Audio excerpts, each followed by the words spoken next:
Hi, and welcome to Read Media. I'm Andrew, your narrator for today's journey through timeless wisdom. We're diving into He Can Who Thinks He Can by Orison Swett Marden, originally published in 1908. This inspiring book challenges us to embrace the power of belief and self-confidence to achieve our goals. Let's begin. Chapter 1. He Can Who Thinks He Can. I promised my God I would do it.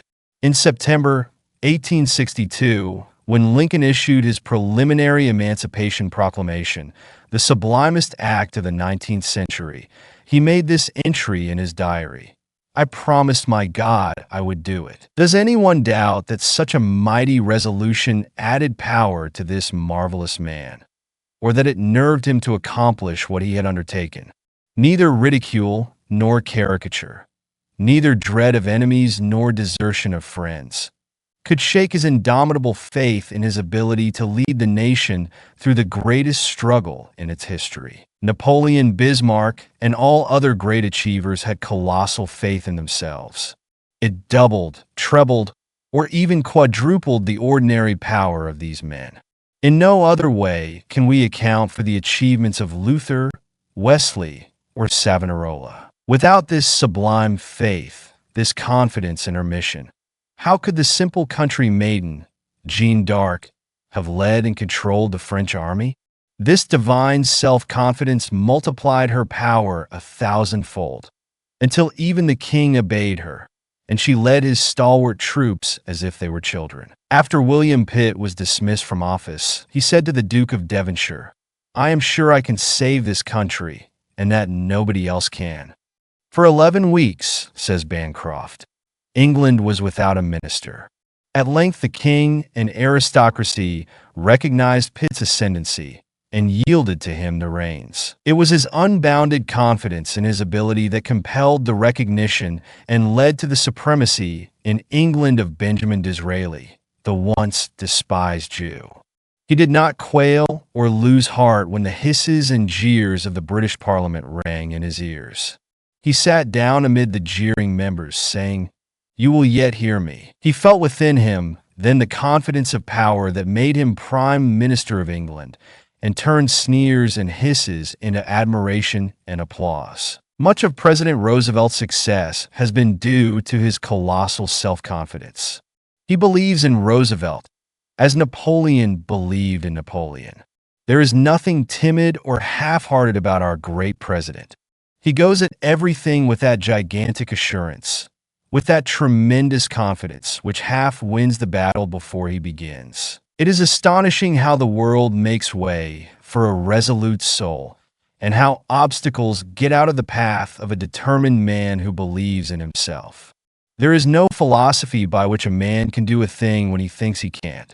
What can defeat a strong man who believes in himself and cannot be ridiculed down, talked down, or written down? Poverty cannot dishearten him, misfortune deter him, or hardship turn him a hair's breadth from his course.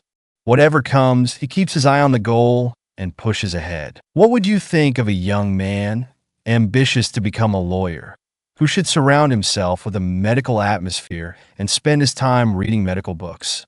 Do you think he would ever become a great lawyer by following such a course? No, he must put himself in a law atmosphere. Go where he can absorb it and be steeped in it until he is attuned to the legal note.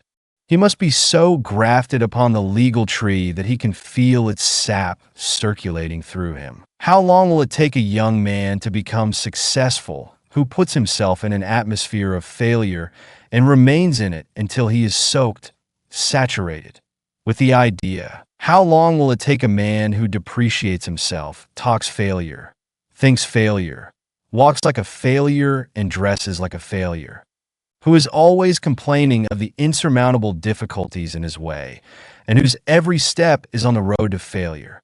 How long will it take him to arrive at the success goal? Will anyone believe in him or expect him to win? The majority of failures began to deteriorate by doubting or depreciating themselves, or by losing confidence in their own ability.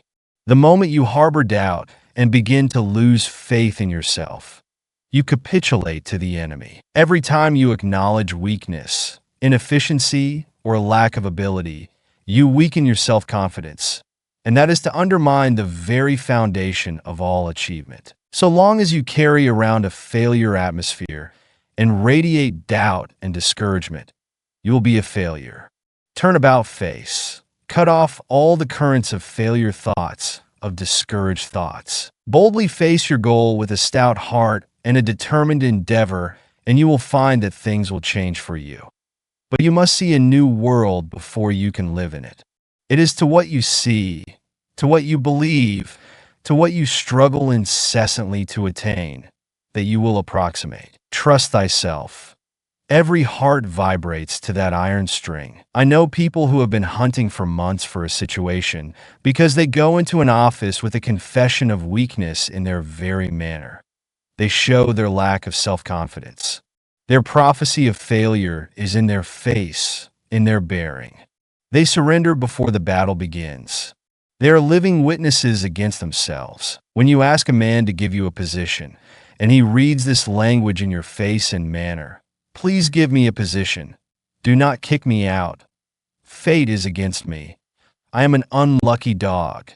I am disheartened. I have lost confidence in myself." He will only have contempt for you. He will say to himself that you are not a man to start with, and he will get rid of you as soon as he can. If you expect to get a position, you must go into an office with the air of a conqueror. You must fling out confidence from yourself before you can convince an employer that you are the man he is looking for. You must show by your very presence that you are a man of force, a man who can do things with vigor, cheerfulness, and enthusiasm. Self-reliance, which carries great, vigorous self-faith, has ever been the best substitute for friends, pedigree, influence, and money. It is the best capital in the world. It has mastered more obstacles, overcome more difficulties, and carried through more enterprises than any other human quality. I have interviewed many timid people as to why they let opportunities pass by them that were eagerly seized by others with much less ability, and the answer was invariably a confession like the following. "I have not courage," said one. "I lack confidence in myself," said another. "I shrink from trying for fear I shall make a mistake and have the mortification of being turned down," said a third. "It would look so cheeky for me to have the nerve to put myself forward," said a fourth. "Oh, I do not think it would be right to seek a place so far above me," said another. "I think I ought to wait until the place seeks me, or I am better prepared." So they run through the whole gamut of self-distrust. This shrinking, this timidity or self-effacement often proves a worse enemy to success than actual incompetence. Take the lantern in the hand, and you will always have light enough for your next step, no matter how dark, for the light will move along with you. Do not try to see a long way ahead. One step enough for me. A physical trainer in one of our girls' colleges says that his first step is to establish the girls in self-confidence, to lead them to think only of the ends to be attained and not of the means. He shows them that the greater power lies behind the muscles, in the mind, and points to the fact so frequently demonstrated that a person in a supreme crisis, as in a fire or other catastrophe, can exert strength out of all proportion to his muscle. He thus helps them to get rid of fear and timidity, the great handicaps to achievement. I believe if we had a larger conception of our possibilities, a larger faith in ourselves, we could accomplish infinitely more. And if we only better understood our divinity, we would have this larger faith. We are crippled by the old orthodox idea of man's inferiority. There is no inferiority about the man that God made. The only inferiority in us is what we put into ourselves. What God made is perfect. The trouble is that most of us are but a burlesque of the man God patterned and intended. A Harvard graduate, who has been out of college a number of years, writes that because of his lack of self-confidence, he has never earned more than $12 a week. A graduate of Princeton tells us that, except for a brief period, he has never been able to earn more than $1 a day. These men do not dare to assume responsibility. Their timidity and want of faith in themselves destroy their efficiency. The great trouble with many of us is that we do not believe enough in ourselves. we do not realize our power. Man was made to hold up his head and carry himself like a conqueror, not like a slave, as a success, not as a failure, to assert his God-given birthright. Self-depreciation is a crime. If you would be superior, you must hold the thought of superiority constantly in the mind. A singularly modest man of so retiring a disposition that at one time he did not show half of his great ability, whose shrinking nature and real talent for self-abasement had actually given him an inferior appearance, told me one day how he had counteracted this tendency towards self-depreciation. Among other things, he said he had derived great benefit from the practice he had formed of going about the streets, especially where he was not known, with an air of great importance, as though imagining himself the mayor of the city, the governor of the state, or even the president of the United States. By merely looking as though he expected everybody to recognize that he must be a person of note, he changed not only his appearance, but also his convictions. It raised him immeasurably in his own estimation. It had a marked effect upon his whole character. Where he once walked through the streets shrinking from the gaze of others and dreading their scrutiny, he now boldly invites, even demands, attention by his evident superiority, for he has the appearance of one whom people would like to know. In other words, he has caught a glimpse of his divinity. He really feels his superiority, and his self-respecting manner reflects it. Be sure that your success will never rise higher than your confidence in yourself. The greatest artist in the world could not paint the face of a Madonna with a model of depravity in his mind. You cannot succeed while doubting yourself or thinking thoughts of failure. Cling to success thoughts. Fill your mind with cheerful, optimistic pictures of achievement. This will scatter the specters of doubt and fear and send a power through you which will transform you into an achiever. No matter how poor or how hemmed in you may be, stoutly deny the power of adversity or poverty to keep you down. Constantly assert your superiority to environment. Believe in yourself. Feel that you are to dominate your surroundings. Resolve that you will be the master and not the slave of circumstances. This very assertion of superiority, this assumption of power, this affirmation of your ability to succeed, the attitude that claims success as an inalienable birthright, will strengthen the whole man and give great added power to the combination of faculties which doubt, fear, and lack of confidence undermine. Self-confidence marshals all one's faculties and twists their united strength into one mighty achievement cable. It carries conviction. It makes other people believe in us. What has not been accomplished through its miraculous power, what triumphs in invention, in art, and in discovery have been wrought through its magic. What does not civilization owe to the invincible self-faith of its inventors, its discoverers, its railroad builders, its mine developers and city builders? It has won 1,000 victories in science and in war which were deemed impossible by faint-hearted doubters. The fact that you believe implicitly that you can do what may seem impossible or very difficult to others shows that there is something within you that has gotten a glimpse of power sufficient to do the thing. Many men who have achieved great things cannot account for their faith.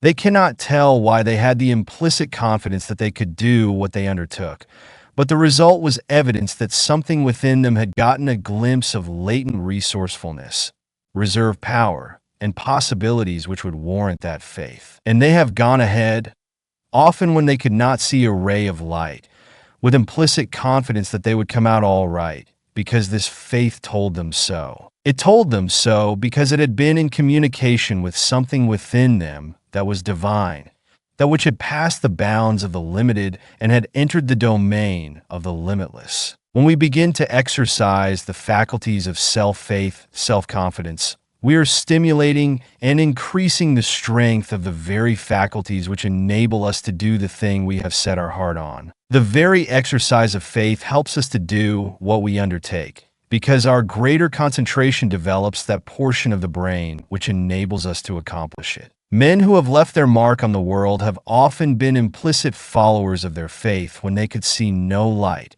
and their faith has led them through the wilderness of doubt and hardship into the promised land. Our faith often tells us that we may proceed safely even in the dark, when we see no light ahead. Faith is a divine leader which never misdirects us. We must only be sure that it is faith and not merely egotism or selfish desire. Our faith puts us in touch with the infinite, opens the way to unbounded possibilities, limitless power. It is the truth of our towing. It is the one thing that we can be sure will not mislead us. An unwavering belief in oneself destroys the greatest enemies of achievement: fear, doubt, and vacillation. It removes the 1,001 obstacles which impede the progress of the weak and irresolute. Faith in one's mission, in the conviction that the Creator has given us power to realize our life call, as it is written in our blood and stamped on our brain cells, is the secret of all power. Poverty and failure are self-invited. The disasters people dread often come to them. Worry and anxiety enfeeble their force of mind and so blunt their creative and productive faculties that they are unable to exercise them properly. Fear of failure, or lack of faith in one's ability, is one of the most potent causes of failure. Many people of splendid powers have attained only mediocre success, and some are total failures because they set bounds to their achievement beyond which they did not allow themselves to think that they could pass. They put limitations to their ability.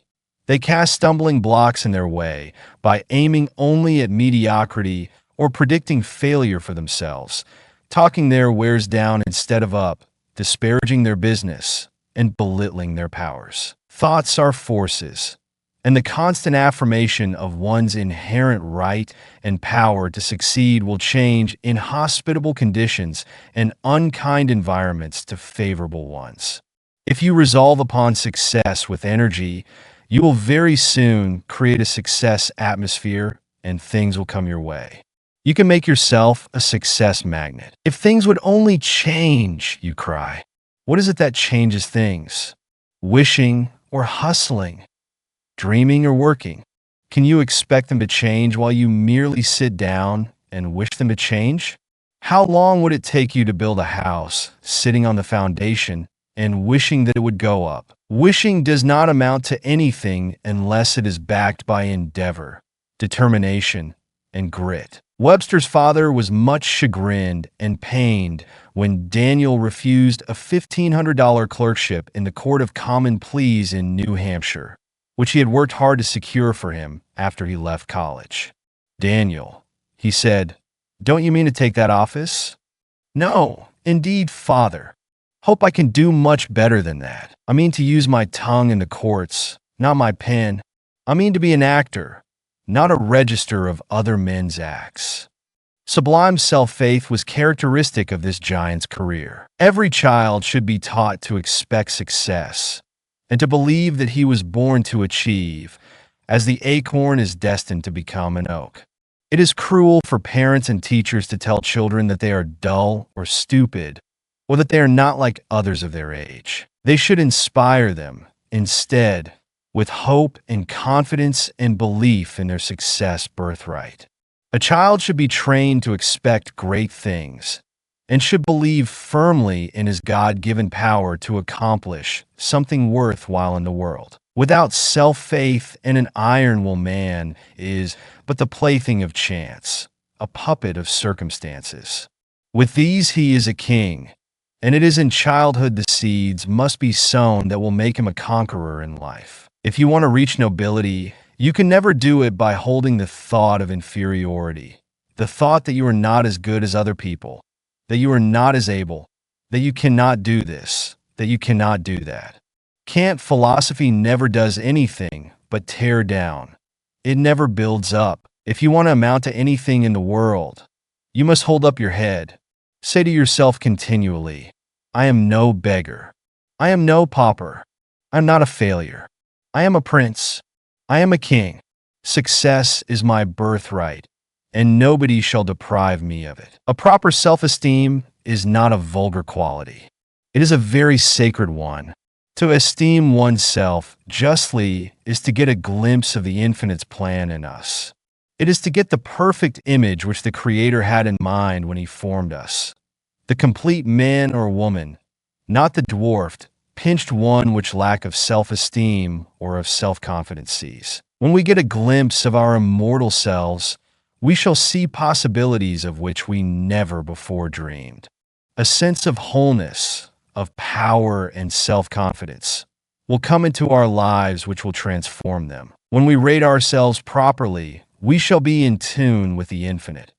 Our faculties will be connected with an electric wire which carries unlimited power, and we shall no longer stumble in darkness, doubt, and weakness. We shall be invincible. Chapter 2. Getting aroused. "How's the boy getting on, Davis?" asked Farmer John Field, as he watched his son, Marshall, waiting upon a customer. "Well, John, you and I are old friends," replied Deacon Davis, as he took an apple from a barrel and handed it to Marshall's father as a peace offering. "We are old friends, and I don't want to hurt your feelings, but I'm a blunt man and air going to tell you the truth. Marshall is a good, steady boy, all right, but he wouldn't make a merchant if he stayed in my store 1,000 years. He weren't cut out for a merchant. Take him back to the farm, John, and teach him how to milk cows." If Marshall Field had remained as clerk in Deacon Davis's store in Pittsfield, Massachusetts, where he got his first position, he could never have become one of the world's merchant princes. But when he went to Chicago and saw the marvelous examples around him of poor boys who had won success, it aroused his ambition and fired him with the determination to be a great merchant himself. If others can do such wonderful things, he asked himself, why cannot I? Of course, there was the making of a great merchant in Mr. Field from the start, but circumstances, an ambition-arousing environment, had a great deal to do with stimulating his latent energy and bringing out his reserve force. It is doubtful if he would have climbed so rapidly in any other place than Chicago. In 1856, when young Field went there, this marvelous city was just starting on its unparalleled career. It had then only about 85,000 inhabitants. A few years before, it had been a mere Indian trading village.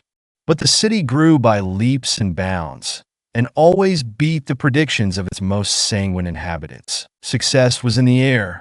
Everybody felt that there were great possibilities there. Many people seem to think that ambition is a quality born within us, that it is not susceptible to improvement, that it is something thrust upon us which will take care of itself. But it is a passion that responds very quickly to cultivation, and it requires constant care and education, just as the faculty for music or art does, or will atrophy. If we do not try to realize our ambition, it will not keep sharp and defined. Our faculties become dull and soon lose their power if they are not exercised. How can we expect our ambition to remain fresh and vigorous through years of inactivity, indolence, or indifference? If we constantly allow opportunities to slip by us without making any attempt to grasp them, our inclination will grow duller and weaker. It makes all the difference in the world to me whether I bring out the best thing in me or the worst, whether I utilize 10, 15, 25, or 90% of my ability. Everywhere we see people who have reached middle life or later without being aroused. They have developed only a small percentage of their success possibilities. They are still in a dormant state. The best thing in them lies so deep that it has never been awakened. When we meet these people, we feel conscious that they have a great deal of latent power that has never been exercised.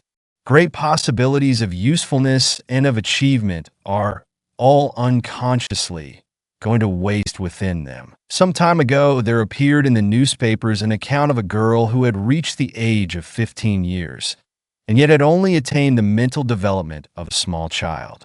Only a few things interested her. She was dreamy, inactive, and indifferent to everything around her most of the time until, one day, While listening to a hand organ on the street, she suddenly awakened to full consciousness.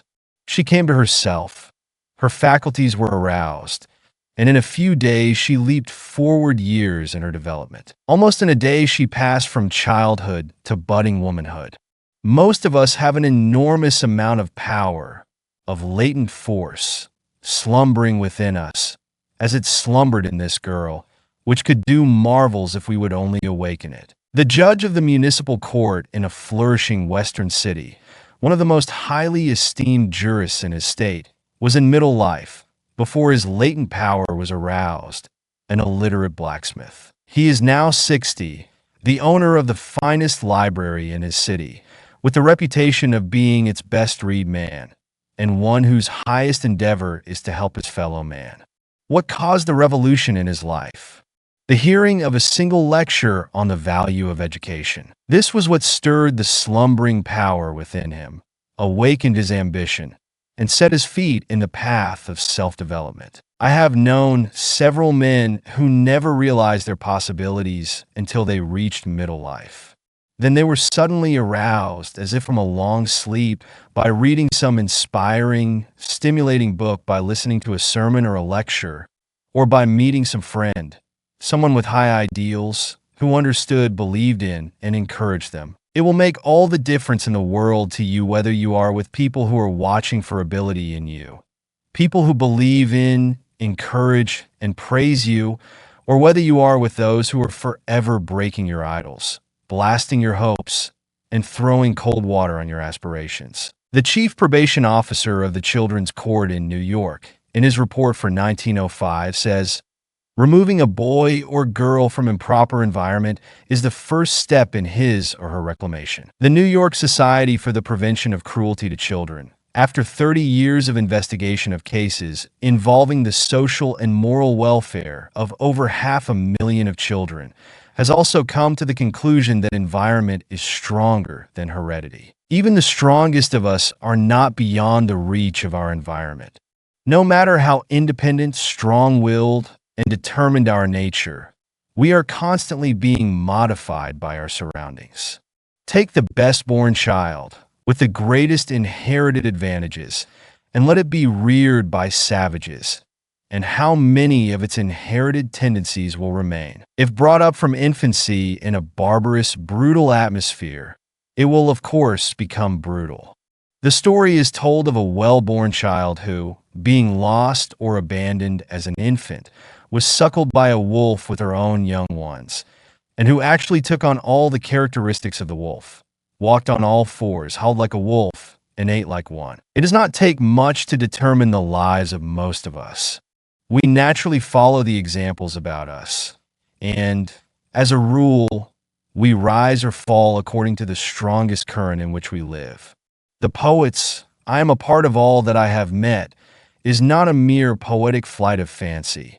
It is an absolute truth. Everything, every sermon or lecture or conversation you have heard, every person who has touched your life, has left an impress upon your character, and you are never quite the same person after the association or experience. You are a little different, modified somewhat from what you were before, just as Beecher was never the same man after reading Ruskin. Some years ago, a party of Russian workmen were sent to this country by a Russian firm of shipbuilders, in order that they might acquire American methods and catch the American spirit. Within 6 months, the Russians had become almost the equals of the American artisans among whom they worked. They had developed ambition, individuality, personal initiative, and a marked degree of excellence in their work. A year after their return to their own country, the deadening, non-progressive atmosphere about them had done its work. The men had lost the desire to improve. They were again plodders, with no goal beyond the day's work. The ambition aroused by stimulating environment had sunk to sleep again. Our Indian schools sometimes publish, side by side, photographs of the Indian youths as they come from the reservation and as they look when they are graduated, well-dressed, intelligent, with the fire of ambition in their eyes. We predict great things for them. But the majority of those who go back to their tribes after struggling a while to keep up their new standards gradually drop back to their old manner of living. There are, of course, many notable exceptions, but these are strong characters, able to resist the downward dragging tendencies about them. If you interview the great army of failures, you will find that multitudes have failed because they never got into a stimulating, encouraging environment, because their ambition was never aroused, or because they were not strong enough to rally under depressing, discouraging, or vicious surroundings. Most of the people we find in prisons and poorhouses are pitiable examples of the influence of an environment which appealed to the worst instead of to the best in them. Whatever you do in life, make any sacrifice necessary to keep in an ambition-arousing atmosphere, an environment that will stimulate you to self-development. Keep close to people who understand you, who believe in you, who will help you to discover yourself and encourage you to make the most of yourself. This may make all the difference to you between a grand success and a mediocre existence. Stick to those who are trying to do something and to be somebody in the world, people of high aims, lofty ambition. Keep close to those who are dead in earnest. Ambition is contagious. You will catch the spirit that dominates in your environment. The success of those about you who are trying to climb upward will encourage and stimulate you to struggle harder if you have not done quite so well yourself. There is a great power in a battery of individuals who are struggling for the achievement of high aims, a great magnetic force which will help you to attract the object of your ambition. It is very stimulating to be with people whose aspirations run parallel with your own. If you lack energy, if you are naturally lazy, indolent, or inclined to take it easy, you will be urged forward by the constant prodding of the more ambitious. Chapter 3. Education by Absorption. John Wanamaker was once asked to invest in an expedition to recover from the Spanish Main doubloons, which for half a century had lain at the bottom of the sea in sunken frigates. "Young men," he replied, "I know of a better expedition than this, right here. Near your own feet lie treasures untold.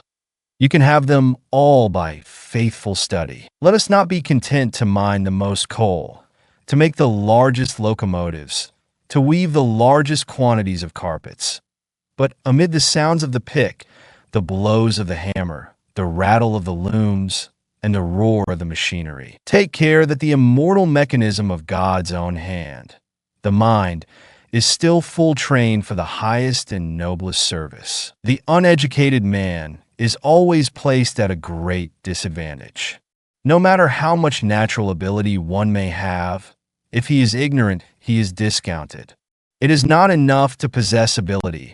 It must be made available by mental discipline. We ought to be ashamed to remain in ignorance in a land where the blind, the deaf and dumb, and even cripples and invalids manage to obtain a good education. Many youths throw away little opportunities for self-culture because they cannot see great ones. They let the years slip by without any special effort at self-improvement until they are shocked in middle life or later by waking up to the fact that they are still ignorant of what they ought to know. Everywhere we go, we see men and women, especially from 25 to 40 years of age, who are cramped and seriously handicapped by the lack of early training. I often get letters from such people asking if it is possible for them to educate themselves so late in life. Of course it is. There are so many good correspondence schools today and institutions like Chautauqua, so many evening schools, lectures, books, libraries, and periodicals that men and women who are determined to improve themselves have abundant opportunities to do so. While you lament the lack of an early education and think it too late to begin, you may be sure that there are other young men and young women not very far from you who are making great strides in self-improvement, though they may not have half as good an opportunity for it as you have. The first thing to do is to make a resolution, strong, vigorous, and determined, that you are going to be an educated man or woman, that you are not going to go through life humiliated by ignorance, that if you have been deprived of early advantages, you're going to make up for their loss. Resolve that you will no longer be handicapped and placed at a disadvantage for that which you can remedy. You will find the whole world will change to you when you change your attitude toward it. You will be surprised to see how quickly you can very materially improve your mind after you have made a vigorous resolve to do so. Go about it with the same determination that you would to make money or to learn a trade. There is a divine hunger in every normal being for self-expansion, a yearning for growth or enlargement. Beware of stifling this craving of nature for self-unfoldment. Man was made for growth. It is the object, the explanation of his being. To have an ambition to grow larger and broader every day, to push the horizon of ignorance a little further away, to become a little richer in knowledge, a little wiser, and more of a man. That is an ambition worthwhile. It is not absolutely necessary that an education should be crowded into a few years of school life. The best educated people are those who are always learning, always absorbing knowledge from every possible source and at every opportunity. I know young people who have acquired a better education, a finer culture through a habit of observation, or of carrying a book in the pocket to read at odd moments, or by taking courses in correspondence schools than many who have gone through college. Youths who are quick to catch at new ideas and who are in frequent contact with superior minds not only often acquire a personal charm, but even, to a remarkable degree, develop mental power. The world is a great university. From the cradle to the grave, we are always in God's great kindergarten, where everything is trying to teach us its lesson, to give us its great secret. Some people are always at school, always storing up precious bits of knowledge. Everything has a lesson for them. It all depends upon the eye that can see, the mind that can appropriate. Very few people ever learn how to use their eyes. They go through the world with a superficial glance at things. Their eye pictures are so faint and so dim that details are lost and no strong impression is made on the mind. Yet the eye was intended for a great educator. The brain is a prisoner, never getting out to the outside world. It depends upon its 5 or 6 servants, the senses, to bring it material, and the larger part of it comes through the eye. The man who has learned the art of seeing things looks with his brain. I know a father who is training his boy to develop his powers of observation. He will send him out upon a street with which he is not familiar for a certain length of time, and then question him on his return to see how many things he has observed. He sends him to the show windows of great stores, to museums and other public places to see how many of the objects he has seen the boy can recall and describe when he gets home. The father says that this practice develops in the boy a habit of seeing things, instead of merely looking at them. When a new student went to the great naturalist, Professor Agassiz of Harvard, he would give him a fish and tell him to look it over for half an hour or an hour, and then describe to him what he saw. After the student thought he had told everything about the fish, the professor would say, "You have not really seen the fish yet. Look at it a while longer, and then tell me what you see." He would repeat this several times until the student developed a capacity for observation. If we go through life like an interrogation point, holding an alert, inquiring mind toward everything, we can acquire great mental wealth, wisdom which is beyond all material riches. Ruskin's mind was enriched by the observation of birds, insects, beasts, trees, rivers, mountains, pictures of sunset and landscape, and by memories of the song of the lark and of the brook. His brain held thousands of pictures, of paintings, of architecture, of sculpture, a wealth of material which he reproduced as a joy for all time. Everything gave up its lesson, its secret, to his inquiring mind. The habit of absorbing information of all kinds from others is of untold value. A man is weak and ineffective in proportion as he secludes himself from his kind. There is a constant stream of power, a current of forces running to and fro between individuals who come in contact with one another, if they have inquiring minds. We are all giving and taking perpetually when we associate together. The achiever today must keep in touch with the society around him. He must put his finger on the pulse of the great busy world and feel its throbbing life. He must be a part of it or there will be some lack in his life. A single talent which one can use effectively is worth more than 10 talents imprisoned by ignorance. Education means that knowledge has been assimilated and become a part of the person. It is the ability to express the power within one, to give out what one knows, that measures efficiency and achievement. Pent-up knowledge is useless. People who feel their lack of education and who can afford the outlay can make wonderful strides in a year by putting themselves under good tutors, who will direct their reading and study along different lines. The danger of trying to educate oneself lies in desultory, disconnected, aimless studying which does not give anything like the benefit to be derived from the pursuit of a definite program for self-improvement. A person who wishes to educate himself at home should get some competent, well-trained person to lay out a plan for him, which can only be effectively done when the advisor knows the vocation, the tastes, and the needs of the would-be student. Anyone who aspires to an education, whether in country or city, can find someone to at least guide his studies. Some teacher, clergyman, lawyer, or other educated person in the community to help him. There is one special advantage in self-education. You can adapt your studies to your own particular needs better than you could in school or college.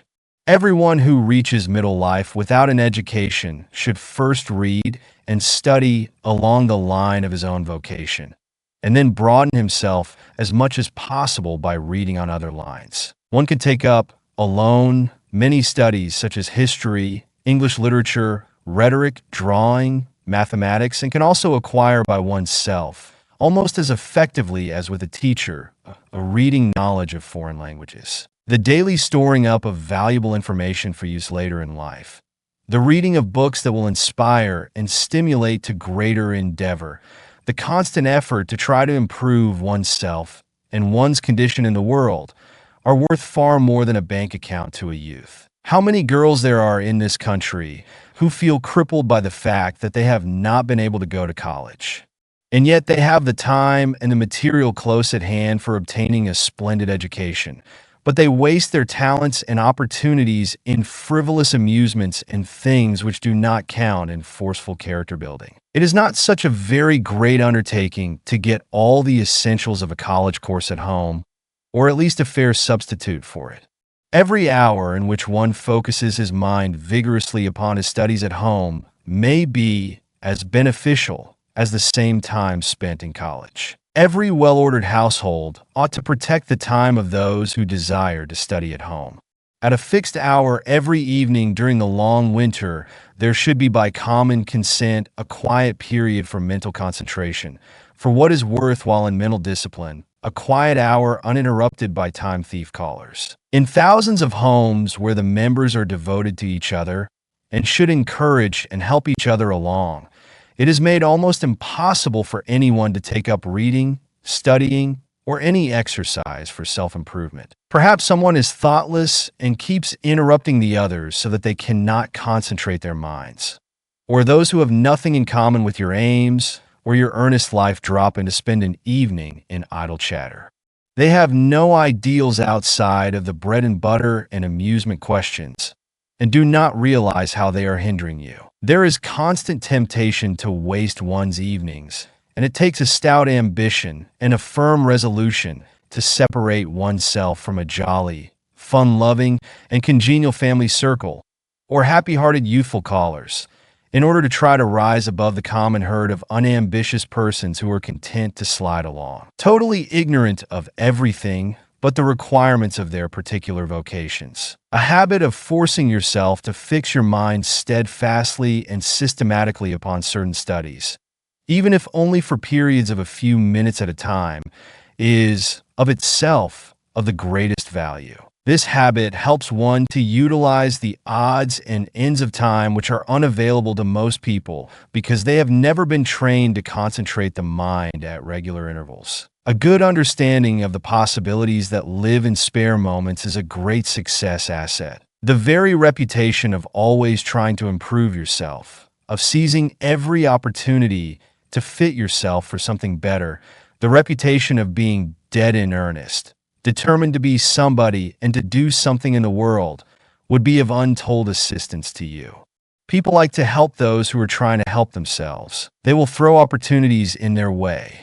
Such a reputation is the best kind of capital to start with. One trouble with people who are smarting Tinder the consciousness of deficient education is that they do not realize the immense value of utilizing spare minutes. Like many boys who will not save their pennies in small change because they cannot see how a fortune could ever grow by the saving. They cannot see how a little studying here and there each day will ever amount to a good substitute for a college education. I know a young man who never even attended a high school and yet educated himself so superbly that he has been offered a professorship in a college. Most of his knowledge was gained during his odds and ends of time, while working hard at his vocation.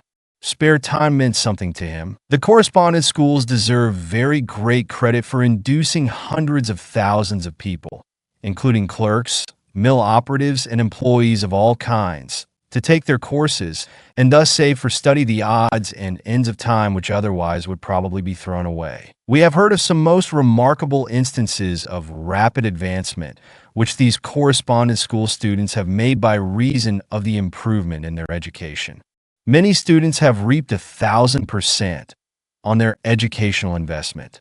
It has saved them years of drudgery and has shortened wonderfully the road to their goal. Wisdom will not open her doors to those who are not willing to pay the price in self-sacrifice and hard work. Her jewels are too precious to scatter before the idle, the ambitionless. The very resolution to redeem yourself from ignorance at any cost is the first great step toward gaining an education. Charles Wagner once wrote to an American regarding his little boy, "May he know the price of the hours. God bless the rising boy who will do his best, for never losing a bit of the precious and God-given time. There is untold wealth locked up in the long winter evenings and odd moments ahead of you. A great opportunity confronts you. What will you do with it?" Chapter 4.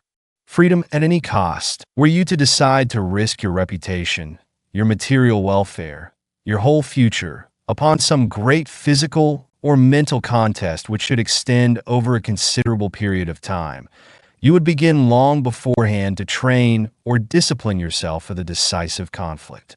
You would not, if possible to avoid doing so, go into it handicapped. Every person who is ambitious to make his life count, to do what is worthwhile, is entering upon just such a contest. In starting upon a conflict so grave, so significant, and which affects the whole future, the first thing to do is to get absolute freedom from everything which strangles ambition, discourages effort, and hinders progress. Freedom from everything which saps vitality, enslaves the faculties, and wastes energy. To remove every obstruction from the way and leave a clear path to one's goal. No matter how ambitious a runner may be to win, if he does not train off his surplus fat, if he is hampered with extra clothing, or runs with feet cramped and sore, his race is lost. The trouble with most of us is that, while ambitious to succeed, we do not put ourselves in a condition to win. We do not cut the cords which bind us, or try to get rid of the entanglements and obstructions that hinder us. We trust too much to luck. To eliminate everything that can possibly retard us, to get into as harmonious an environment as possible, is the first preparation for a successful career. There are tens of thousands of people who have ability and inclination to rise out of mediocrity and to do something worthwhile in the world, but who never do so because they cannot break the chains that bind their movements. Most of us are so bound in some part of our nature that we cannot get free, cannot gain the liberty to do the larger thing possible to us. We go through life doing the smaller, the meaner, when the larger, the grander would be possible could we get rid of the things that handicap us. Every normal man has a reserve power within him, a mighty coil of force and purpose, which would enable him to make his life strong and complete, were he free to express the largest and the best things in him, were he not fettered by some bond, physical or moral. You can tie a strong horse with a very small cord, and he cannot show his greatest speed or strength till he is free. On every hand, we see people with splendid ability tied down by some apparently insignificant thing which handicaps all their movements. They cannot go ahead until they are free. A giant would be a weakling if he were confined in so small a space that he did not have room to exert himself with freedom. The majority of people live in a cramped and uncongenial environment, in an atmosphere which dampens enthusiasm, discourages ambition and effort, scatters energy, and wastes time. They have not the courage or stamina to cut the shackles that bind them, to throw away all crutches and props, and to rely on themselves to get into an environment where they can do what they desire. Their ambition finally dies through discouragement and inaction. I recall the case of a youth with artistic talent who let precious years go by, drifting by accident from one vocation to another, without encouraging this God-given ability or making any great effort to get rid of the little things which stood in the way of a great career. Although he was always haunted by a longing for it. He was conscientious in his everyday work, but his heart was never in it. His artistic nature yearned for expression, to get away from the work against which every faculty protested, and to go abroad and study. But he was poor, and although his work was drudgery, and his whole soul loathed it, he was afraid of the hardships and the obstacles he would have to encounter if he answered the call that ran in his blood. He kept resolving to break away and to follow the promptings of his ambition, but he also kept waiting and waiting for a more favorable opportunity until, after a number of years, he found other things crowding into his life. His longing for art became fainter and fainter. The call was less and less imperative. Now he rarely speaks of his early aspirations, for his ambition is practically dead. Those who know him feel that something grand and sacred has gone out of him, and that, although he has been industrious and honest, he has never expressed the real meaning of his life, the highest thing in him. I know a woman who in her youth and early womanhood had marked musical ability, a voice rich, powerful, sympathetic. She had also a beautiful face and a magnetic personality.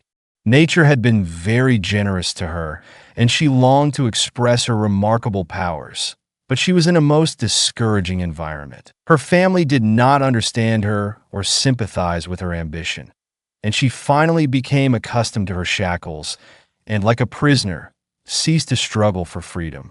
A songstress of international fame who heard her voice said that she had it in her to make one of the world's greatest singers. But she yielded to the wishes of her parents and the fascinations of society until the ambition gradually died out of her life. She says that the dying of this great passion was indescribably painful. She settled down to the duties of a wife, but has never been really happy and has always carried in her face an absent, faraway look of disappointment. Her unused talent was a great loss to the world, and a loss indescribable to herself. She drags out a dissatisfied existence, always regretting the past, and vainly wishing that instead of letting her ambition die, she had struggled to realize it. Timidity also hinders freedom. Thousands of able young men and young women in this country are ambitious to make the most of themselves, but are completely fettered or held back by an abnormal timidity, a lack of self-faith. They feel great and used powers within struggling for expression, but dread that they may fail. The fear of being thought forward or egotistical seals their lips, palsies their hands, and drives their ambition back upon itself to die of inaction. They do not dare to give up a certainty for an uncertainty. They are afraid to push ahead. They wait and wait, hoping that some mysterious power may liberate them and give them confidence and hope. Many people are imprisoned by ignorance. They never reach the freedom which education gives. Their mental powers are never unlocked. They have not the grit to struggle for emancipation, the stamina to make up for the lack of early training. They think they are too old to begin. The price of freedom seems too high to pay at their time of life, and so they plot upon a low plane when they could have gained the heights where superiority dwells. Others are so bound by the fetters of prejudice and superstition that their lives are narrow and mean. These are the most hopeless of all. They are so blinded that they do not even know they are not free, but they think other people are in prison. If you would attain that largeness of life, that fullness of self-expression, which expands all the faculties, you must get freedom at any cost. Nothing will compensate you for stifling the best thing in you. Bring it out at any sacrifice. It often takes a great deal of friction, of suffering, of struggling with obstacles and misfortunes before the true strength of one's character is brought out. The diamond could never reveal its depths of brilliancy and beauty, but for the friction of the stone which grinds its facets, polishes it, and lets in the light which discloses its hidden wealth. This is the price of its liberation from darkness. Ask the majority of men and women who have done great things in the world, to what they owe their strength, their breadth of mind, and the diversity of experience which has enriched their lives. They will tell you that these are the fruits of struggle, that they acquired their finest discipline, their best character drill, in the effort to escape from an uncongenial environment, to break the bonds which enslave them, to obtain an education, to get away from poverty, to carry out some cherished plan, to reach their ideal, whatever it was. The efforts we are obliged to make to free ourselves from the bonds of poverty or heredity, of passion or prejudice, whatever it is that holds us back from our heart's desire. Call to our aid spiritual and physical resources which would have remained forever unused, perhaps undiscovered, but for the necessity thrust upon us. Unsatisfied longings and stifled ambitions eat away the very heart of desire. They sap strength of character, destroy hope, and blot out ideals. They play havoc with the lives of men and women. They make them mere shells, empty promises of what they might have been. I do not believe that anybody in any circumstances can be happy until he expresses that which God has made to dominate in his life, until he has given vent to that grand passion which speaks loudest in his nature, until he has made the best use of that gift which was intended to take precedence of all his other powers. No man can live a half-life when he has genuinely learned that it is a half-life, said Phillips Brooks.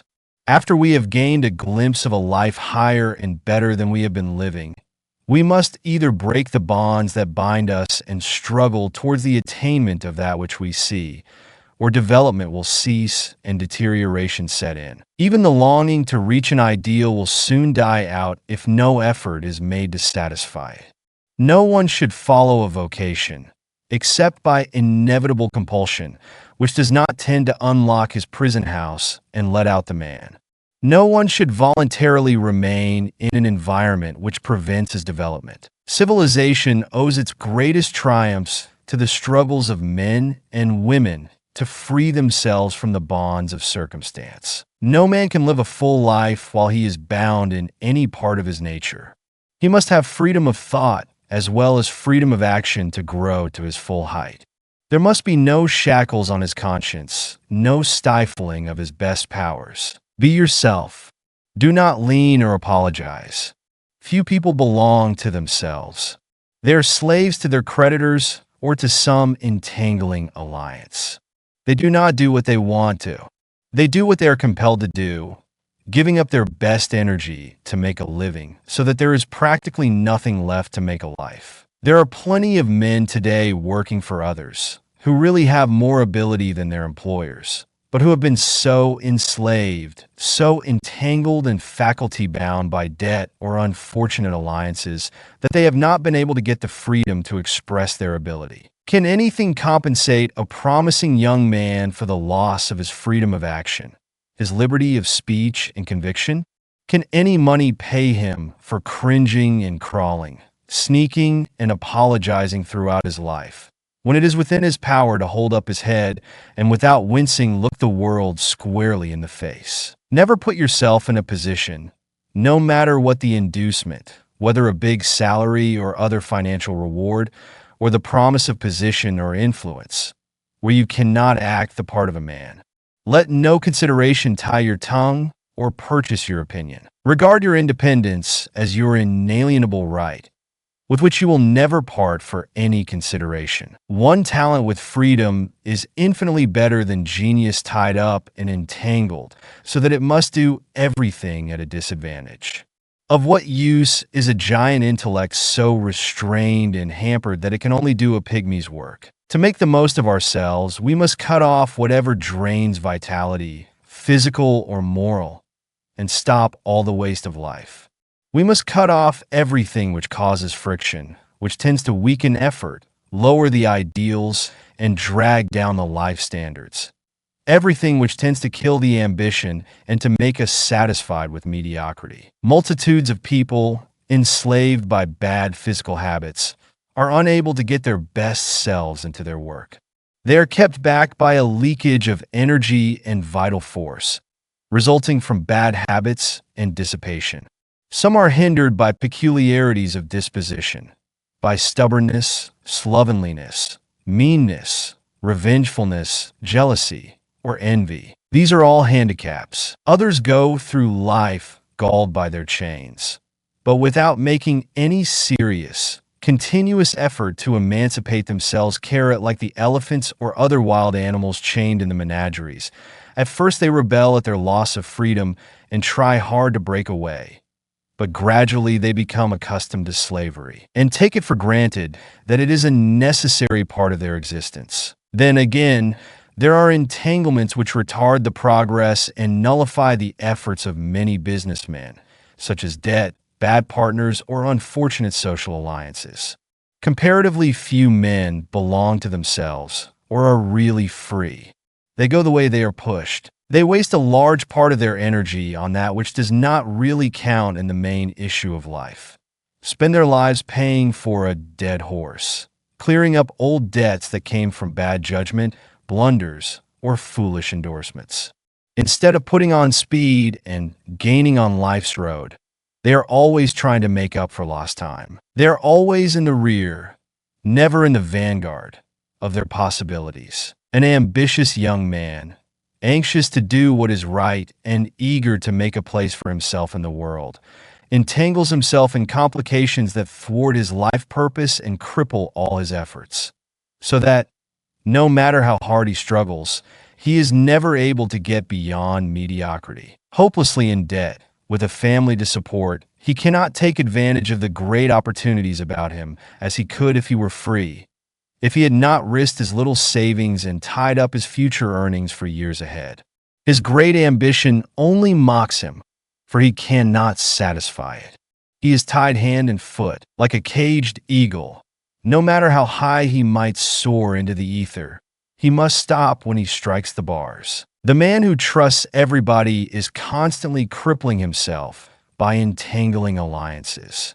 He endorses notes, loans money, helps everybody out, and usually gets left.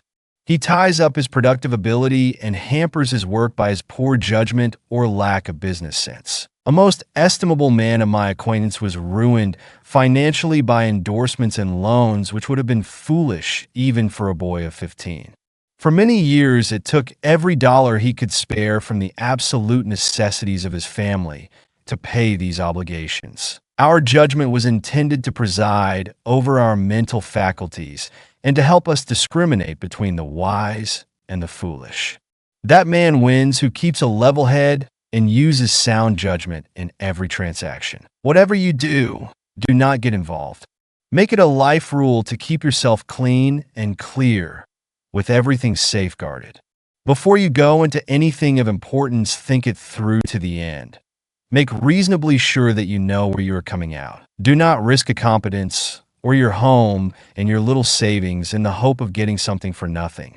Do not be carried away by the reports of those who in some venture have made a great deal on a little money, where one makes 100 lose. There is no greater delusion in the world than thinking that by putting out a little flyer here and there you can make a few hundreds or a few thousands. If you cannot make money in the vocation which you have chosen for your life work and in which you have become expert, if you cannot get rich in the business whose every detail you understand, how can you expect that somebody else will take your money and give you a tremendous return for it, when it will not get your personal supervision. I know a lawyer in New York, now a millionaire, who had worked most of his way through college and came to the metropolis an utter stranger, taking a little desk room in a broker's office near Wall Street, who, at the outset, made a cast-iron rule that he would always keep himself free from debt and entangling alliances. By this inflexible rule, it is true, he often lost opportunities which would have brought him excellent returns,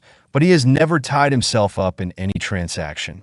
The result is that he has not worried himself to death, but has reserved his strength. Nearly every enterprise he has gone into has been very successful because he has not touched anything unless he could see through to the end and knew how he would come out, even taking into consideration possible shrinkage, accident, and loss. In this way, although he has never made any very brilliant strides or lucky hits, and has not gone up by leaps and bounds, he has never had to undo what he has done, and has always kept in a sure position. He has gained the confidence not only of men in his profession, but also of capitalists and men of wealth, who have entrusted large sums to him because he has always kept his head level and himself free from entanglements. People know that their business and their capital will be safe in his hands. Through steady growth and persistent pushing of practical certainties, he has not only become a millionaire, but a broad, progressive, comprehensive man of affairs. Develop your judgment early and exercise your caution until it becomes reliable. Your judgment is your best friend. Your common sense is your great life partner, given you for guidance and to protect your interests. Depend upon these three great friends: sound judgment, caution, and common sense, and you will not be flung about at the mercy of adverse winds. Chapter 5. What the world owes to dreamers. Once when Emerson was in the company of men of affairs who had been discussing railroads, stocks, and other business matters for some time, he said, "Gentlemen, now let us discuss real things for a while." Emerson was called the dreamer of dreams because he had the prophetic vision that saw the world to be the higher civilization to come. Tens of thousands of men and women stand today where he then stood almost alone. Edison is a dreamer because he sees people half a century hence using and enjoying inventions, discoveries, and facilities which make the most advanced utilities of today seem very antiquated. His mind's eye sees as curiosities in museums. 50 years hence, those mechanisms and devices which now seem so marvelous to us. Dreamers in this sense are true prophets. They see the civilization that will be long before it arrives. As it was the dreamers of '49 who built the old San Francisco and made it the greatest port on the western coast. So after the recent great earthquake and fire, when the city lay in ashes and 300,000 people were homeless, it was the dreamers of today who saw the new city in the ashes where others saw only desolation, and who, with indomitable grit and the unconquerable American will that characterized the pioneers of a half-century before, began to plan a restored city greater and grander than the old. It was in dreams that the projectors of the great transcontinental railroads first saw teeming cities and vast business enterprises where the more practical men, without imagination, saw only the great American desert, vast alkali plains, sage grass, and impassable mountains. The dreams of men like Collis P. Huntington and Leland Stanford bound together the East and the West with bands of steel, made the two oceans neighbors, reclaimed the desert, and built cities where before only desolation reigned. It was the persistency and grit of dreamers that triumphed over the congressmen without imagination who advised importing dromedaries to carry the mails across the great American desert, because they said it was ridiculous, a foolish waste of money, to build a railroad to the Pacific Ocean, as there was nothing there to support a population. It was such dreamers as those who saw the great metropolis of Chicago in a straggling Indian village, who saw Omaha, Kansas City, Denver, Salt Lake City, Los Angeles, and San Francisco many years before they arrived, that made their existence possible. It was such dreamers as Marshall Field, Joseph Leiter, and Potter Palmer, who saw in the ashes of the burned Chicago a new and glorified city, infinitely greater and grander than the old. Take the dreamers out of the world's history, and who would care to read it? Our dreamers. They are the advance guard of humanity, the toilers who, with bent back and sweating brow, cut smooth roads over which man marches forward from generation to generation. Most of the things which make life worth living, which have emancipated man from drudgery and lifted him above commonness and ugliness, the great amenities of life, we owe to our dreamers. The present is but the sum total of the dreams of the ages that have gone before, the dreams of the past made real. Our great ocean liners, our marvelous tunnels, our magnificent bridges, our schools, our universities, our hospitals, our libraries, our cosmopolitan cities, with their vast facilities, comforts, and treasures of art, are all the result of somebody's dreams. We hear a great deal of talk about the impracticality of dreamers, of people whose heads are among the stars while their feet are on the earth. But where would civilization be today but for the dreamers? We should still be riding in the stagecoach or tramping across continents. We should still cross the ocean in sailing ships, and our letters would be carried across continents by the Pony Express. It cannot be done, cries the man without imagination. It can be done, it shall be done, cries the dreamer, and he persists in his dreams through all sorts of privations, even to the point of starvation, if necessary, until his visions, his inventions, his discoveries, his ideas for the betterment of the race are made practical realities. What a picture the dreamer Columbus presented as he went about exposed to continual scoffs and indignities.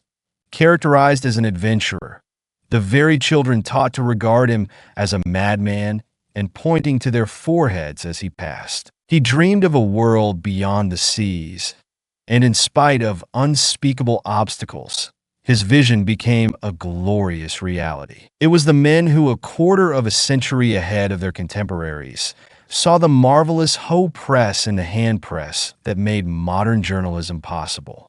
Without these dreamers, our printing would still be done by hand. It was the men who were denounced as visionaries who practically annihilated space and enabled us to converse and transact business with people thousands of miles away as though they were in the same building with us. How many matter-of-fact, unimaginative men, who see only through practical eyes, would it take to replace in civilization a Edison, a Bell, or a Marconi? The very practical people tell us that the imagination is all well enough in artists, musicians, and poets, but that it has little place in the great world of realities. Yet all leaders of men have been dreamers.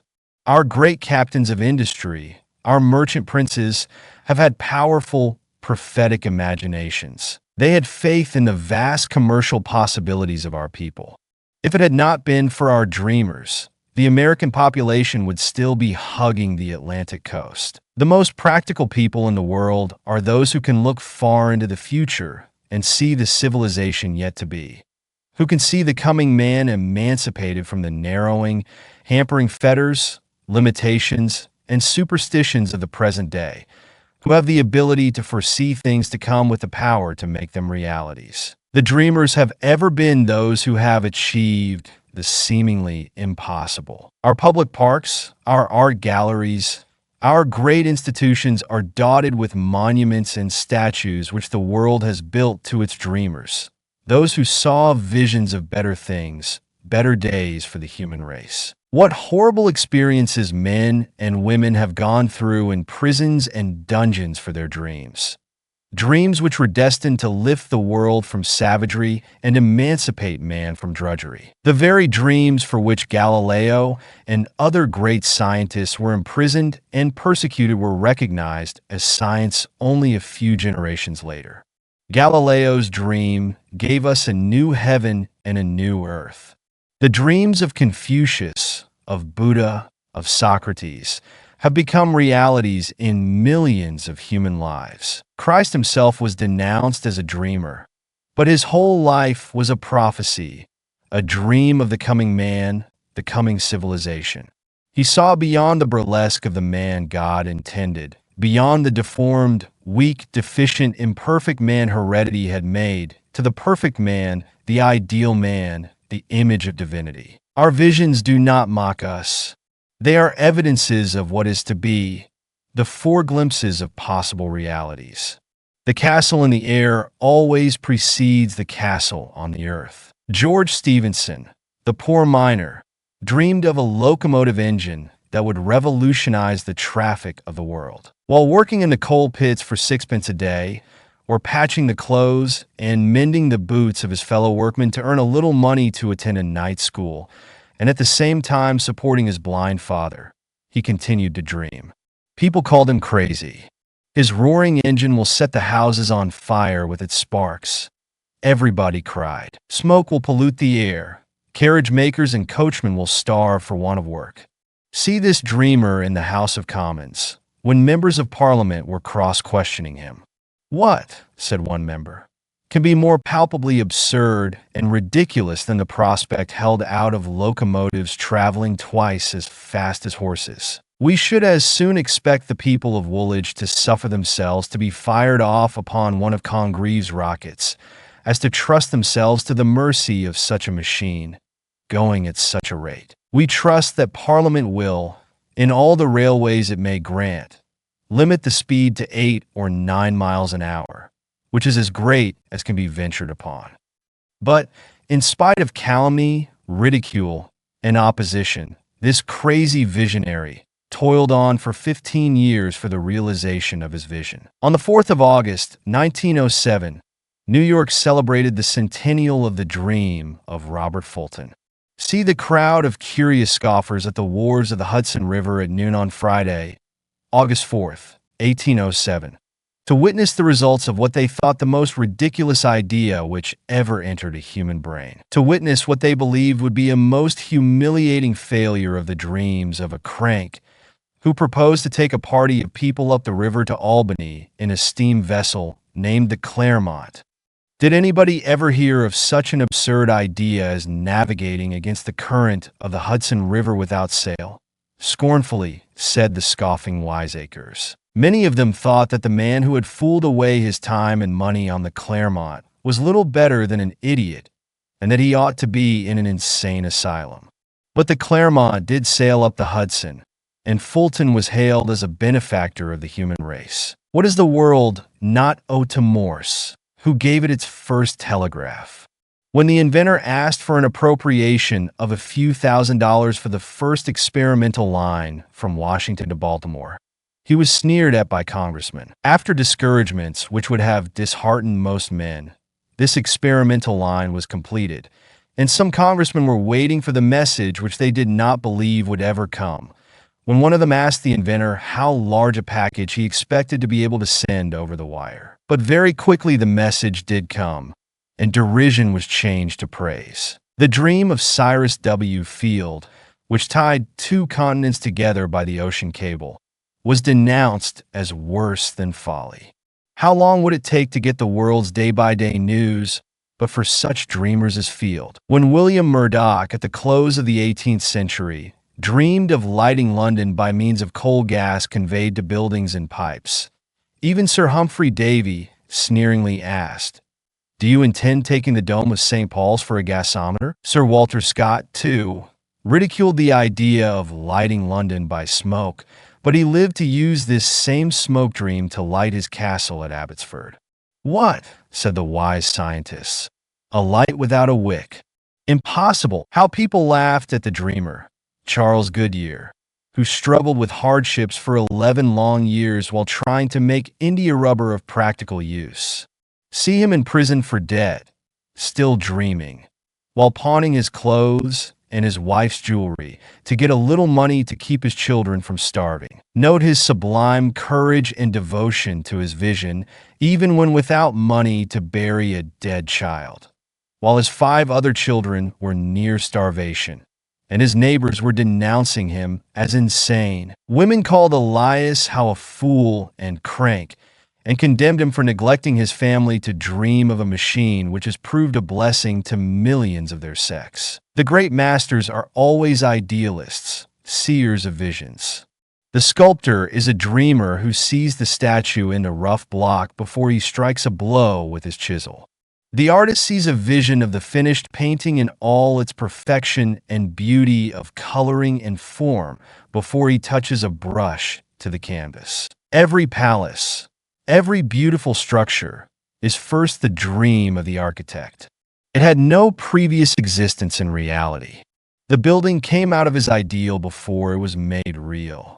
Sir Christopher Wren saw St. Paul's Cathedral in all its magnificent beauty before the foundations were laid. It was his dream which revolutionized the architecture of London. It was the dreaming Baron Haussmann who made Paris the most beautiful city in the world. Think what we owe the beauty dreamers for making our homes and our parks so attractive.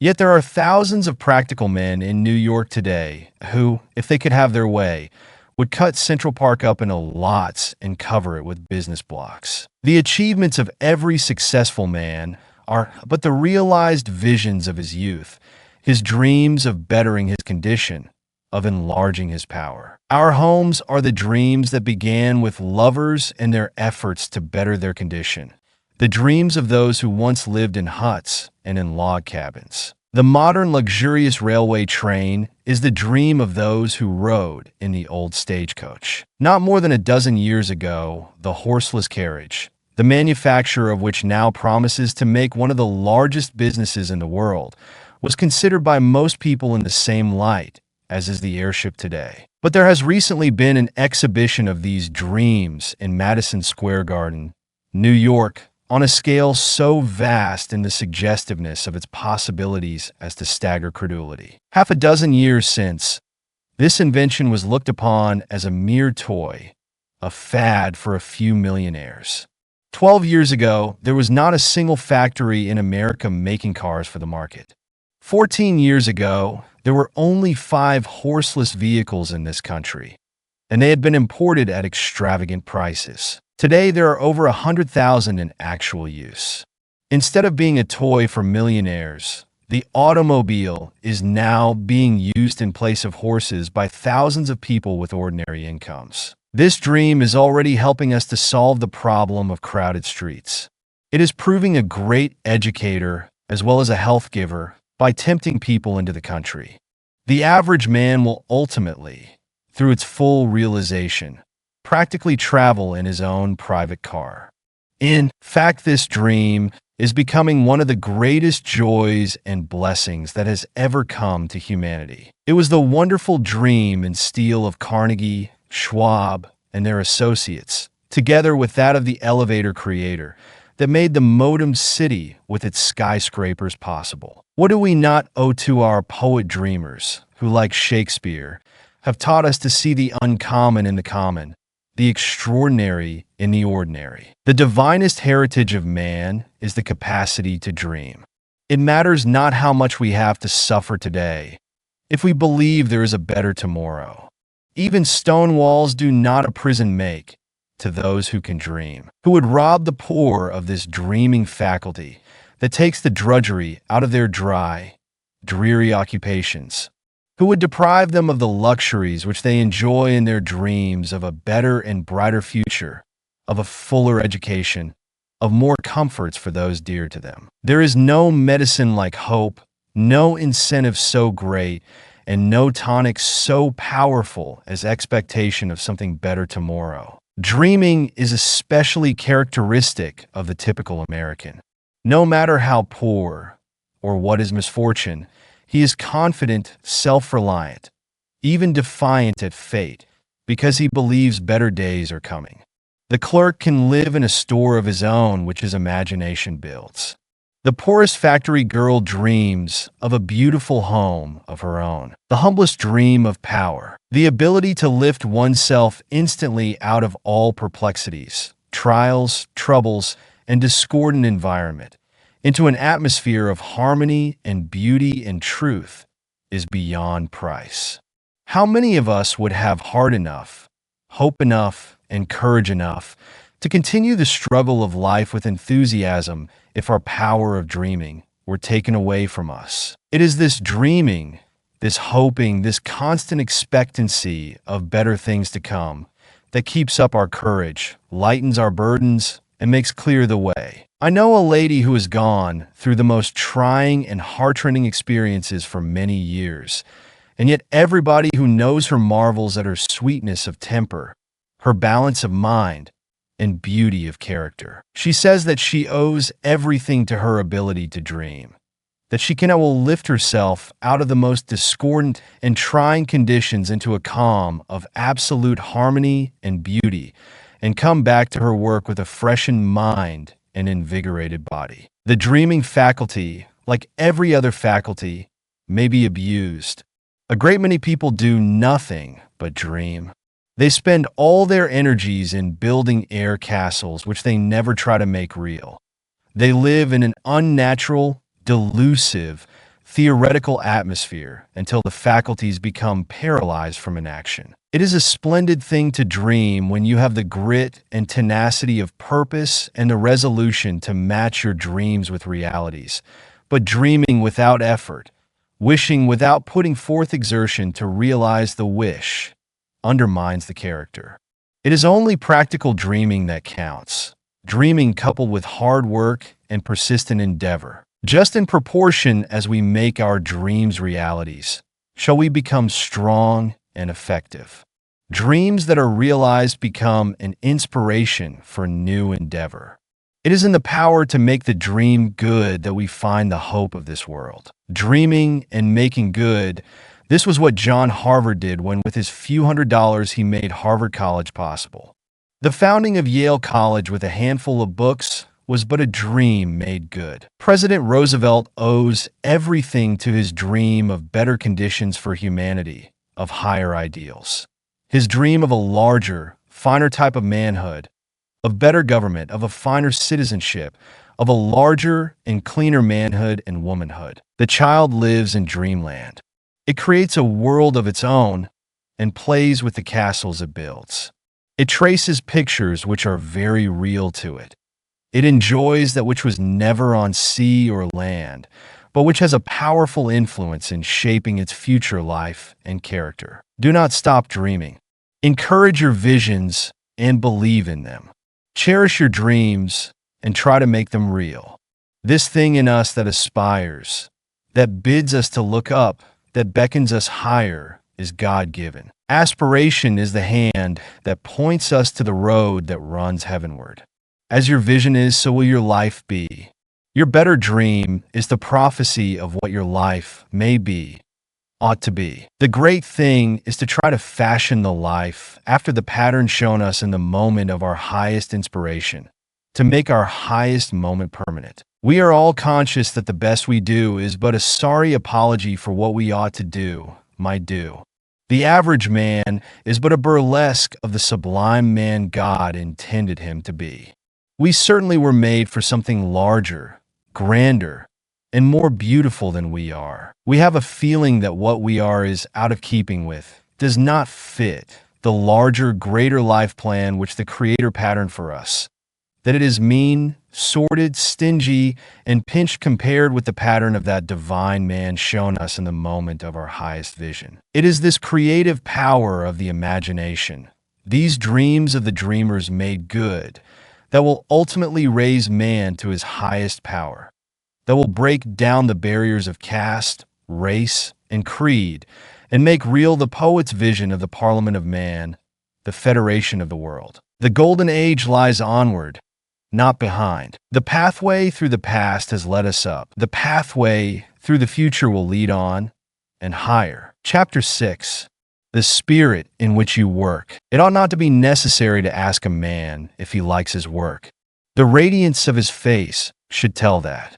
His very buoyancy and pride in his task, his spirit of unbounded enthusiasm and zest ought to show it.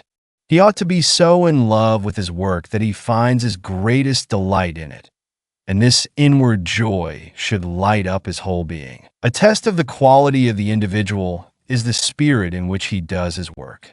If he goes to it grudgingly, like a slave under the lash, if he feels the drudgery in it.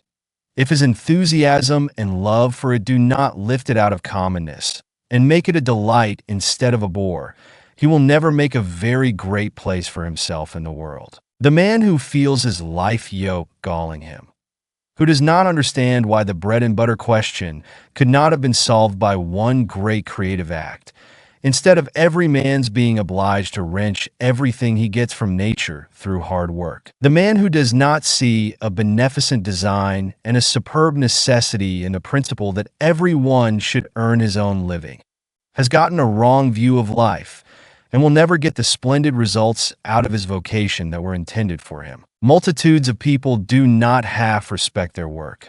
They look upon it as a disagreeable necessity for providing bread and butter, clothing and shelter, as unavoidable drudgery, instead of as a great man builder, a great life university for the development of manhood and womanhood. They do not see the divinity in the spur of necessity which compels man to develop the best thing in him, to unfold his possibilities by his struggle to attain his ambition, to conquer the enemies of his prosperity and his happiness.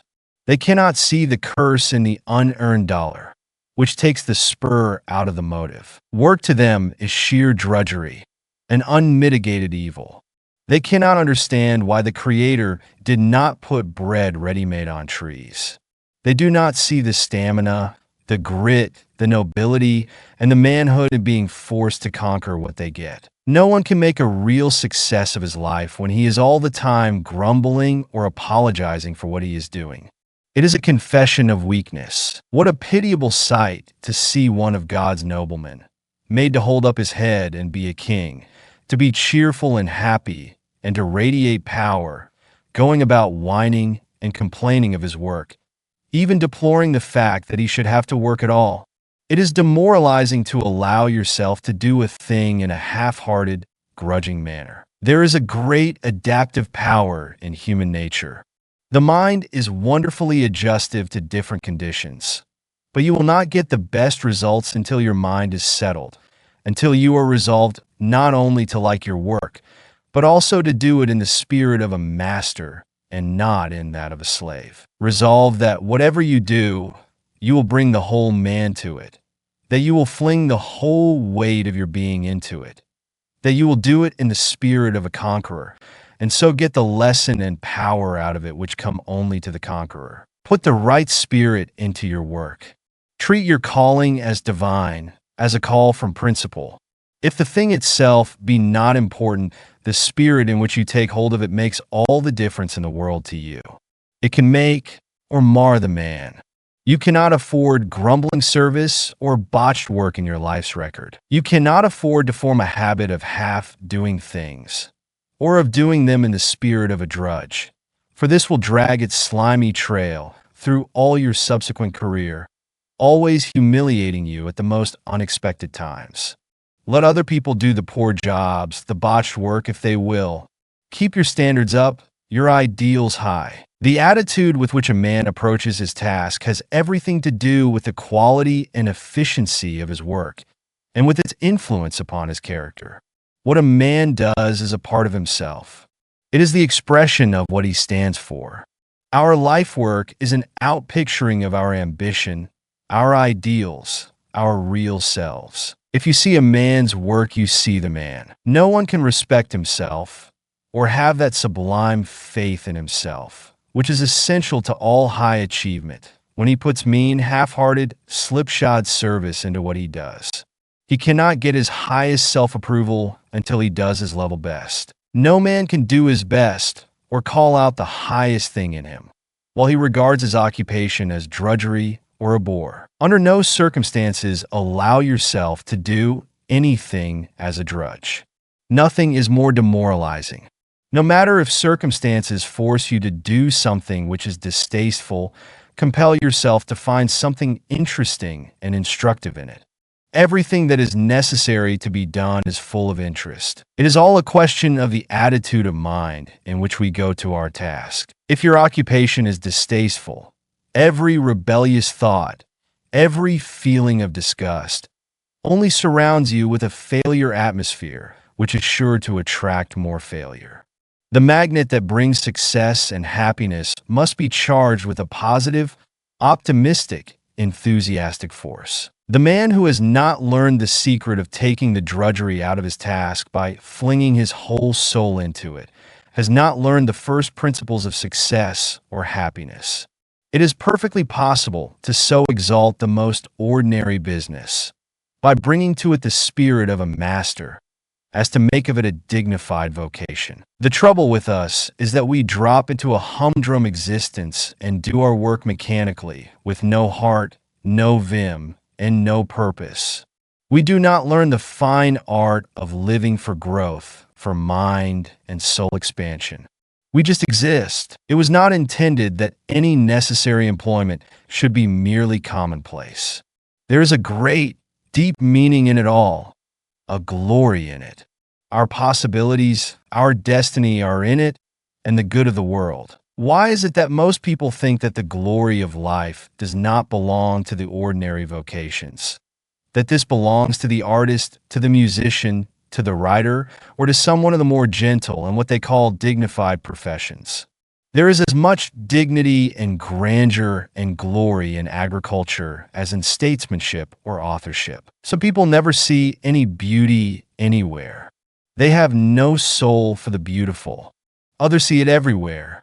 Farming to one man is a humdrum existence, an unbearable vocation, a monotonous routine, while another sees the glory and the dignity in it, and takes infinite pleasure in mixing brains with the soil and in working with the Creator to produce grander results. I knew a cobbler in a little village who took infinitely more pride in his vocation than did the lawyer, or even the clergyman of that town. I know a farmer who takes more pride in his crops than any other person in his community takes in his calling.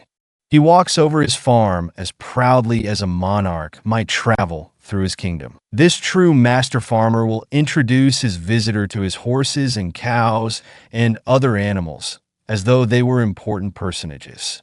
That is the kind of enthusiasm that takes the drudgery out of the farm and makes a joy out of a life which to many is so dull and commonplace. I have known a stenographer on small pay who put a higher quality of effort into her work than the proprietor of the great establishment she worked for, and she got more out of life than he did. I knew a school teacher in a little district 25 miles from a railroad, in a schoolhouse right in the forest, who took more pride in her work and in the progress of her pupils than some presidents of colleges whom I have known appeared to take in their duties. A girl who declared that she never would do housework, that she never would cook, no matter what misfortunes might come to her, married a man who lost his money, and she was forced to part with her servants and to do the cooking herself for the family. She thought she never could do it, but she determined to make bread making an art, to elevate cooking and make it a science in her home, and she succeeded. No matter how humble your work may seem, do it in the spirit of an artist, of a master. In this way, you lift it out of commonness and rob it of what would otherwise be drudgery. You will find that learning to thoroughly respect everything you do and not to let it go out of your hands until it has the stamp of your approval upon it as a trademark will have a wonderful effect upon your whole character. The quality of your work will have a great deal to do with the quality of your life. If your work quality is down, your character will be down, your standards down, your ideals down. The habit of insisting upon the best of which you are capable, and of always demanding of yourself the highest, never accepting the lowest, will make all the difference between mediocrity or failure and a successful career. If you bring to your work the spirit of an artist instead of an artisan, if you bring a burning zeal, an all-absorbing enthusiasm, if you determine to put the best there is in you in everything you do, no matter what it is, you will not long be troubled with a sense of drudgery.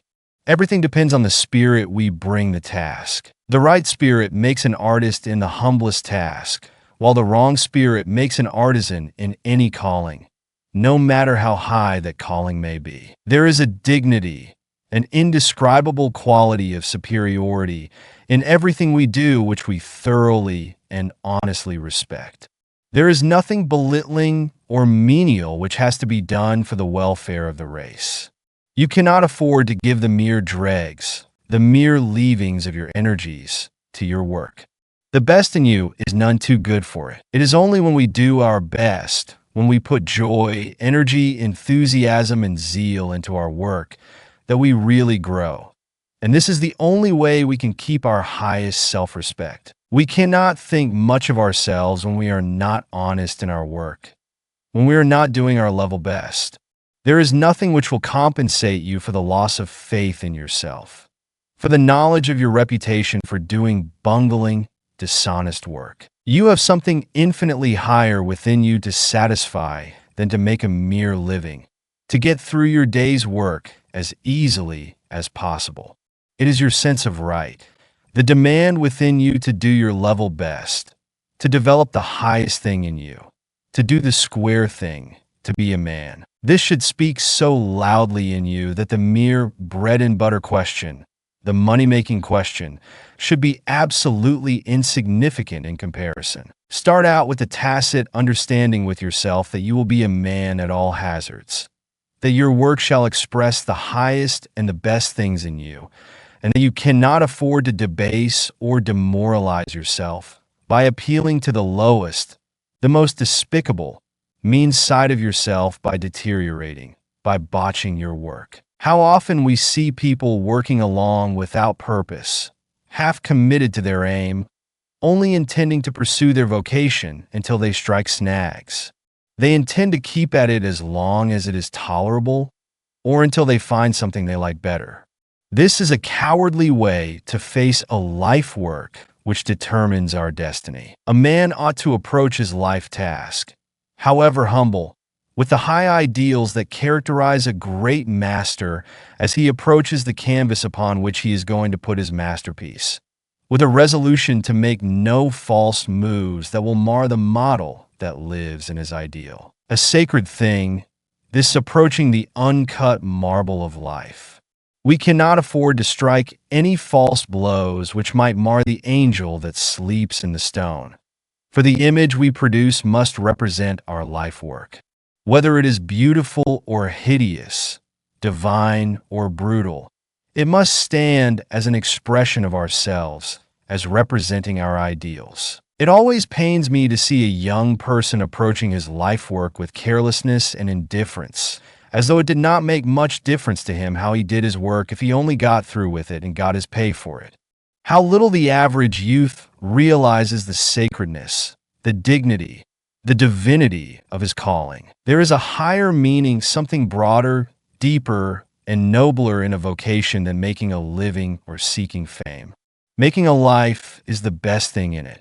It should be a man developer, a character builder, and a great life school for broadening, deepening, and rounding into symmetry, harmony, and beauty all the God-given faculties within us. The part of our life work which gives us a living, which provides the bread and butter and clothes and houses and shelter, is merely incidental to the great disciplinary, educative phase of it, the self-unfoldment. It is a question of how large and how grand a man or woman you can bring out of your vocation, not how much money there is in it. Your life work is your statue. You cannot get away from it. It is beautiful or hideous, lovely or ugly, inspiring or debasing, as you make it. It will elevate or degrade. You can no more get away from it than you can, of your own volition, rise from the earth. Every errand you do, every letter you write, every piece of merchandise you sell, every conversation, every thought of yours, everything you do or think is a blow of the chisel which mars or beautifies the statue. The attitude of mind with which we perform our life work colors the whole career and determines the quality of the destiny. It is the lofty ideal that redeems the life from the curse of commonness and imparts a touch of nobility to every calling. But a low, sordid aim will take the dignity out of any occupation. Chapter 7. Responsibility develops power. There is enough latent force in a Maximite torpedo shell to tear a warship to pieces. But the amount of force or explosive power in one of these terrific engines of destruction could never be ascertained by any ordinary concussion. Children could play with it for years, pound it, roll it about, and do all sorts of things with it.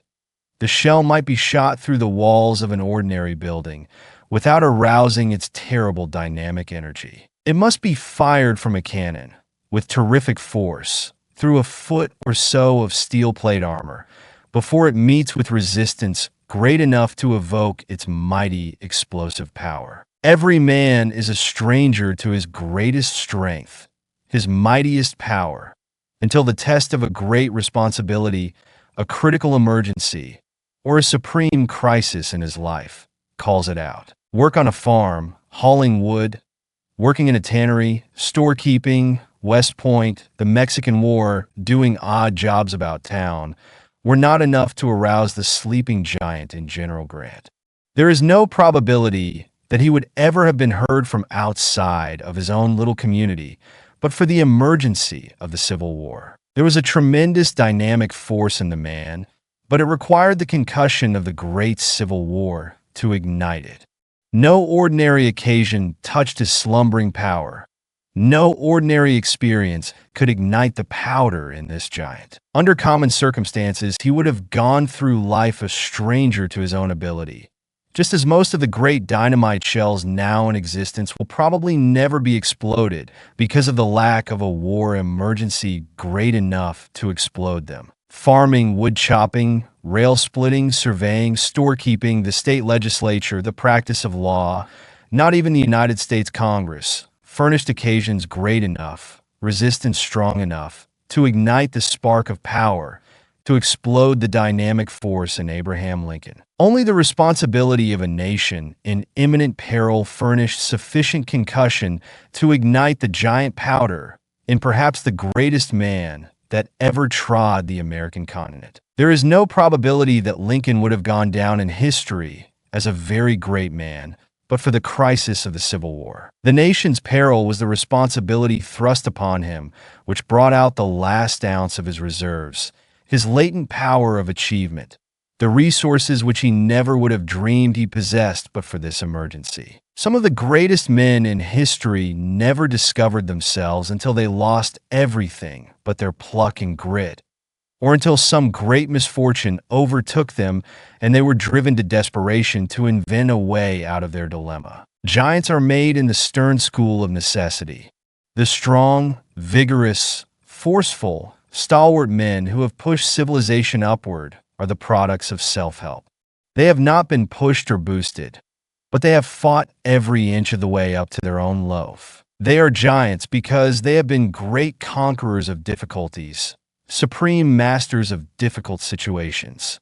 They have acquired the strength of the obstacles which they have overcome. Many of our giant business men never got a glimpse of their real power until some great panic or misfortune swept their property away and knocked the crutches out from under them. Many men and women never discovered their ability until everything they thought would help them to success had been taken away from them, until they had been stripped of everything that they held dear in life. Our greatest power, our highest possibility, lies so deep in our natures that it often takes a tremendous emergency, a powerful crisis, to call it out. It is only when we feel that all bridges behind us are burned, all retreat cut off, and that we have no outside aid to lean upon, that we discover our full inherent power. As long as we get outside help, we never know our own resources. How many young men and young women owe their success to some great misfortune which cut off a competence, the death of a relative, the loss of business or home, or some other great calamity, which threw them on their own resources and compelled them to fight for themselves. Responsibility is a great power developer. Where there is responsibility, there is growth. People who are never thrust into responsible positions never develop their real strength. This is one reason why it is so rare to find very strong men and women among those who have spent their lives in subordinate positions in the service of others. They go through life comparative weaklings because their powers have never been tested or developed by having great responsibility thrust upon them. Their thinking has been done for them. They have simply carried out somebody else's program. They have never learned to stand alone, to think for themselves, to act independently. Because they have never been obliged to plan for themselves, they have never developed the best things in them. Their power of originality, inventiveness, initiative, independence, self-reliance, their possible grit and stamina. The power to create, to make combinations, to meet emergencies. The power which comes from continuous marshaling of one's forces to meet difficult situations, to adjust means to ends. That stamina or power which makes one equal to the great crisis in the life of a nation is only developed by years of practical training under great responsibility. There is nothing more misleading than the philosophy that if there is anything in a youth, it will come out. It may come out, and it may not.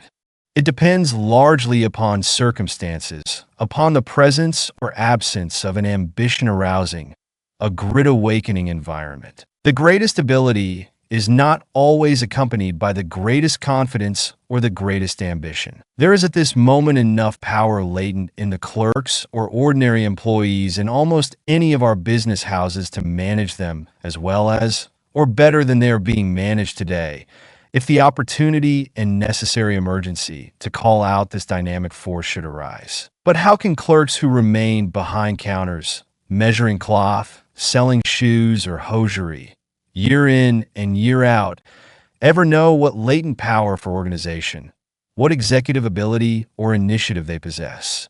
It is true that some of the more ambitious and courageous get out and start for themselves, but it does not follow that they are always abler than those who remain behind. Sometimes the greatest ability is accompanied by great modesty and even timidity. Then, again, employees conscious of great ability are often deterred from taking the risk of launching out for themselves because of possible disaster to those depending upon them for daily bread. But thrust great responsibility upon a man, drive him to desperation, and the demand will bring out what there is in him. It will call out his initiative, his ingenuity, his resourcefulness, his self-reliance, his power to adjust means to ends. If there are any elements of leadership in him, responsibility will call them out. It will test his power to do things. I have in mind a young man who developed such amazing ability within 6 months from the date of a very important promotion that he surprised everybody who knew him. Even his best friends did not believe that it was in him. But the great responsibilities, the desperate situation, thrust upon him brought out his reserve power, and he very quickly showed of what stuff he was made. This promotion, and a little stock in the concern which had been given him, aroused his ambition and called out a mighty power which before he did not dream that he possessed. Tens of thousands of young men and young women today are only waiting for a chance to show themselves, waiting for an opportunity to try their wings. And when the opportunity, the responsibility, comes, they will be equal to anything that confronts them. Proprietors of large concerns are often very much exercised by the death of a superintendent or lieutenant who has managed with exceptional ability. They are fearful that very disastrous results may follow and believe it will be almost impossible to fill his place. But while they are looking around to find a man big enough for the place, someone, perhaps, who was under the former chief, attends to his duties temporarily, and makes even a better manager than his predecessor. Young men and young women are rising out of the ranks constantly, everywhere, who fill these positions oftentimes much better than those who drop out and whose places it was thought almost impossible to fill. Do not be afraid to pile responsibility upon your employees. You will be amazed to see how quickly they will get out from under their load and what unexpected ability they will develop. Many employers are always looking for people outside of their own establishment to fill important vacancies, simply because they cannot see or appreciate a man's ability until he has actually demonstrated it. But how can he demonstrate it until he has the chance? There are probably today scores of young men in every one of our great business houses who are as capable as the present heads. There is no position that cannot be filled as well or better than it is being filled now, by someone who is still in the ranks and who has not yet been heard from in any distinctive way. When some great statesman falls, the people often look about to find that there is apparently no one to fill his place. But from an unexpected source, perhaps from a little out-of-the-way town, from the common ranks, there comes a man who is equal to the emergency. The way to bring out the reserve in a man is to pile responsibility upon him. If there is anything in him, this will reveal it. Some of us never quite come to ourselves in fullness and power until driven to desperation. It is when we are shipwrecked like Robinson Crusoe upon an island, with nothing but our own brain and hands, nothing but resources locked up deep in ourselves, that we really come to complete self-discovery. A captain never knows what is in his men until they have been tested by a gale at sea which threatens shipwreck. That there are great potencies and power possibilities within us which we may never know is proved by the tremendous forces that are aroused in ordinary people in some great crisis or emergency. The elevator boy may never have dreamed that there was anything heroic in his nature. He may never have thought there was a possibility of his rising in the world to the importance of the men whom he lifted to their offices. But the building takes fire, and this boy, who was seldom noticed by anyone, who did not show any special signs of ability, in a few minutes develops the most heroic qualities. He runs his elevator up through the burning floors when choked with smoke, the hot cable blistering his hands, and rescues 100 people who, but for him, might have lost their lives. A ship is wrecked at sea, and a poor immigrant becomes the hero of the hour, commanding a lifeboat and giving orders with calmness, authority, and force when others have lost their heads. A hospital takes fire, and the delicate, timid girl invalid develops into a heroine almost instantly and does a giant's work. In fires and wrecks, in great disasters or emergencies of all kinds, are enacted deeds of daring and of sublime heroism, which, before the great test came, would have been thought impossible by those who did them. No one ever knows just how much dynamic force there is in him until tested by a great emergency or a supreme crisis. Oftentimes men reach middle life, and even later, before they really discover themselves, until some great emergency, loss, or sorrow has tested their timber. They cannot tell how much strain they can stand. No emergency great enough to call out their latent power ever before confronted them, and they did not themselves realize what they would be equal to until the great crisis confronted them. I have known of several instances where daughters reared in luxury were suddenly thrown upon their own resources by the death of their parents and the loss of their inherited fortunes. They had not been brought up to work, did not know how to do anything useful, had no trade, and no idea how to earn a livelihood. And yet all at once they developed marvelous ability for doing things. The power was there, latent, but responsibility had not hitherto been thrust upon them. Young men suddenly forced into positions of tremendous responsibility by accident or death are often not the same men in 6 months. They have developed strong manly qualities which no one ever dreamed they possessed. Responsibility has made men of them, and it makes women of inexperienced and untried girls who are suddenly thrust into an emergency where they are obliged to conduct a business or support a family. Many people distrust their initiative because they have not had an opportunity to exercise it. The monotonous routine of doing the same work year in and year out does not tend to develop new faculties. All the mental powers must be exercised, strengthened, before we can measure their possibilities. I know young men who believe in everybody but themselves. They seem to have no doubt about other people accomplishing what they undertake, but are always shaky about themselves. Oh, do not put me at the head of this or that. Somebody else can do it better than I. They shrink from responsibility because they lack self-faith. The only way to develop power is to resolve early in life, never to let an opportunity for doing so go by. Never shrink from anything which will give you more discipline, better training, and enlarged experience. No matter how distasteful, force yourself into it. There is nothing like responsibility for developing ability. Never mind if the position is hard. Take it and make up your mind that you're going to fill it better than it was ever before filled. I once heard a man say he regretted more than anything else in his life that he had indulged his natural inclination to decline every position of responsibility offered him.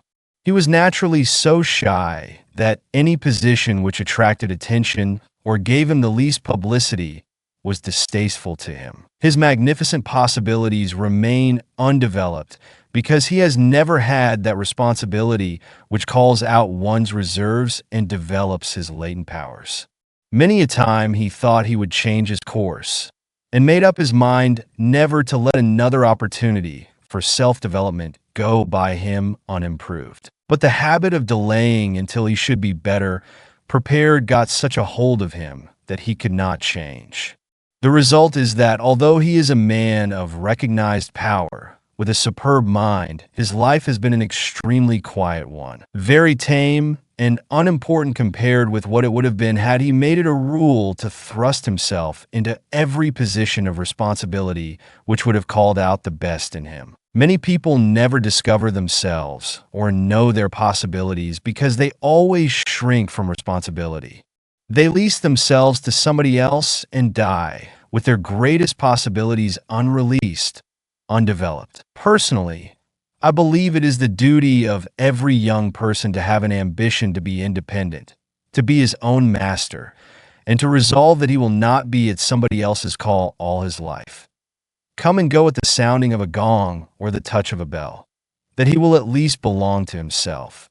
That he will be an entire wheel and not a cog. That he will be a whole machine, although it may be a small one, rather than part of someone else's machine. The very stretching of the mind toward high ideals, the looking forward to the time when we shall be our own masters, working along the lines of a resolution, a fixed, irrevocable determination has a strengthening, unifying influence upon all of the faculties, and you will be a stronger man or woman, whatever your future, if you keep steadily, persistently in mind your own individual declaration of independence. It means freedom. It means delivery from restraint, from a certain feeling of slavery which attaches to every subordinate position. I do not believe that it is possible for anyone to reach the same magnitude of manhood or womanhood, to grow to the same statute, after giving up the struggle for absolute independence, or the hope of going into a business or profession or something else all of one's own. It is true that not every person has the executive ability or strength of mind, the qualities of leadership, the moral stamina, or the push to conduct a business successfully for himself and stand his ground. There are also many instances of young men who have others dependent upon them and who are not in a position to take the risks of going into business for themselves. A great many, however, work for others merely because they do not dare to take the risk of starting on their own responsibility. They lack the courage to branch out. The fear of possible failure deters them. Moreover, a great many start as boys in certain occupations, work up to a fairly good salary, and, though they may be ambitious to be independent, are yet held back by the distrust of their own powers and the advice of others, to let well enough alone, until the habit of doing the same thing year in and year out becomes so fixed that it is very difficult to wrench themselves out of their environment. Again, a great many people prefer a small certainty to a big uncertainty. There is no disposition to hazard, no desire to take risks in their makeup. They do not want to assume large responsibilities. They prefer steady employment and the certainty that every Saturday night they will find fixed sums in their pay envelopes, to the great risks, responsibilities, and uncertainties of a business of their own. You may not have the ambition, the desire, or the inclination to take responsibility. You may prefer to have an easier life and to let somebody else worry about the payment of notes and debts, the hard times, the dull seasons, and the panics. But if you expect to bring out the greatest possibilities in you, if growth with the largest possible expansion of your powers is your goal, you cannot realize your ambition in the fullest and completest sense while merely trying to carry out somebody else's program and letting him furnish the ideas. There must be a sense of complete independence, not partial but complete, in order to reach the highest growth. We do not attain our full stature of manhood or womanhood in captivity or in slavery, but in freedom, in absolute liberty. The eagle must be let out of the cage, no matter how large or how comfortable, before it can exhibit all the powers of an eagle. It is the locked-up forces within that lie deep in our natures, not those which are on the surface, that test our mettle. It is within everybody's power to call out these hidden forces, to be somebody and to do something worthwhile in the world. And the man who does not do it is violating his sacred birthright. Every man or woman who goes through the world with great continents of undiscovered possibilities locked up within him commits a sin against himself, and that which borders on a crime against civilization. Don't be afraid to trust yourself. Have faith in your own ability to think along original lines. If there is anything in you, self-reliance will bring it out. Whatever you do, cultivate a spirit of manly independence in doing it. Let your work express yourself. Don't be a mere cog in a machine. Do your own thinking and carry out your own ideas as far as possible, even though working for another. Chapter 8. An overmastering purpose. Before water generates steam, it must register 212 degrees of heat. 200 degrees will not do it. 210 will not do it. The water must boil before it will generate enough steam to move an engine, to run a train. Lukewarm water will not run anything. A great many people are trying to move their life trains with lukewarm water or water that is almost boiling, and they are wondering why they are stalled, why they cannot get ahead. They're trying to run a boiler with 200 or 210 degrees of heat, and they cannot understand why they do not get anywhere. Lukewarmness in his work stands in the same relation to man's achievement as lukewarm water does to the locomotive boiler. No man can hope to accomplish anything great in this world until he throws his whole soul, flings the force of his whole life into it. In Phillips Brooks's talks to young people, he used to urge them to be something with all their might. It is not enough simply to have a general desire to be something. There is but one way to accomplish it, and that is to strive to be somebody with all the concentrated energy we can muster. Any kind of a human being can wish for a thing, can desire it, but only strong, vigorous minds with great purposes can do things. There is an infinite distance between the wishers and the doers. A mere desire is lukewarm water, which never will take a train to its destination.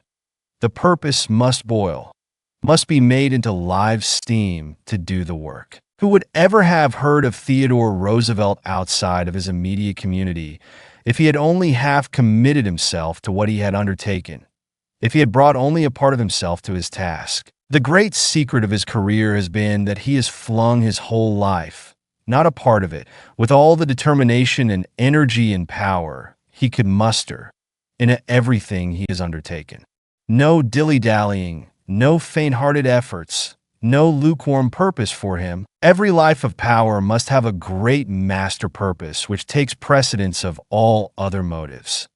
A supreme principle which is so commanding and so imperative in its demands for recognition and exercise that there can be no mistaking its call.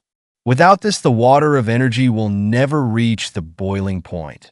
The life train will not get anywhere. The man with a vigorous purpose is a positive, constructive, creative force.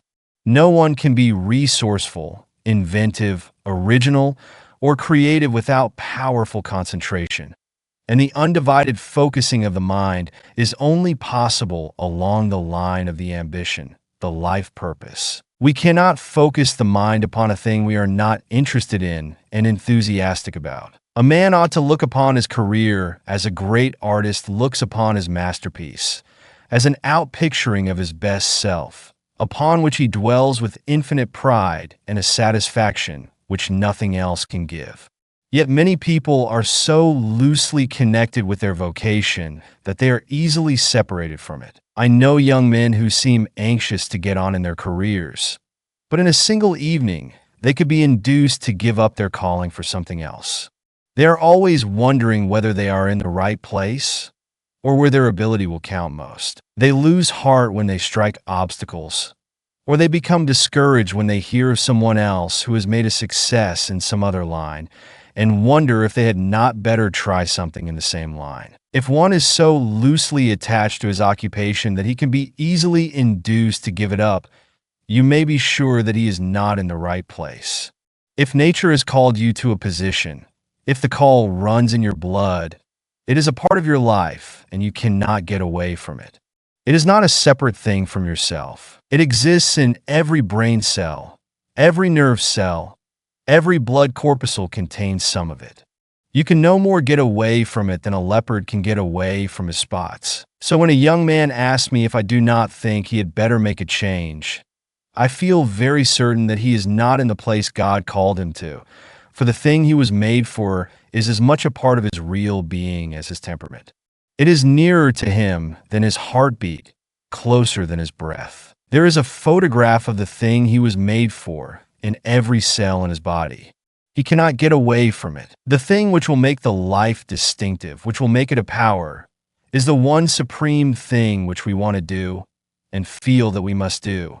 And no matter how long we may be delayed from this aim, or how far we may be swerved aside by mistakes or iron circumstances, we should never give up hope or a determination to pursue our object. Some people have not the moral courage, the persistence, the force of character to get the things out of the way which stand between them and their ambition. They allow themselves to be pushed this way and that way into things for which they have no fitness or taste. Their willpower is not strong enough to enable them to fight their way to their goal.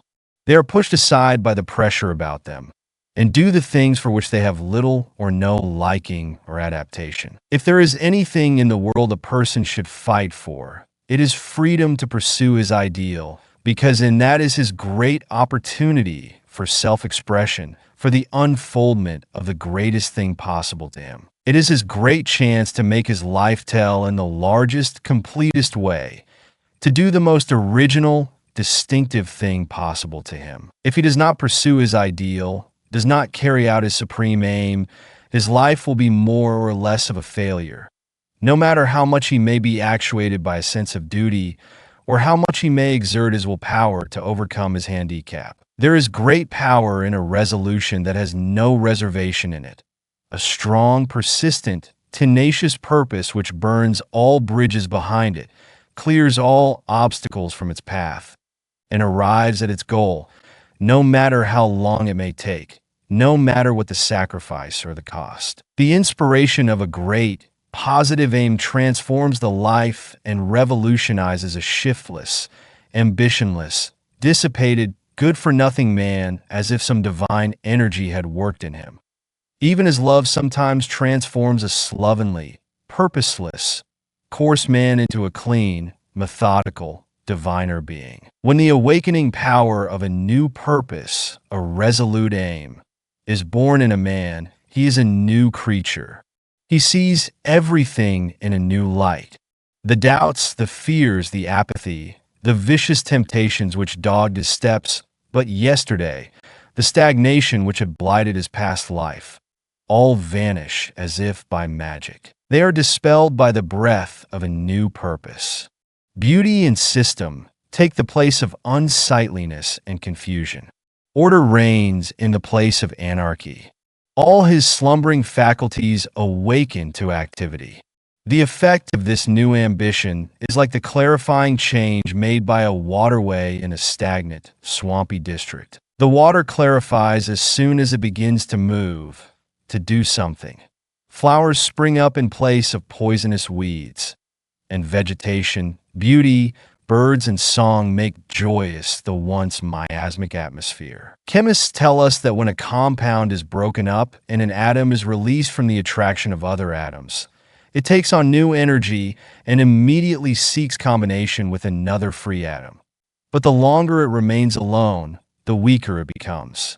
It seems to lose much of its vitality and power of attraction when idle. When the atom is first freed from the grasp of its fellows, it is called nascent, newborn. It is then that it has its maximum of gripping power. And if it finds a free atom immediately after it is released, it will unite with it with greater vigor than ever.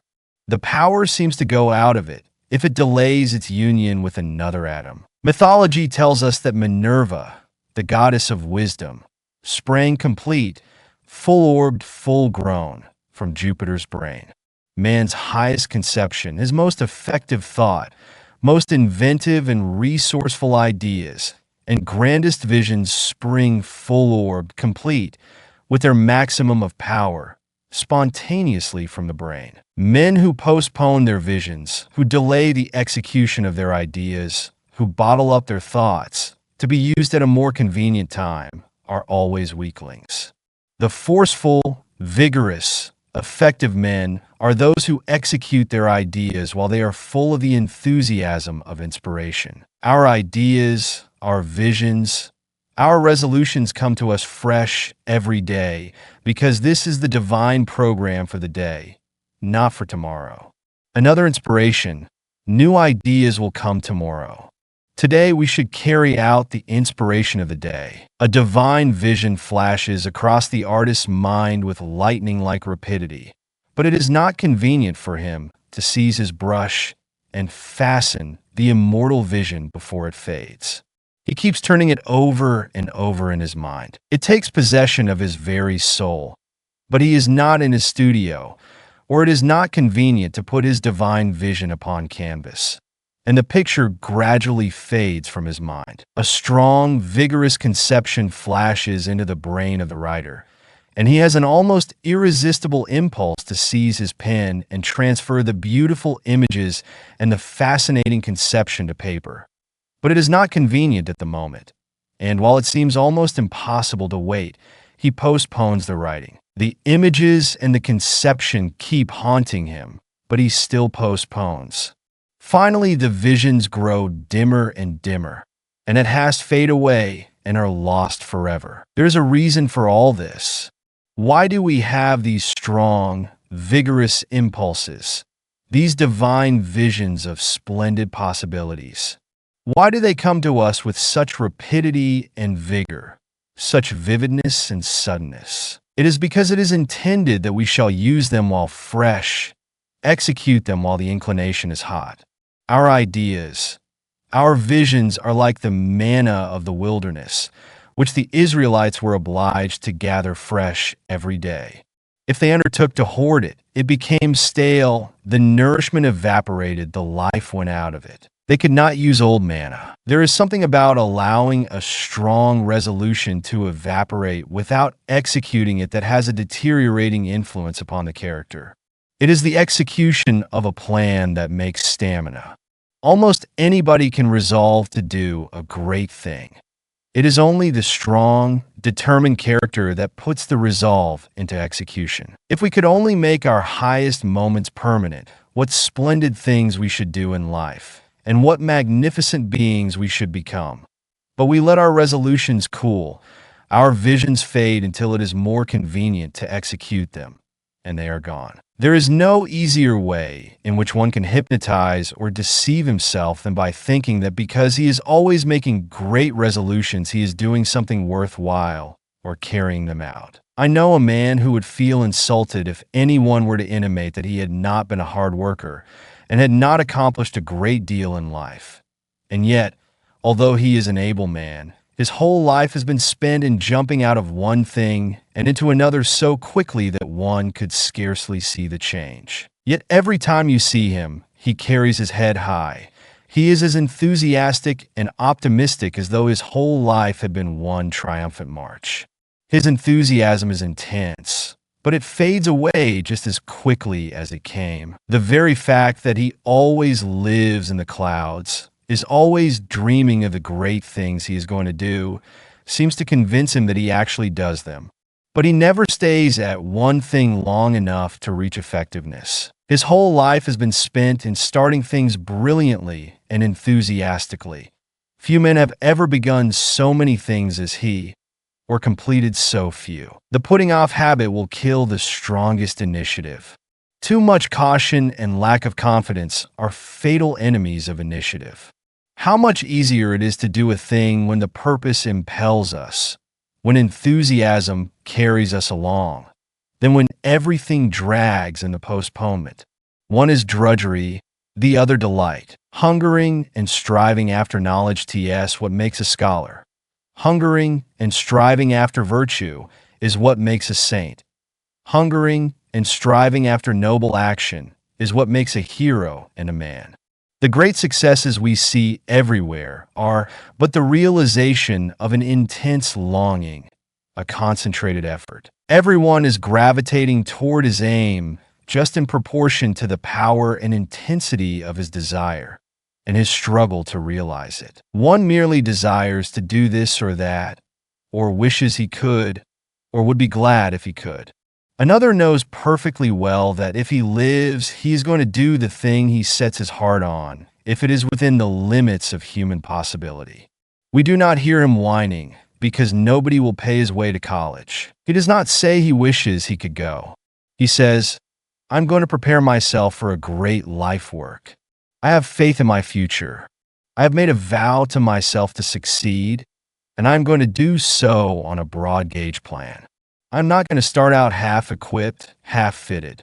I will have a college training. When you find a boy who resolves within himself that, come what will, he is going to do the thing he sets his heart on, and that there are no ifs or buts or ends about it, you may be sure he is made of winning stuff. He will not postpone the realization of his vision until too late, until its glory has vanished. He will lose no time in putting forth all his energy to make it real. And if it is a possible thing, he will succeed. Chapter 9. Has your vocation your unqualified approval? I quote the following sentences from a letter just received. In your February editorial, the following paragraph has impressed me mightily. To spend a life in buying and selling lies or cheap, shoddy shams is demoralizing to every element of nobility. To excellence in any form? Now, I happen to be in the sham business and hate it so heartily that I want to get out of it as soon as I can do so with justice to others' interests. This young man, who gets more than $10,000 a year in salary, says that he is expected to trade upon the credulity of the poorer classes, who can ill afford to be preyed upon. And he continues, while I need the money, I cannot enjoy this kind of work. Nor can I write with conviction or ambition on projects which I naturally know to be fakes. Besides, I am afraid of the very thing pointed out in your editorial, namely, growing down to the work. I hate hypocrisy worse than any other thing, and I cannot do my best work in any business based on such a foundation. I do not want to remain in an occupation which pays its highest salaries to the most skillful fakirs. It is pitiable to see a strong, bright, promising young man, capable of filling a high position, trying to support himself and his family in an occupation which has not received his approval, which is lowering his ideals, which dwarfs his nature, which makes him despise himself, which strangles all that is best and noblest within him, and which is constantly condemning him and ostracizing him and his family from all that is best and truest in life. How often we hear a young man say, I do not like the business I am in. I know it has a bad influence on me. I do not believe in the methods used or the deceptions practiced. I am ashamed to have my friends know what I am doing, and I say as little about it in public as possible. I know I ought to change, but it is the only business I understand in which I can earn as much money as I need to keep up appearances, for I have been getting a good salary and have contracted expensive habits of living, and I have not the force of character to risk a change. Do not deceive yourself with the idea that somebody has got to do this questionable work and that it might as well be you. Let other people do it. If they will, there is something better for you. The Creator has given you a guarantee, written in your blood and brain cells, that if you keep yourself clean and do that which He has indicated in your very constitution, you will be a man, will succeed, and will belong to the order of true nobility. But if you do not heed that edict, you will fail. You may get a large salary, but this alone is not success.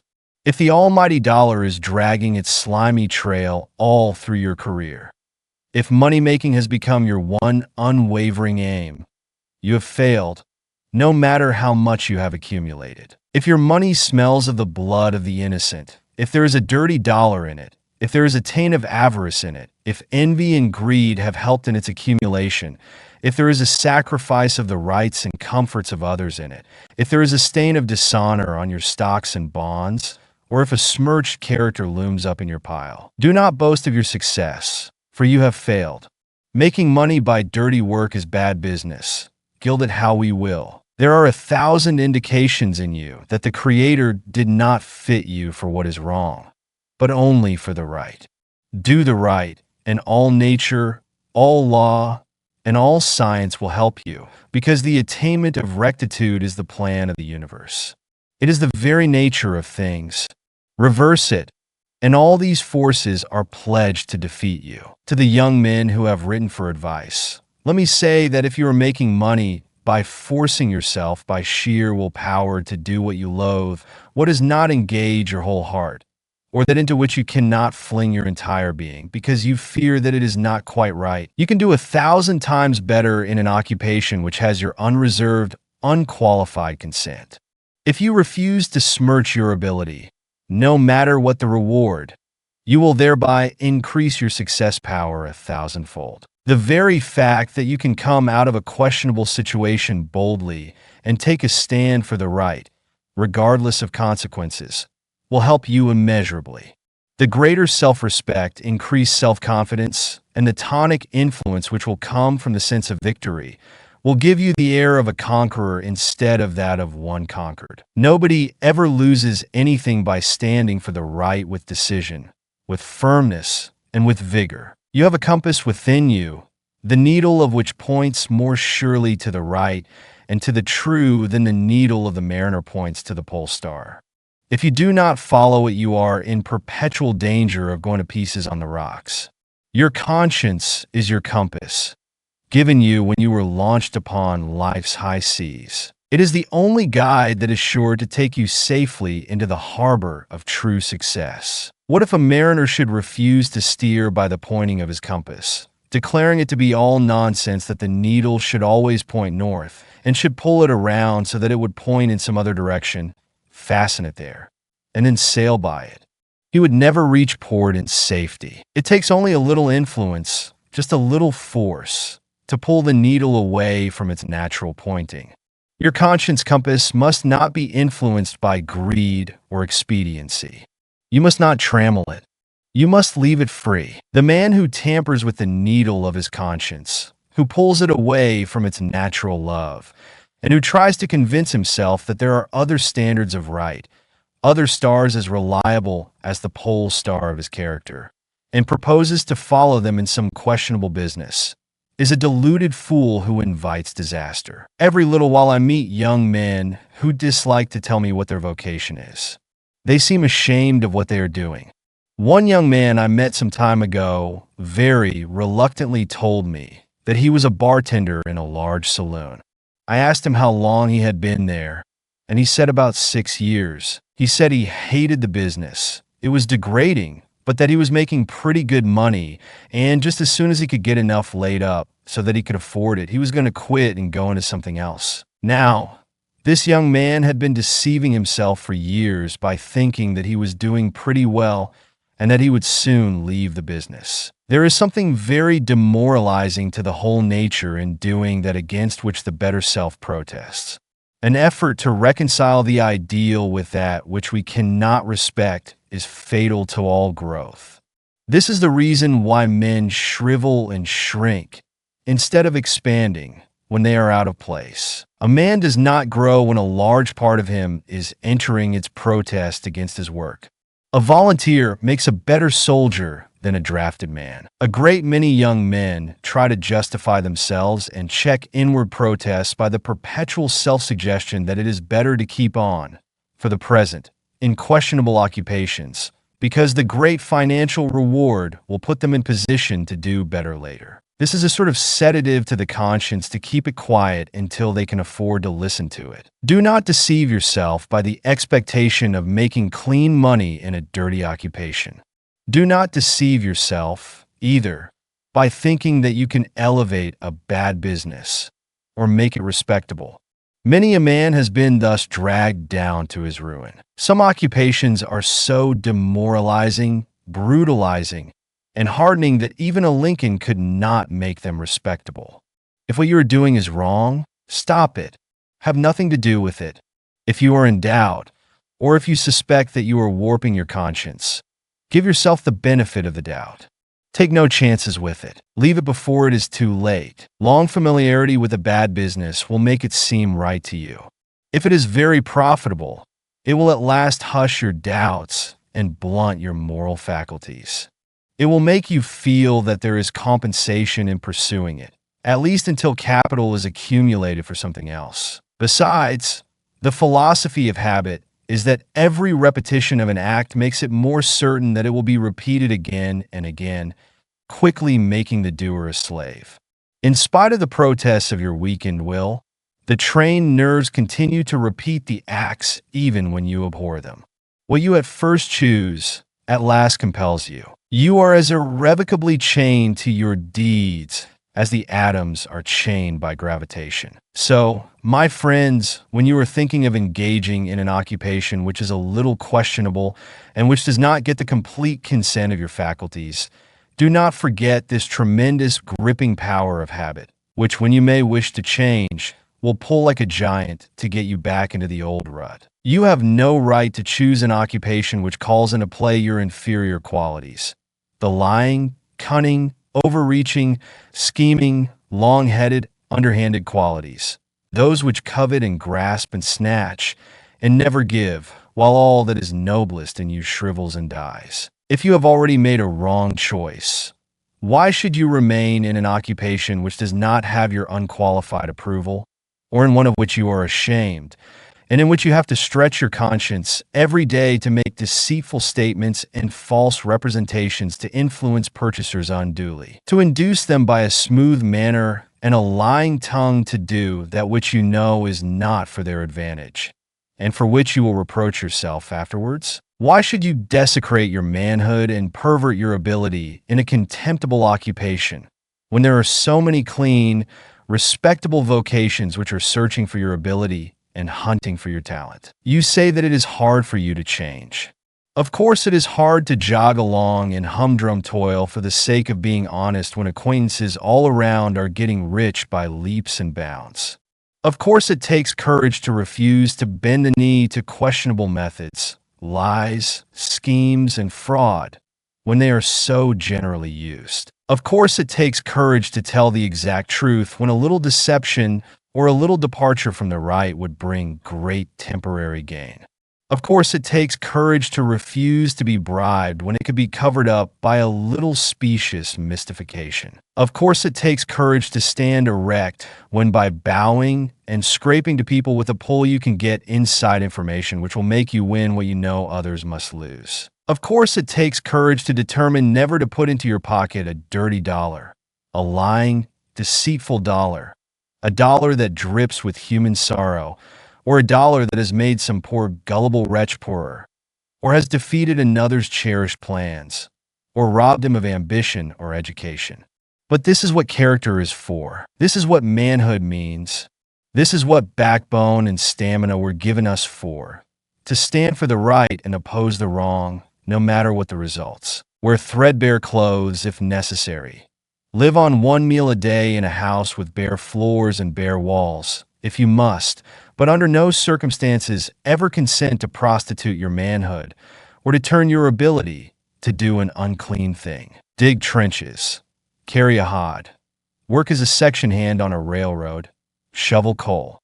Anything rather than sacrifice your self-respect blunt your sense of right and wrong, and shut yourself off forever from the true joy of living, and the approbation which comes only from the consciousness of doing your level best to reach the highest that is possible to you. Do not choose that occupation which has the most money in it, the greatest promise of material reward, notoriety, or fame, even, but choose that which will call out the man in you, and which will develop your greatest strength and symmetry of manhood, personal nobility. Manhood is greater than wealth and grander than fame. Personal nobility is greater than any calling or any reward that it can bring. Chapter 10. Stand for something. The greatest thing that can be said of a man, no matter how much he has achieved, is that he has kept his record clean. Why is it that, in spite of the ravages of time, the reputation of Lincoln grows larger and his character means more to the world every year? It is because he kept his record clean and never prostituted his ability nor gambled with his reputation. Where, in all history, is there an example of a man who was merely rich, no matter how great his wealth, who exerted such a power for good, who was such a living force in civilization, as was this poor backwoods boy? What a powerful illustration of the fact that character is the greatest force in the world. A man assumes importance and becomes a power in the world just as soon as it is found that he stands for something, that he is not for sale, that he will not lease his manhood for salary, for any amount of money, or for any influence or position, that he will not lend his name to anything which he cannot endorse. The trouble with so many men today is that they do not stand for anything outside their vocation. They may be well educated, well up in their specialties, may have a lot of expert knowledge, but they cannot be depended upon. There is some flaw in them which takes the edge off their virtue. They may be fairly honest, but you cannot bank on them. It is not difficult to find a lawyer or a physician who knows a good deal, who is eminent in his profession, but it is not so easy to find one who is a man before he is a lawyer or a physician, whose name is a synonym for all that is clean, reliable, solid, substantial. It is not difficult to find a good preacher, but it is not so easy to find a real man, sterling manhood, back of the sermon. It is easy to find successful merchants, but not so easy to find men who put character above merchandise. What the world wants is men who have principle underlying their expertness, principle under their law, their medicine, their business. Men who stand for something outside of their offices and stores, who stand for something in their community, whose very presence carries weight. Everywhere we see smart, clever, long-head, shrewd men, but how comparatively rare it is to find one whose record is as clean as a hound's tooth, who will not swerve from the right, who would rather fail than be a party to a questionable transaction. Everywhere we see businessmen putting the stumbling blocks of deception and dishonest methods right across their own pathway, tripping themselves up while trying to deceive others. We see men worth millions of dollars filled with terror, trembling lest investigations may uncover things which will damn them in the public estimation. We see them cowed before the law like whipped spaniels, catching at any straw that will save them from public disgrace. What a terrible thing to live in the limelight of popular favor, to be envied as rich and powerful, to be esteemed as honorable and straightforward, and yet to be conscious all the time of not being what the world thinks we are, to live in constant terror of discovery, in fear that something may happen to unmask us and show us up in our true light. But nothing can happen to injure seriously the man who lives foursquare to the world, who has nothing to cover up, nothing to hide from his fellows, who lives a transparent, clean life with never a fear of disclosures. If all of his material possessions are swept away from him, he knows that he has a monument in the hearts of his countrymen, in the affection and admiration of the people, and that nothing can happen to harm his real self because he has kept his record clean. Mr. Roosevelt early resolved that, let what would come, whether he succeeded in what he undertook or failed, whether he made friends or enemies, he would not take chances with his good name. He would part with everything else first. that he would never gamble with his reputation, that he would keep his record clean. His first ambition was to stand for something, to be a man. Before he was a politician or anything else, the man must come first. In his early career, he had many opportunities to make a great deal of money by allying himself with crooked, sneaking, and scrupulous politicians. He had all sorts of opportunities for political graft, but crookedness never had any attraction for him. He refused to be a party to any political jobbery, any underhand business. He preferred to lose any position he was seeking to let somebody else have it, if he must get smirched into getting it. He would not touch a dollar, place, or preferment unless it came to him clean, with no trace of jobbery on it. Politicians who had an axe to grind knew it was no use to try to bribe him, or to influence him with promises of patronage, money, position, or power. It is because there is power in that name, because there is character in it, because it stands for something, because it represents reliability and square dealing.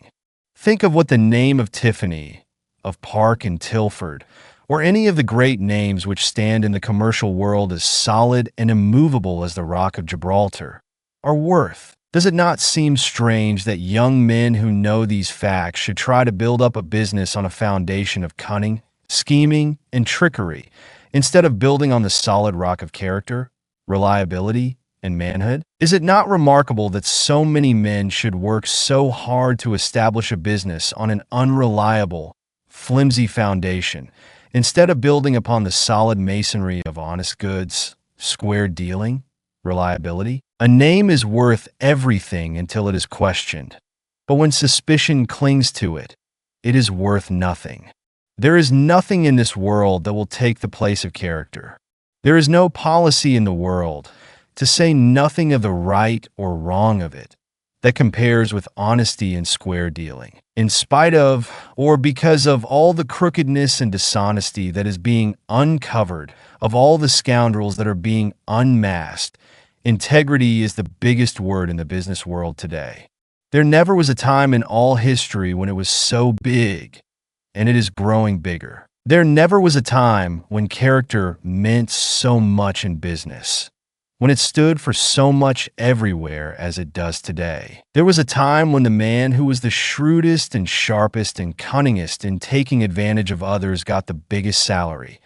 But today the man at the other end of the bargain is looming up as never before. Nathan Strauss, when asked the secret of the great success of his firm, said it was their treatment of the man at the other end of the bargain. He said they could not afford to make enemies. They could not afford to displease or to take advantage of customers, or to give them reason to think that they had been unfairly dealt with, that in the long run, the man who gave the squarest deal to the man at the other end of the bargain would get ahead fastest. There are merchants who have made great fortunes, but who do not carry weight among their fellow men because they have dealt all their lives with inferiority. They have lived with shoddy and shams so long that the suggestion has been held in their minds until their whole standards of life have been lowered. Their ideals have shrunken. Their characters have partaken of the quality of their business. Contrast these men with the men who stood for half a century or more at the head of solid houses, substantial institutions. Men who have always stood for quality in everything, who have surrounded themselves not only with ability, but with men and women of character. We instinctively believe in character. We admire people who stand for something, who are centered in truth and honesty. It is not necessary that they agree with us.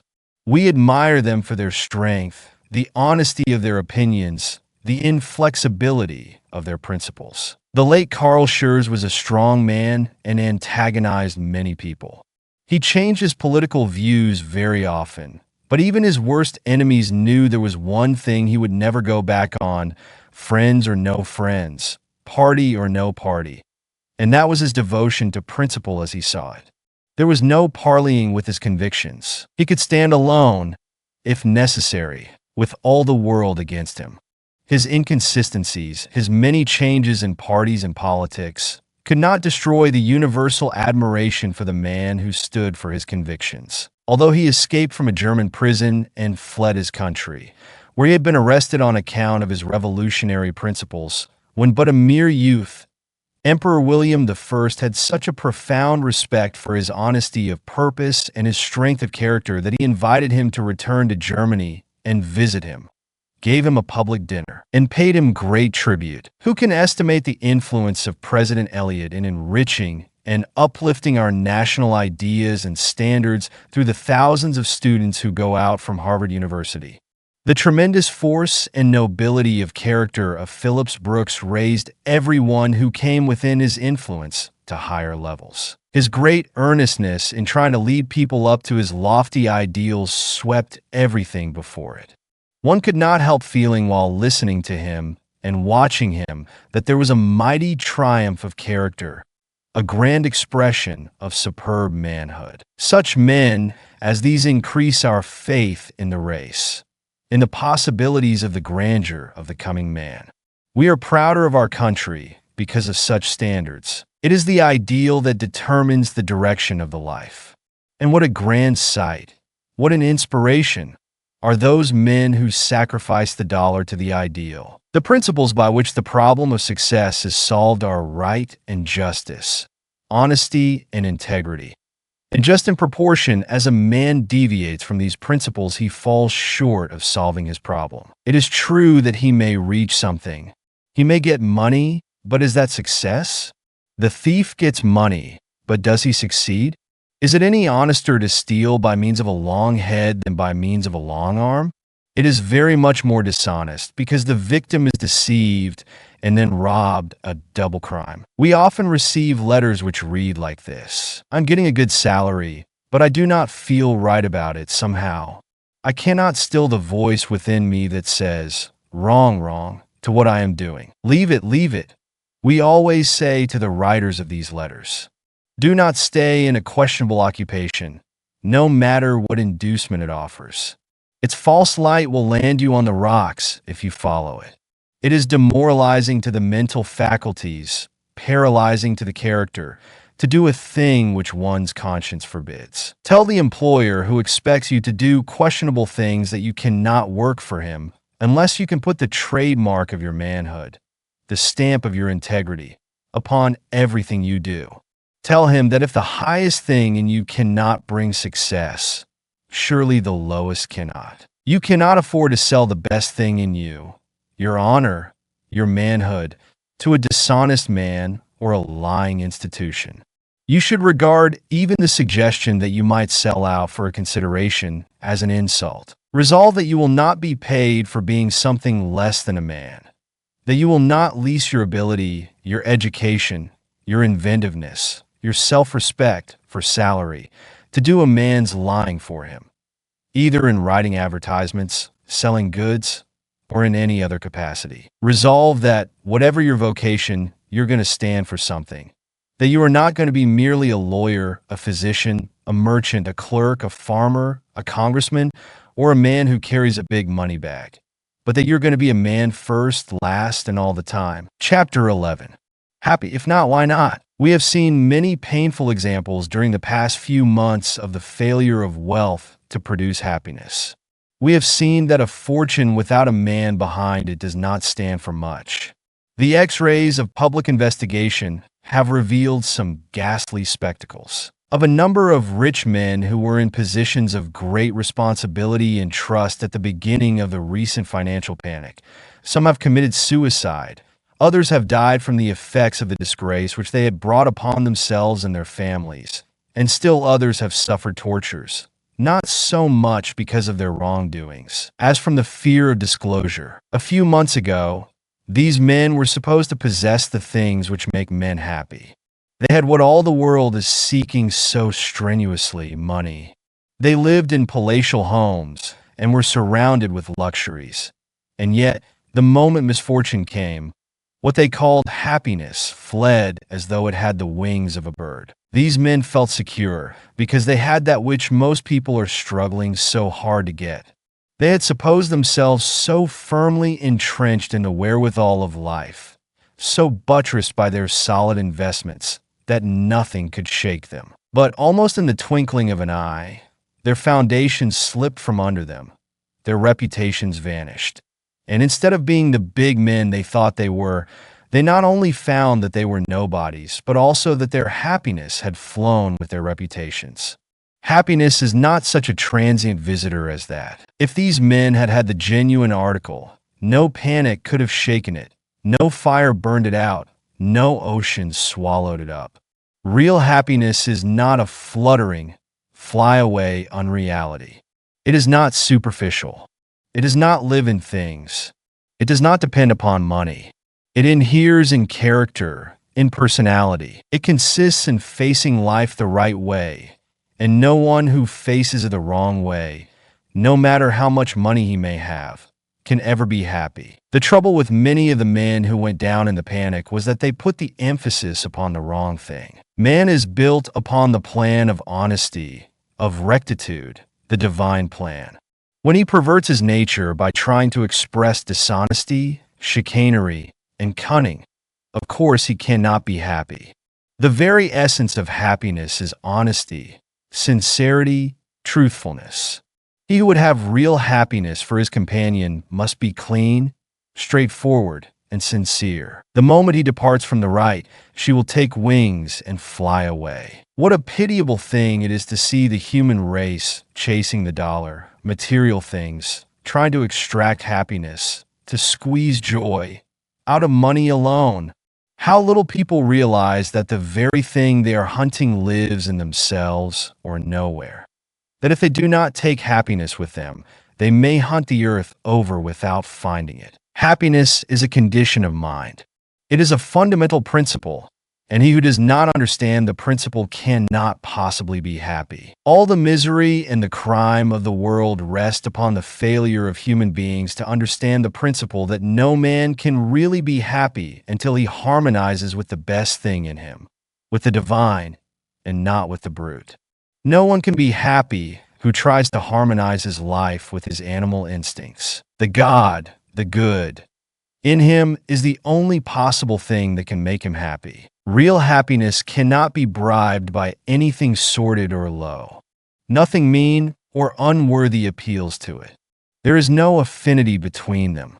Founded upon principle, it is as scientific as the laws of mathematics. And he who works his problem correctly will get the happiness answer. There is only one way to secure the correct answer to a mathematical problem, and that is to work in harmony with mathematical laws. It would not matter if half the world believed there was some other way to get the answer. It would never come until the law was followed with the utmost exactitude. It does not matter that the great majority of the human race believe there is some other way of reaching the happiness goal. The fact that they are discontented, restless, and unhappy shows that they are not working their problems scientifically. We are all conscious that there is another man inside of us, that there accompanies us through life a divine, silent messenger, that other, higher, better self which speaks from the depths of our nature and which gives its consent, its amen, to every right action and condemns every wrong one. Men and women in all times have tried to bribe this constant monitor, to purchase its approval, to silence it in nervous excitement, to drown it in vicious pleasure, with drink and with drugs, but all in vain. Men in every age have disregarded its warning, have tried in every possible way to get away from its tormenting reproofs when they have done wrong, but no amount of dissipation or excitement has ever been able to silence its voice. It always continues to give its unbiased, unbribed approval or disapproval to whatever we do. There is nothing in which people deceive themselves so much as in the pursuit of happiness. There is only one way to find it. That is by obeying the laws upon which we are built. We are constructed along the lines of truth and justice, and we cannot reach felicity by disobeying these, the very laws of our nature. So long as we continue to do evil, to get money by unfair means, by robbing others or taking advantage of them, so long as our ambition is to get rich anyway, we can never attain true happiness because we are going in the wrong direction.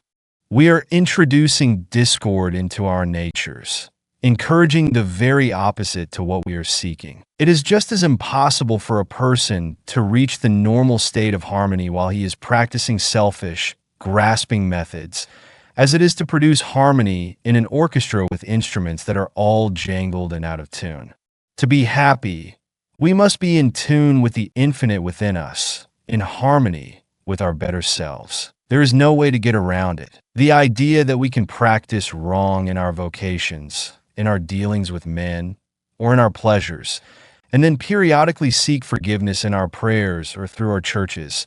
The idea that a man can do wrong and be forgiven without remedying the wrong, or without forsaking the sin, has done more harm than almost any other thing in civilization.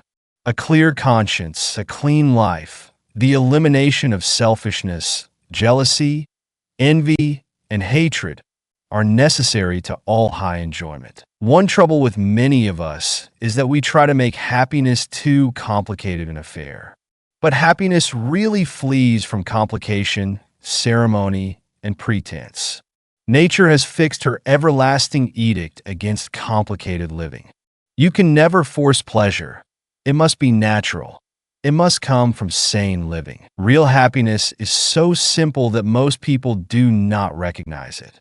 They think it comes from doing something on a big scale, from a big fortune, or from some great achievement, when, in fact, it is derived from the simplest, the quietest, the most unpretentious things in the world. Our great problem is to fill each day so full of sunshine, of plain living and high thinking, that there can be no commonness or unhappiness in our lives. Little kindnesses, pleasant words, and helps by the way, trifling courtesies and encouragements, duties faithfully done, unselfish service, work that we enjoy, friendships, love, and affection.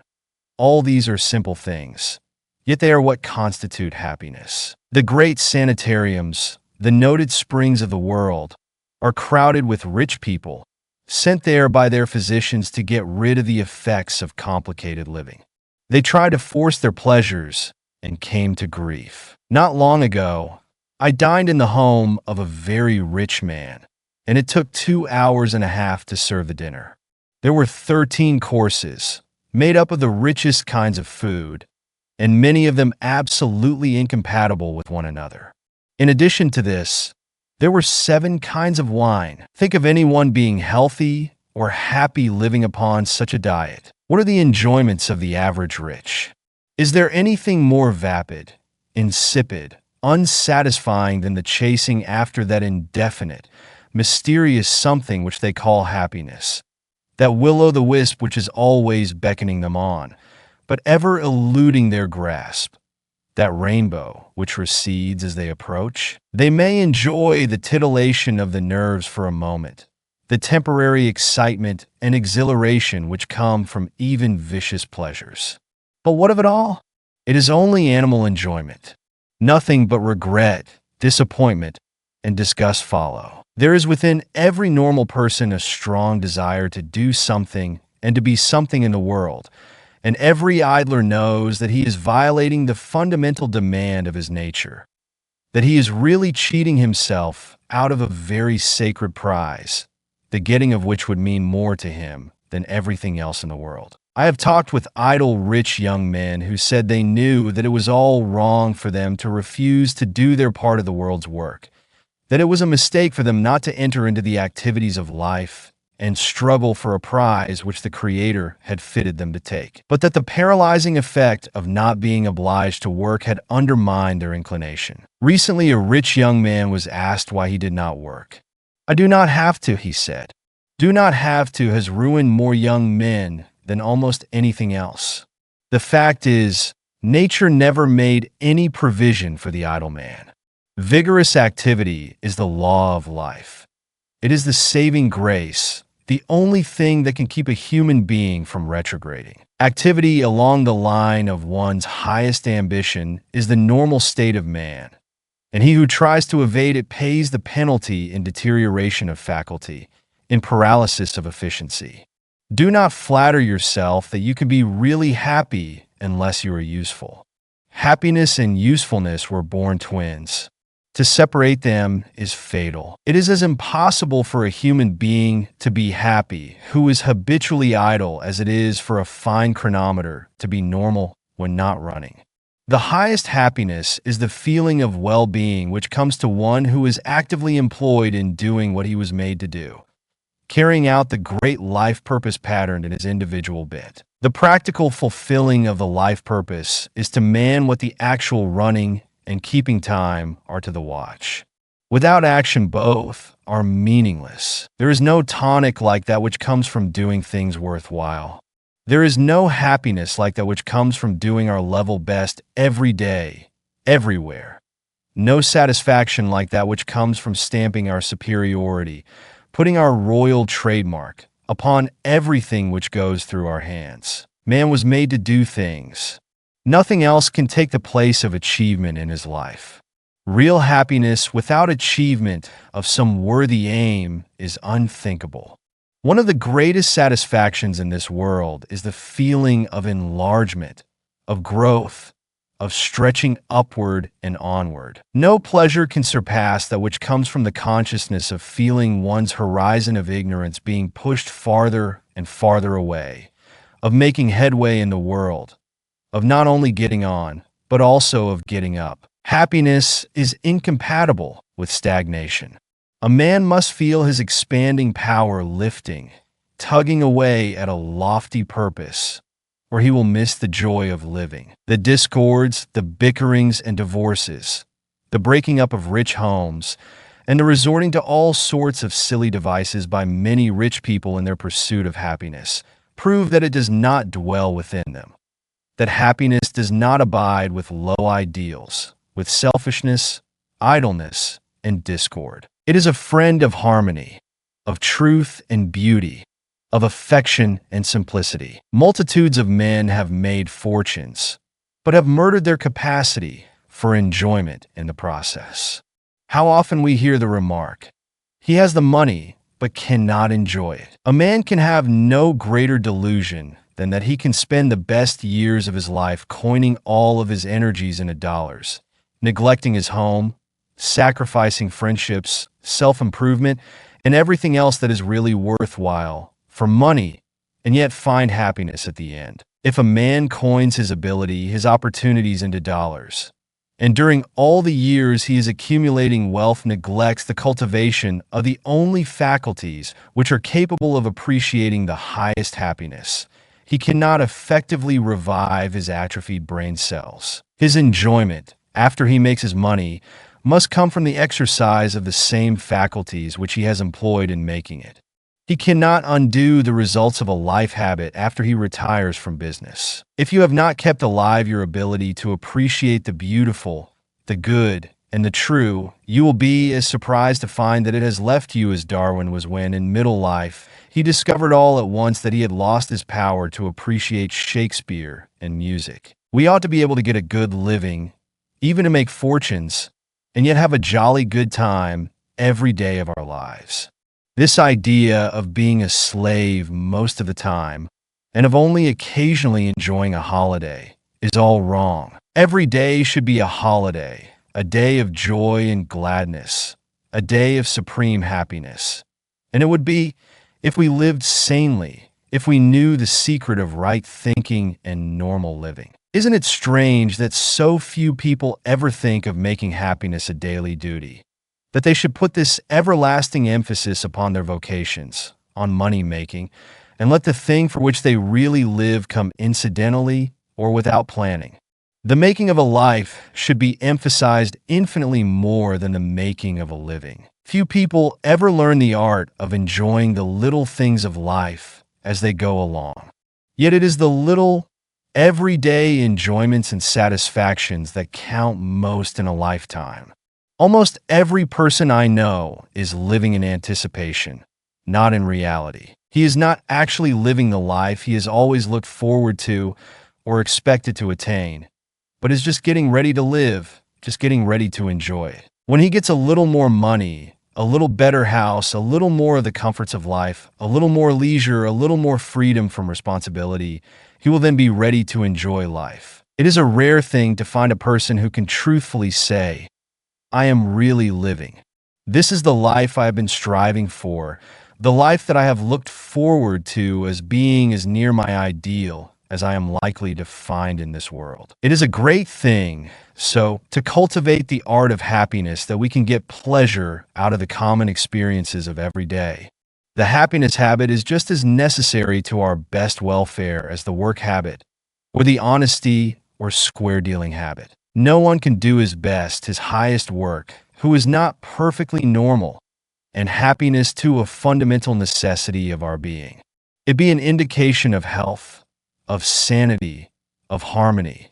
The opposite is a symptom of disease, of asterisk normality. There are plenty of evidences in the human economy that we were intended for happiness, that it is our normal condition, that suffering, unhappiness, discontent are absolutely foreign and abnormal to our natures. There is no doubt that our life was intended to be one grand, sweet song. We are built upon the plan of harmony, and every form of discord is abnormal.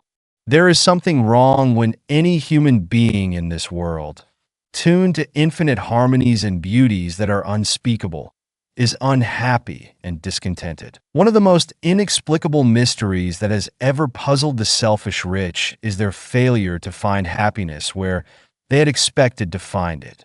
The bitterest disappointment that comes to people who have made fortunes is that the wealth did not bring the happiness which it promised, or anything like it. They find that the affections do not feed on material things, that the heart would starve in the midst of the greatest luxuries alone. They find that, while money can do many things, it has little power to satisfy the heart yearnings, the heart hunger. How many women there are in palatial homes in this country who are starving for happiness and who would gladly exchange all their luxuries for the love of a good man, even if he had not a dollar in the world. No selfish life can ever be happy. I am acquainted with a self-made man who has made a fortune, who tells me that the greatest enigma and disappointment of his life lie in the fact that, although he has made millions, he is not happy. He says that somehow he has never been able to make many friends, that people avoid him, that he has never been able to get the confidence of others to any very great extent, and that he is not popular even among his own neighbors.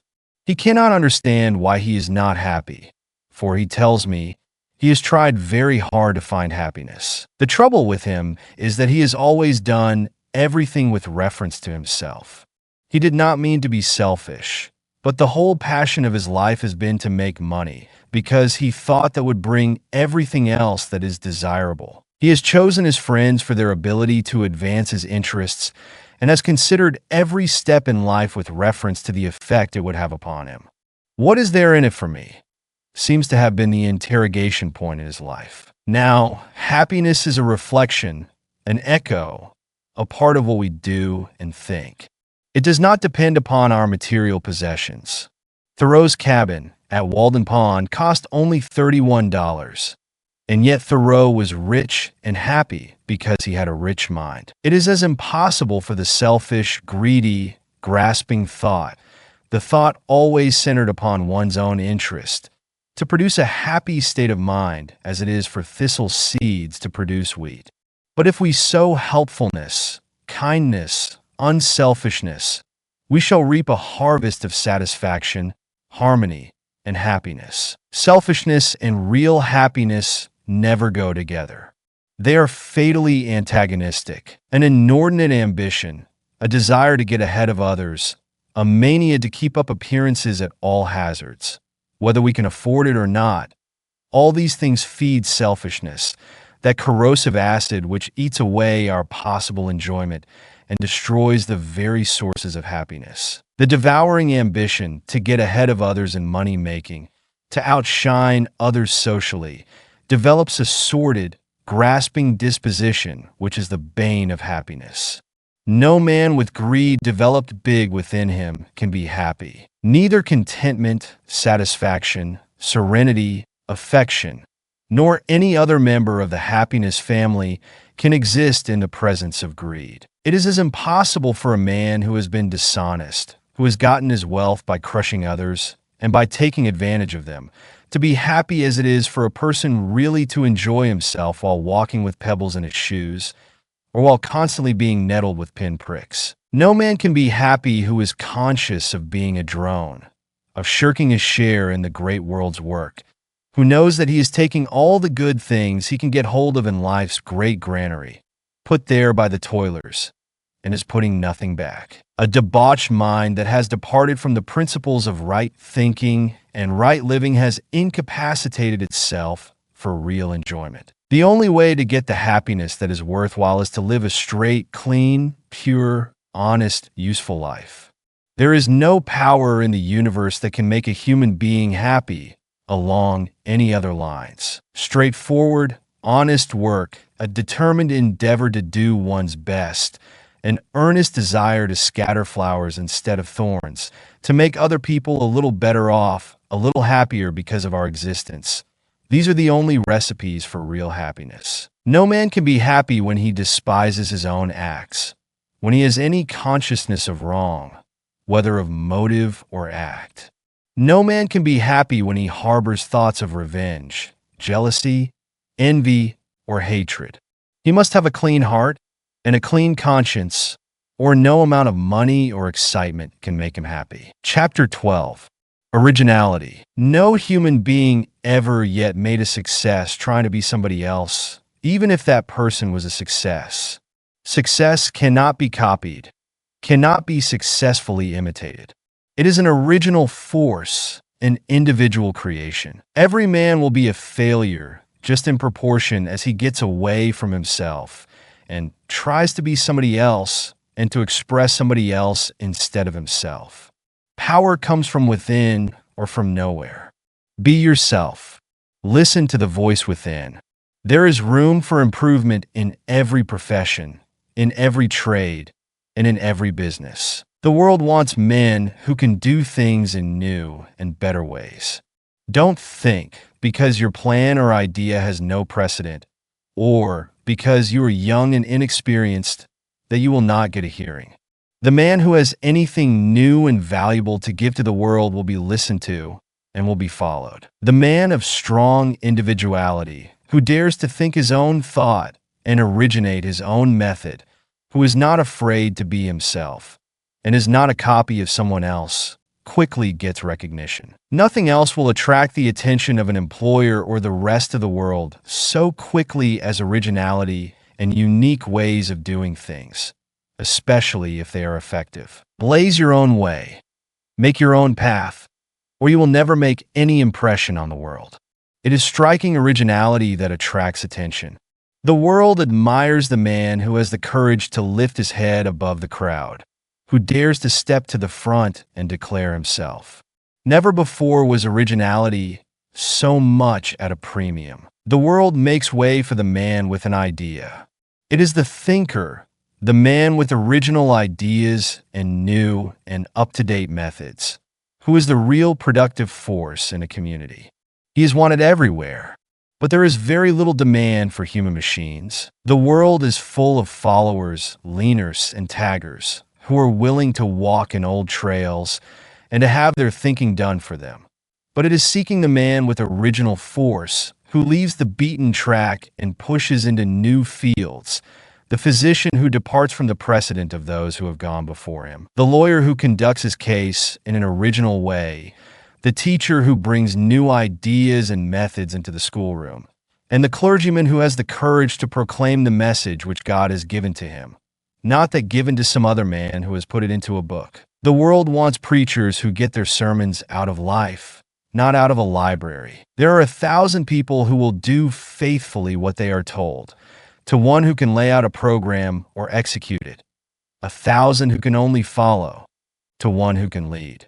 It is a rare thing to find a young man who has the power of initiative and the ability to put a thing through with the force of originality. Whatever your work in life, do not follow others. Do not imitate. Do not do things just as everybody else has done them before, but in new, ingenious ways.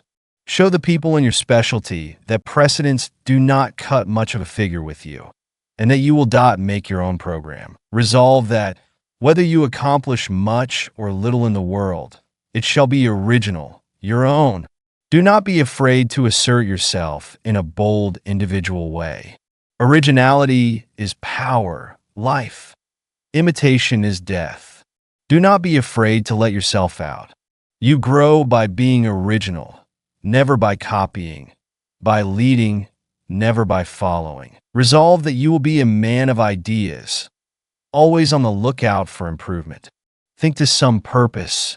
There is always a place for an original man. There is nothing else which will kill the creative faculty and paralyze growth more quickly than following precedents in everything and doing everything in the same old way. I have known progressive young men to stop growing, become hopelessly ruddy, and lose all their progressiveness by going into their father's stores, factories, or places of business, where everything was done in the same old-fashioned way and precedents were followed in everything. They lost all expansiveness. There was no motive for reaching out for the new and the original because their fathers would not change. I have seen splendid fellows who might have become great and grand men shriveled to pygmies in their fathers' ruts. How many of our business houses are weighted down with machinery, old, antiquated methods, ponderous bookkeeping, and out-of-date appliances, when new devices or new methods with shortcut ways of doing things would enable them to economize greatly on room and to get along with much less help. But they cling to the old with a fatal tenacity. This is why so many old concerns, which have been strong and powerful for generations, gradually shrink, shrivel, get into ruts and fail, while their newer competitors, the bright young men who have gone out from these houses, do things in a new way, adopt up-to-date methods, keep up with the times, and go on to greater success. There is a great advertising quality in originality or uniqueness. The man who does business like the great majority of men, although he may have superior ability, does not attract much attention. But if he makes his own path, adopts original and progressive methods, puts his specialty in a class by itself, and attracts attention, everybody who patronizes him is a traveling advertisement for him. There is a specialty store in Boston whose progressive proprietors make a study of original ways of doing everything. For example, all change is given in brand new money, direct from the United States Treasury or Mint. This does not cost much and causes but little trouble, yet it is a very shrewd advertisement. It is especially attractive to women and children and has brought a great deal of trade. Aside from the danger of handling old, soiled money, which has been no one knows where, it gives a sense of pleasure to handle new, crisp bills and brand new, bright coins. This is only one of the many unique methods this concern adopts. People flock to the most up-to-date establishments, for they know that the newest styles, the latest and freshest goods, the greatest variety, the best display of taste, and the most appropriate things are to be found there. It is well known that those up-to-date houses pay the largest salaries and have the best buyers. There is a hotel in New York which needs no advertising. It is one of the institutions which people visit out of interest, and they are always talking about it. Other things being equal, they will patronize it. If they cannot afford to have rooms there, they will go there to dine, to see the fashions and prominent people. The amount of free advertising which this hotel has had, in addition to what perhaps other first-class hotels get, would probably have cost, if paid for, half as much as the hotel is worth. The same is true in every line of endeavor. It is the newest and the most up-to-date concern that has the latest devices and the freshest and most original ideas that draws the people. Do not, however, make the mistake of thinking that if you simply do things in new ways, you will necessarily be successful. It is effective originality that counts. There are thousands of men who are always chasing new ideas, new ways of doing things, who never accomplish anything of note because they are not effective, not practical. I know a man who adopts every new device that comes along, and has thus practically run through a large estate left him, because he did not have the judgment or the sagacity to select really effective devices or methods in the management of his affairs. The shrewdest thing a young man can do, to say nothing of the influence upon his character, is to put the greatest possible originality and the highest possible excellence into everything he does, to make a resolution at the very outset of his career, to stamp his individuality upon everything that goes out of his hands, and to determine that everything he does shall have the imprint of his character upon it as a trademark of the highest and best that is in him. If he does this, he will not require a large amount of capital to start a business and to advertise it. His greatest resources will be in himself. Originality is the best substitute for advertising, as well as the best thing to advertise if quality goes with it. Some men are absolutely afraid to do things in a new way. They must follow somebody else. What was good enough for my father and grandfather is good enough for me, seems to be their motto. They cannot see any reason for changing. They must have a precedent for everything or they reject it. They cannot appreciate a new idea or a new way of doing things. They think there must be something the matter with it if it has not been used before. They have a peculiar love for the old. The antique appeals to them.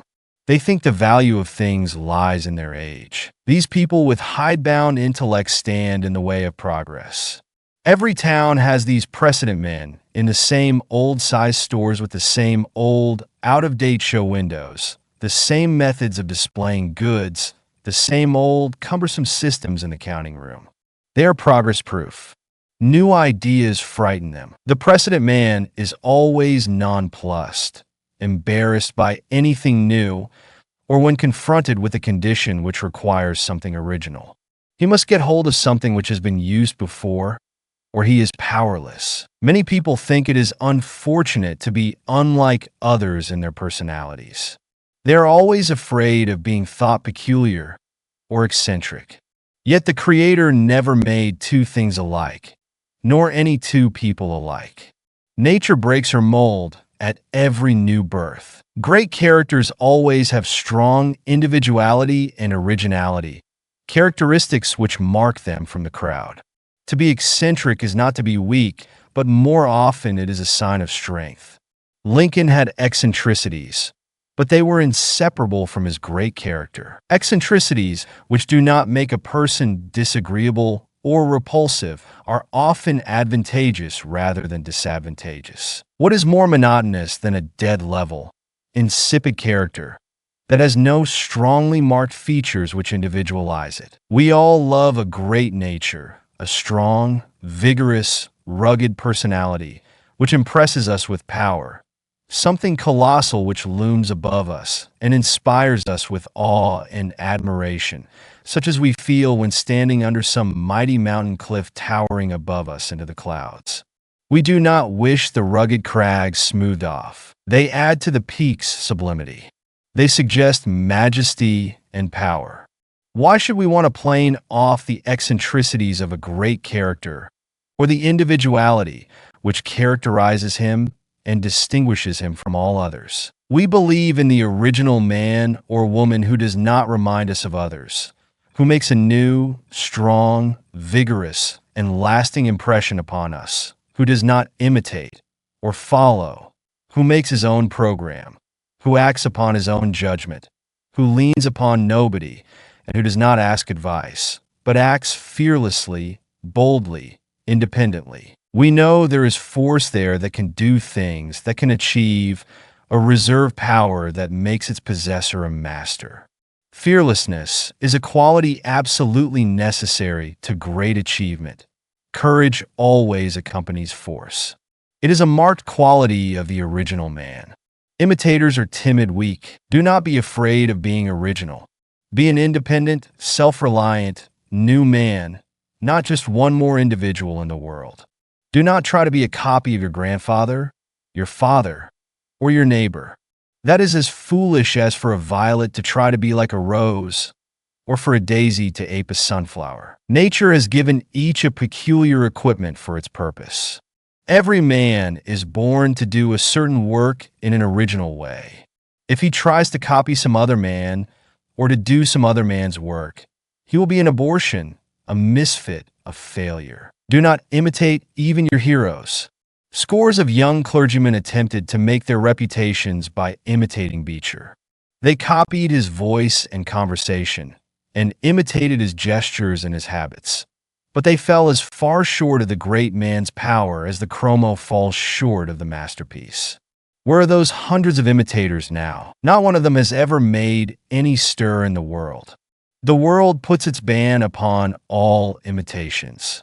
It despises a man who tags onto somebody else, leans or imitates.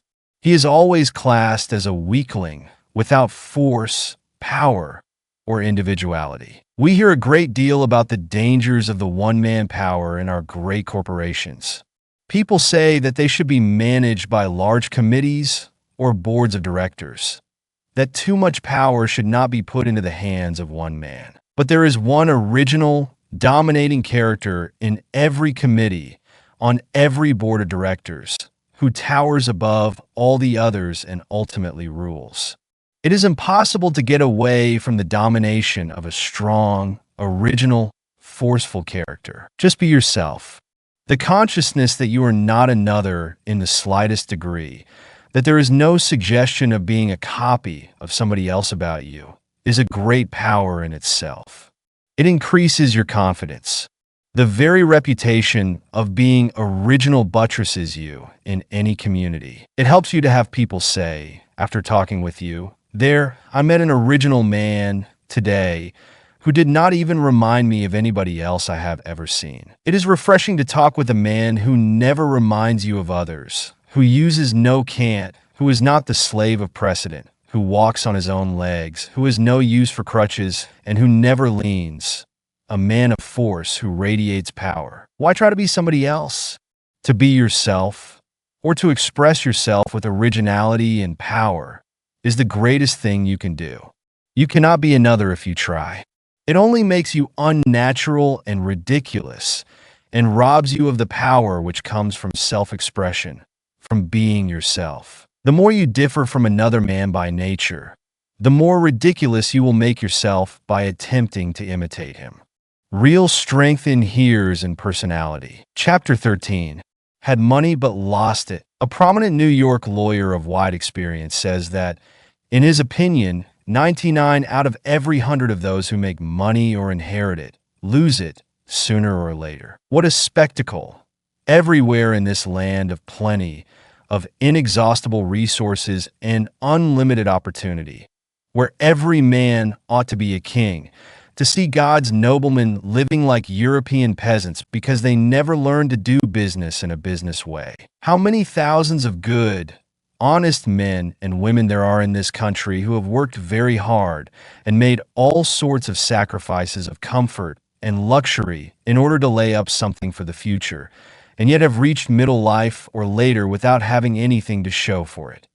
Many of them, indeed, finding themselves without a home or any probability of getting one, without property or a cent of money laid by for sickness, for the inevitable emergency, or for their declining years. It seems incredible that a strong, sturdy, self-made man, who has had to fight his way up from poverty and who feels the backache in every dollar he has earned, should let his savings slip through his fingers in the most foolish investments, with scarcely any investigation, often sending his money thousands of miles away to people he has never seen, and about whom he knows practically nothing, except through an advertisement which has attracted his attention, or through the wiles of some smooth, unprincipled promoter. Great numbers of vast fortunes in this country have been and are being built up on the very ignorance of the masses in regard to business methods.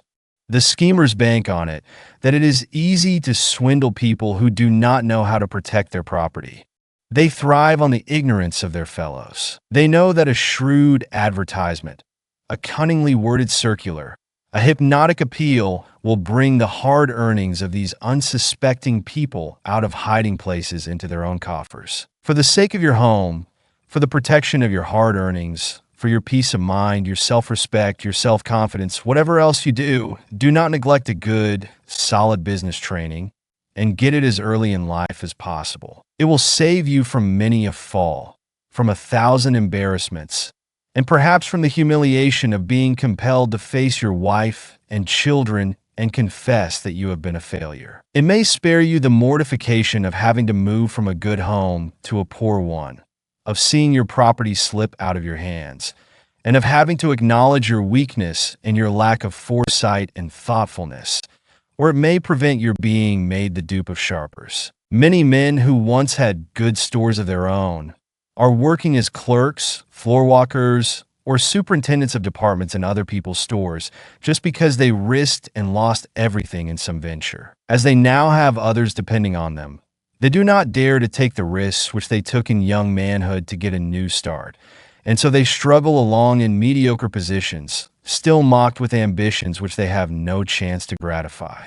How many inventors and discoverers have fought the fight of desperation amidst poverty and deprivation for years and years, and have succeeded in giving the world that which helps to emancipate man from drudgery and to ameliorate the hard conditions of civilization, and yet have allowed others to snatch their victories away from them and leave them penniless, just because they did not know how to protect themselves. Thousands of people who were once in easy circumstances are living in poverty and wretchedness today because they failed to put an understanding or an agreement in writing, or to do business in a business way. Families have been turned penniless out of house and home because they trusted to a relative or a friend to do what was right by them without making a hard and fast, practical business arrangement with him. It does not matter how honest people are, they may forget.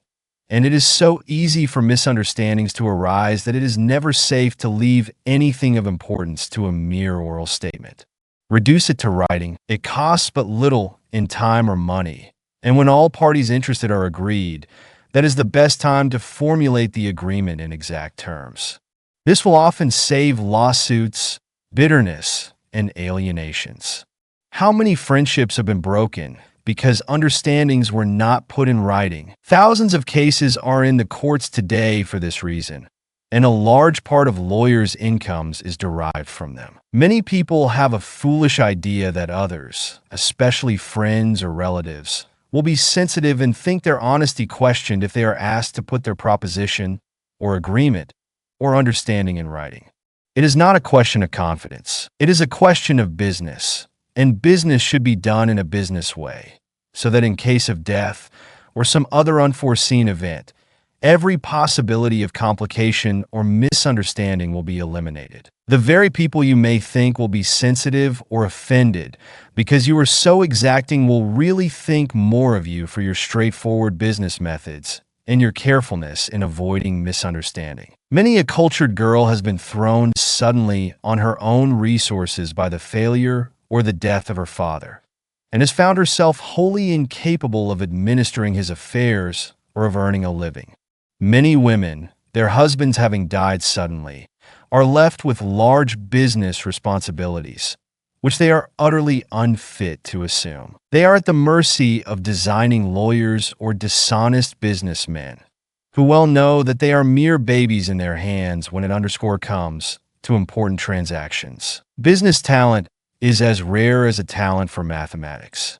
We find boys and girls turned out of school and college full of theories and of all sorts of knowledge or smatterings of knowledge, but without the ability to protect themselves from human thieves who are trying to get something for nothing. No girl or boy should be allowed to graduate, especially from any of the higher institutions, without being well grounded in practical business methods.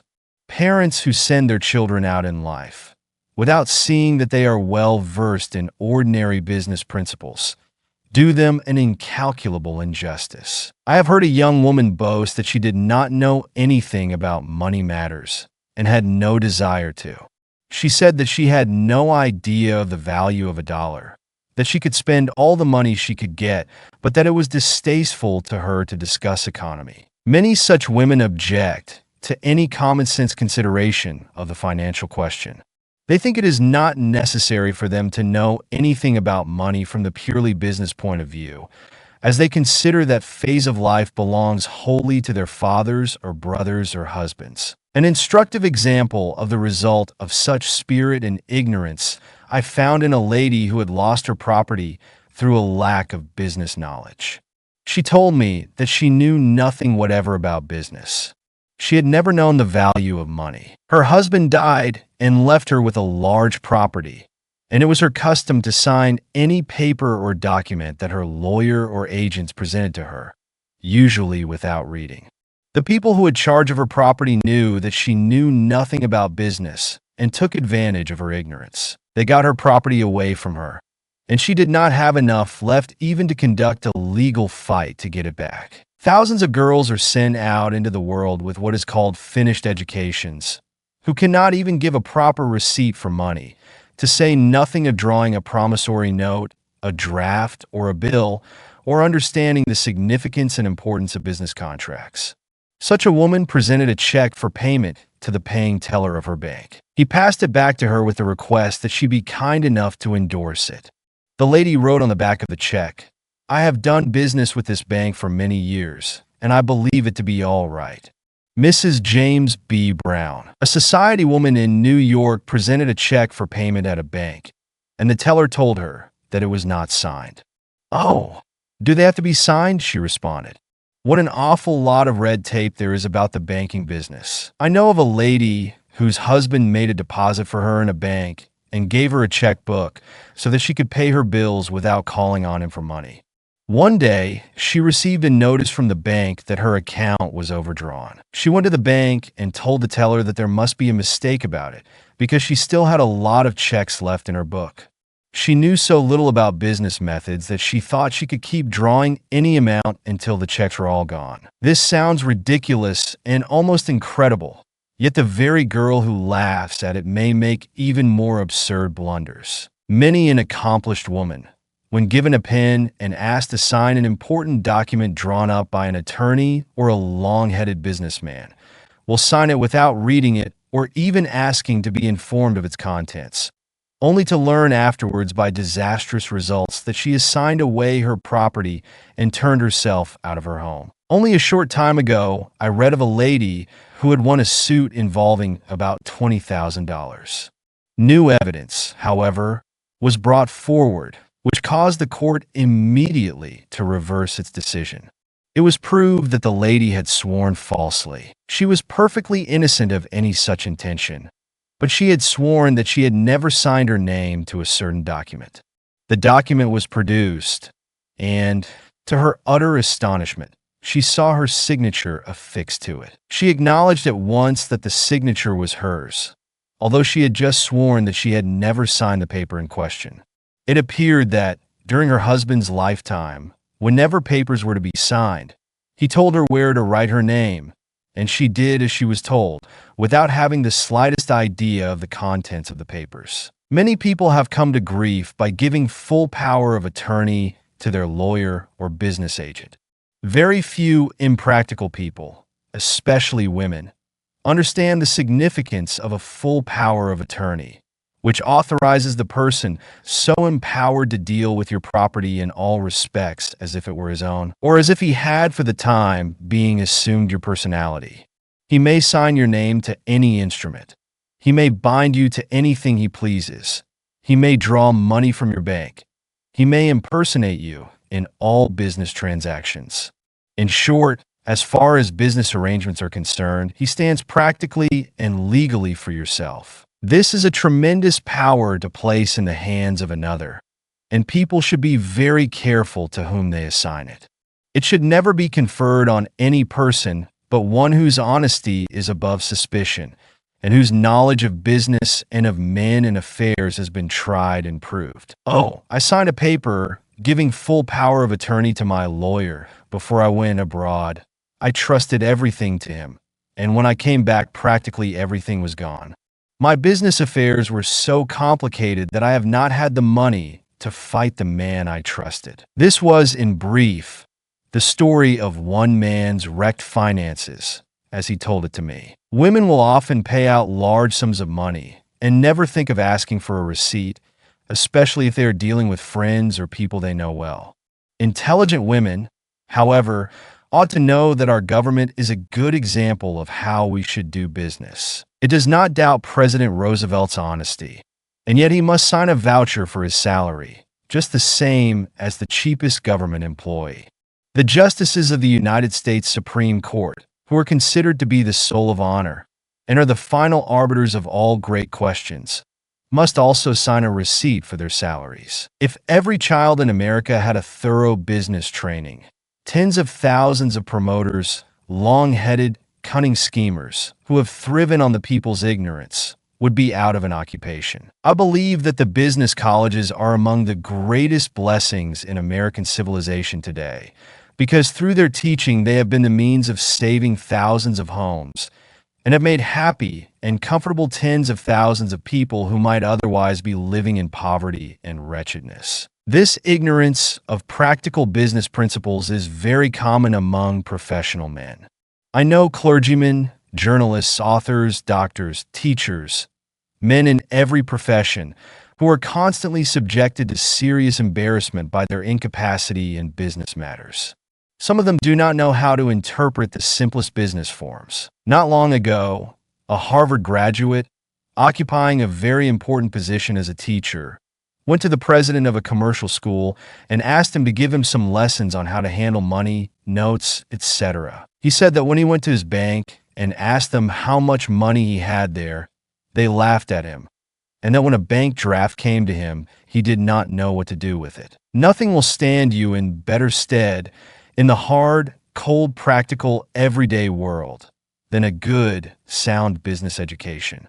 You will find that your success in any trade, occupation, or profession will depend as much on your general knowledge of men and affairs as on your technical training. No matter what your vocation may be, you must be a businessman first, or you will always be placed at a great disadvantage in the practical affairs of life. We cannot entirely ignore the money side of existence any more than we can the food side, and the very foundation of a practical, successful life is the ability to know how to manage the money side effectively. It is infinitely harder to save money and to invest it wisely than to make it.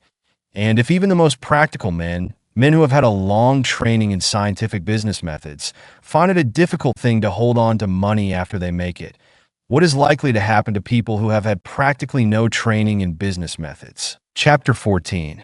Sizing up people. After Alexander the Great had conquered the Persians, he became suddenly very ill. One of his generals sent him a letter saying that his attending physician had resolved to poison him.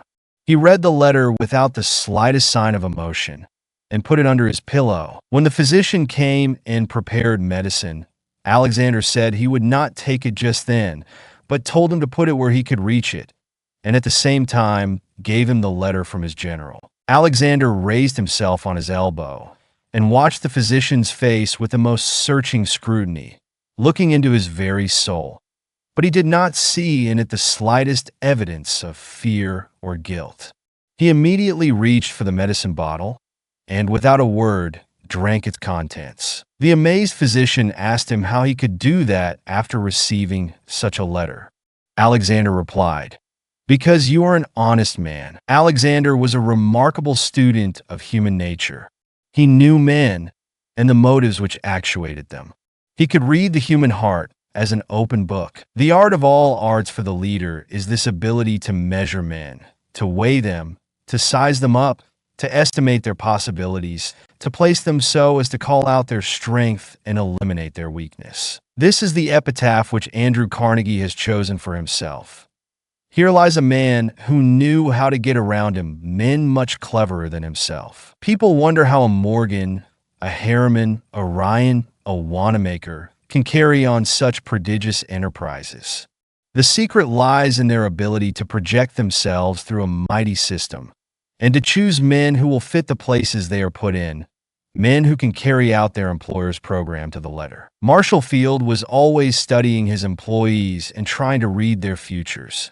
Nothing escaped his keen eye, even when those about him did not know that he was thinking of them.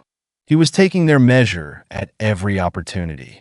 His ability to place men, to weigh and measure them, to pierce all pretense, amounted to genius. When he missed a man from a certain counter, he would often ask his manager what had become of him. When told that he was promoted, he would keep track of him until he missed him again, and then would ask where he was. He always wanted to see how near the man came to his estimate of him. He thus kept track of men of promise in his employ and watched their advancement. In this way, he became an expert in human nature reading. Mr. Field would sometimes pick out a man for a position the choice of whom his advisors would tell him they thought a mistake. But he was nearly always right because he had greater power of discernment than the others. He did not pay much attention to the claims of the applicant or to what he said because he could see through the surface and measure the real man. He had a wonderful power for taking a man's mental caliber. He could see in which direction his strength lay, and he could see his weak points as few men could. A man who had been his general manager for many years once resigned very suddenly to go into business for himself. Without the slightest hesitation or concern, Mr. Field called to his office a man whom he had been watching, unknown to the man, for a long time. With very few words, he made him general manager, and so great was his confidence that he had measured the man correctly, that the very next day he sailed for Europe. He did not think it necessary to wait and see how his new manager turned out. He believed he had the right man and that he could trust him. He was not disappointed. Men who are capable of succeeding in a large way are shrewd enough to know that they do not know it all, shrewd enough to employ men who are strong where they are weak, to surround themselves with men who have the ability which they lack, who can supplement their weakness and shortcomings with strength and ability. Thus, in their combined power, they make an effective force. Many men, because of their inability to read human nature, duplicate their own weaknesses in their employees, thus multiplying their chances of failure. Few men are able to see their own weaknesses and limitations, and those who do not surround themselves with men who have the same weak links in their character, and the result is that their whole institution is weak. The leader must not only be able to judge others, but he must also be able to read himself, to take an inventory of his own strong points and weak points. Men who have been elected to high office or to fill very important positions at the head of great concerns because of their recognized ability have often disappointed the expectations of those who placed their hopes in them, simply because they could not read people. They may have been well educated, well posted, strong intellectually, may have had a great deal of general ability, but they lacked the skill to read men, to measure them, to weigh them, to place them where they belonged. Grant was cut out for a general, a military leader, but when he got into the White House, he felt out of place. He was shorn of his great power. He could not use his greatest ability. He was obliged to depend too much upon the advice of friends. The result was that, as president, he did not maintain the high reputation he had made as a general. If he had had the same ability to read politicians and to estimate men for government positions that he had for judging of military ability, he would have made a great president. But he felt his weakness in the position which he was not fitted by nature to fill, and made the fatal mistake of putting himself into the hands of his friends. The young man, starting out for himself, ought to make a study of his power of penetration, of his character reading ability. He ought to make it a business to study men, to estimate their capabilities and the motives which actuate them. He should scrutinize their actions, watch their tendencies in little things, and learn to read them as an open book. The involuntary acts and natural manner of a man indicate more than does his studied conversation. The "I cannot lie." It speaks the truth in all languages. It often contradicts the tongue. While the man is trying to deceive you with words, his eyes are telling you the truth. His actions are indicative of the real man, while the tongue may only represent the diplomat, the man who is acting. A very successful businessman in New York, noted for his ability to read men, will sometimes study an applicant for an important position for a long time, talking very little himself, but all the time trying to call the man out, watching every movement, scrutinizing every word, trying to read the motive behind every glance of the eye. His manner, everything, are all letters of the alphabet by which he spells out the real man. I have been in his office when he was measuring a man. It was a great lesson to watch his face as he seemed to read the applicant through and through, weigh him on the scale of his judgment, penetrate to the very marrow of his being, and estimate his capabilities and possibilities to a nicety. After a few minutes' conversation, and the man had passed out, he would tell me just how large that man was, what he was capable of doing, what his future would be, and what were his limitations. And he seldom makes a mistake. I have never known a man to succeed to any extent when he said there was nothing in him, and I have never known one to turn out badly when he endorsed him without reserve. We all know heads of business houses who work like slaves, dig and save, and yet do not make much headway, simply because they do not know how to surround themselves with the right men. Some men seem incapable of projecting system and order through their establishments. They may do their own work well, and then they strike their limitations. They are not good judges of human nature. Their discernment is not sharp. They are misled by conversational powers, display of education, and often place a theoretical man where only practical talent could succeed. They are likely to place a man of great refinement, sensitiveness, delicate makeup, in a position where a strong, robust, thick-skinned man is required, where an oversensitive soul will chafe and shrink from the cold, aggressive business methods necessary to effective, efficient management. People are continually being led into all sorts of unfortunate positions, entangling alliances and mortifying, embarrassing situations because of their lack of ability to read human nature and to estimate character at a glance. Good people everywhere are being imposed upon and are losing their money in all sorts of foolish investments because of their ignorance of human nature. They are not able to see the rascal, the scoundrel behind the mask. They have not developed the power of discernment, the ability to see the wolf in sheep's clothing. The knowledge of human nature as a protector of money, of character, as a protector against frauds and imposition is inestimable. Gullible people are proverbially poor readers of human nature, and hence they are always open to imposition.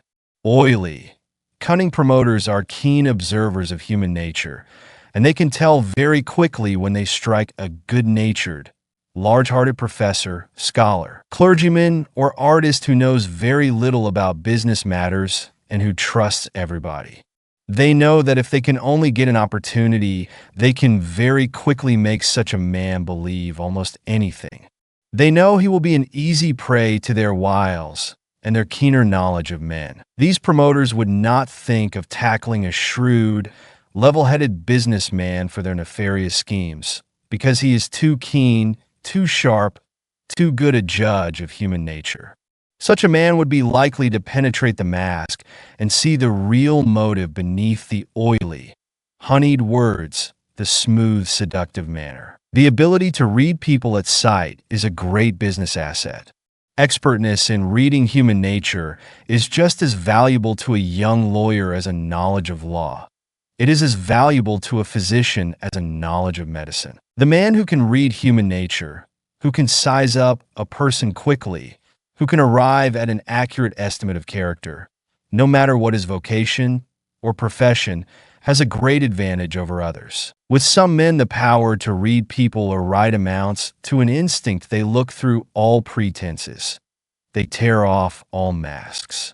They see the man as he is, his reality, and measure him for what he is worth. A man possessing this power of character reading pays little attention to what a person seeking employment may say of himself. He can see for himself. Human nature is to him an open book, while to others it is a sealed book. They do not have the faculty of going back of pretensions. They are largely at the mercy of what he claims for himself, and they are always being duped. They make very poor employers. I know a popular businessman, a very able man in many respects, and one much beloved by everybody who knows him. But he has always been the victim of his ignorance of human nature. He cannot read motives, weigh, or estimate the ability of others to do certain things. If an applicant for a position talks well, he immediately jumps to the conclusion that he is a good man for the position and hires him, usually to be disappointed.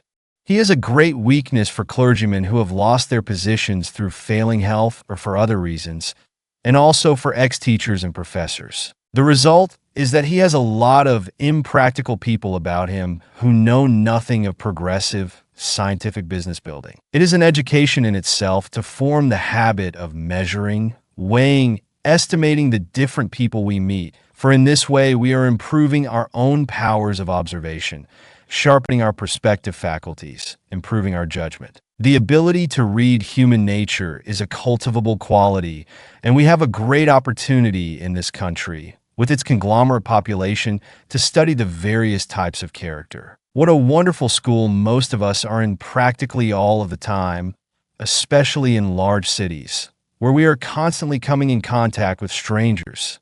What a chance to become experts in reading human nature, in studying motives, the face, the eye, the manners, the gestures, the walk.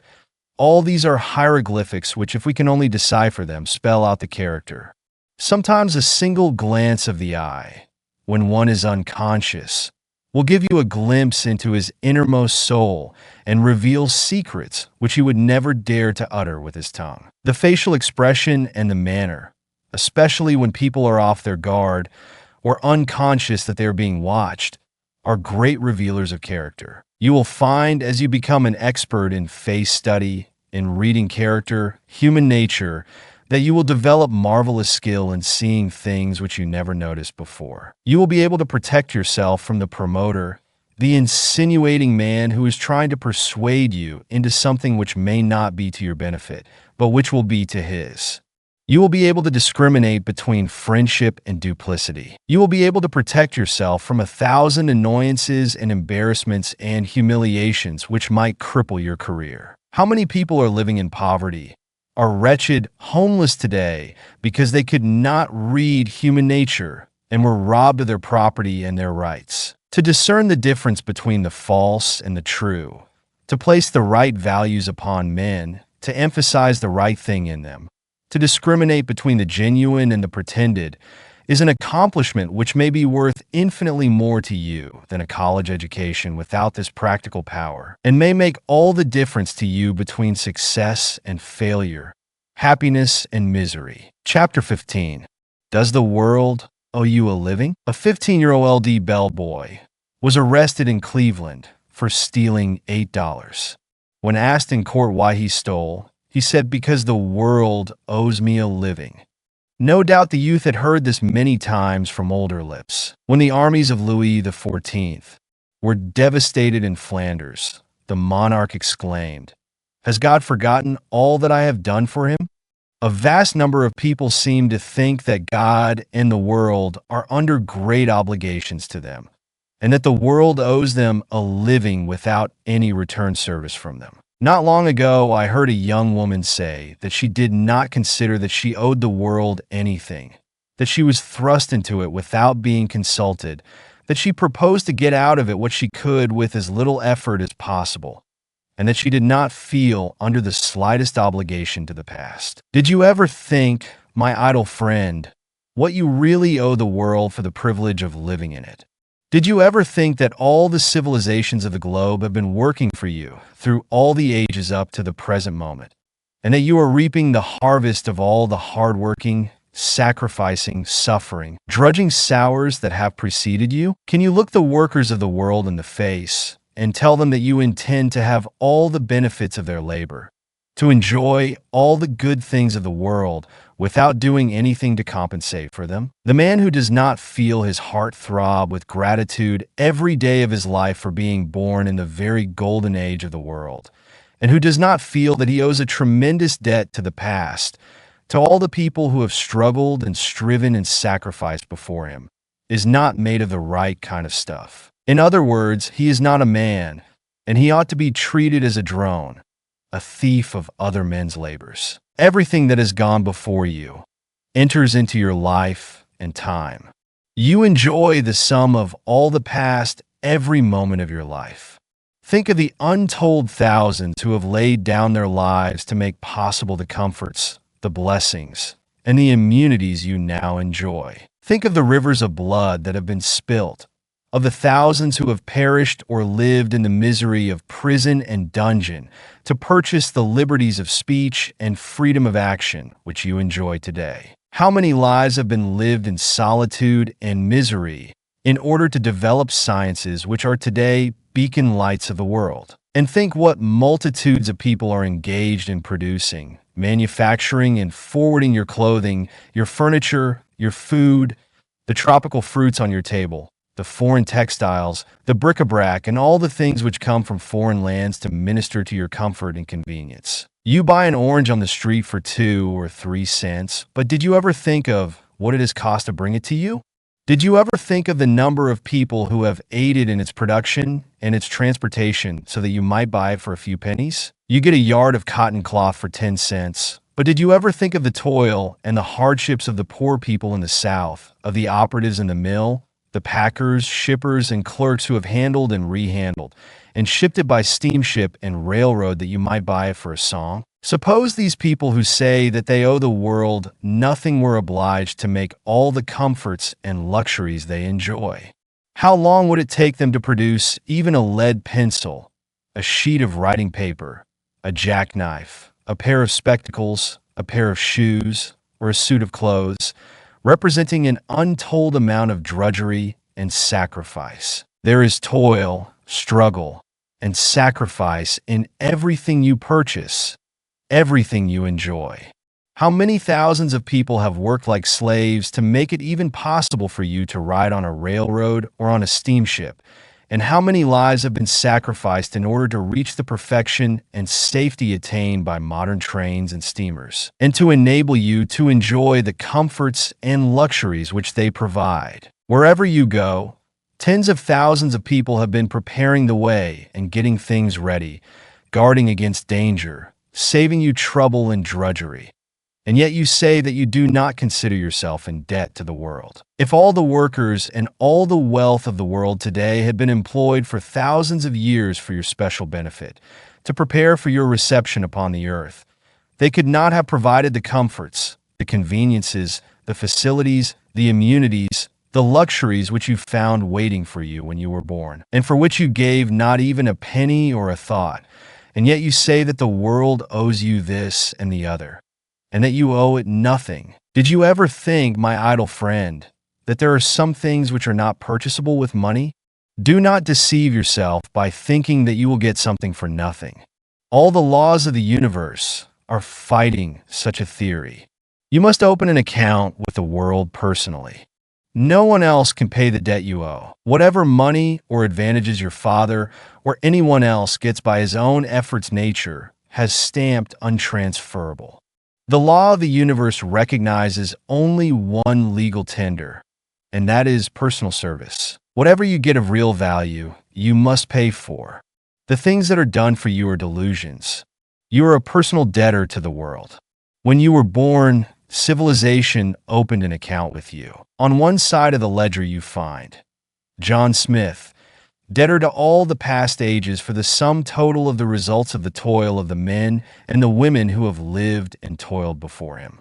Debtor to the privations, the sufferings, and the sacrifices of those who have bought freedom from bondage, immunity from slavery, emancipation from drudgery. You are debtor to all the inventions that have ameliorated the hard conditions of mankind, and which have emancipated you from the same hard drudgery and stern conditions, the same narrow, limited life of your prehistoric ancestors. Who are you, Mr. Idler, that you claim a living from the world, when you have not earned the clothing you have on your back or the shelter which covers your head?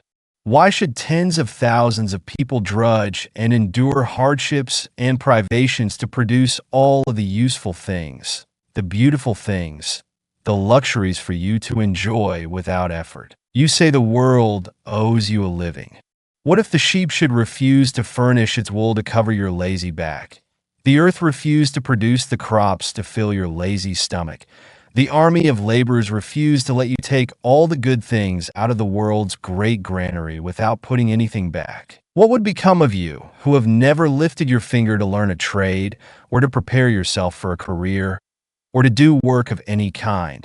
If an edict were to come from the skies that would force you henceforth to do your share of the world's work or starve, is he not a thief, an enemy of civilization who thrusts his arm into the great world's storehouse, pulling out all the good things he wishes and refusing to put anything back in exchange? We hear a great deal about indiscriminate giving making paupers.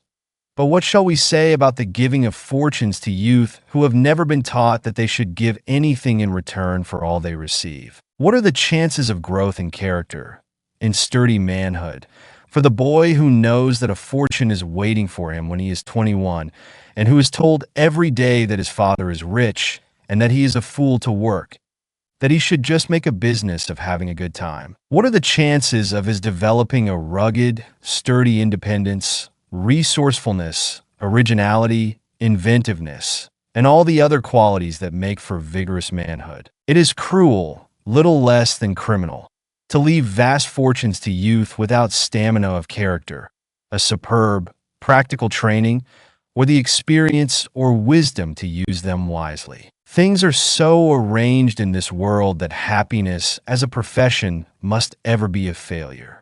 It cannot be found by seeking. It is reflex action. It is incidental, a product which comes from doing noble things. It is impossible for a person to be really happy by making pleasure a profession. No idle life can produce a real man. A life of luxury calls out only the effeminate, destructive qualities. The creative forces are developed only by stern endeavor to better one's condition in the world. No wealth or efforts of the parents can bring the latent energies out in the son which make for sturdy manhood. He must work out his problem himself. It can never be done for him. How little Harry Thaw's parents realize the cruelty of bringing their son up in idleness, without a trade or a profession, helpless to earn his own living in case of necessity. One would think they would have learned wisdom from the tens of thousands of lessons which ruined lives have taught. That there is no getting around God's fiat, no evading the law, that work, exercise of faculty, self-effort are the only things that will develop a real man. The Creator has put an enormous penalty upon idleness, the penalty of weakness, of deterioration, of destruction, of annihilation. Use or lose is nature's edict. The idle man is like an idle machine. It destroys itself very quickly. A score of enemies are in readiness to attack anything as soon as it is at rest. Rust, decay, and all sorts of disintegrating processes start in a man just as soon as he becomes idle. Self-destruction begins in the mind the moment it ceases to work. There is no power in heaven or on earth that can save an idle brain from deterioration.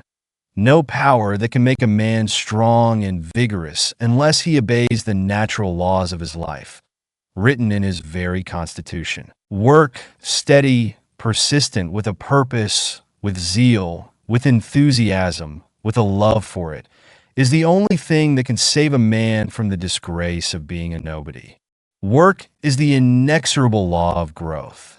There is no getting away from it. The time will come when an able-bodied man who has the audacity, the presumption, to try to get all the good things out of the world and give nothing in return will be looked upon as a monstrosity, an enemy to civilization, and will be ostracized by all decent people. The youth who thinks he is going to go through this world on what somebody else has produced or done and still develop into the highest type of a man is attempting to fight against his maker.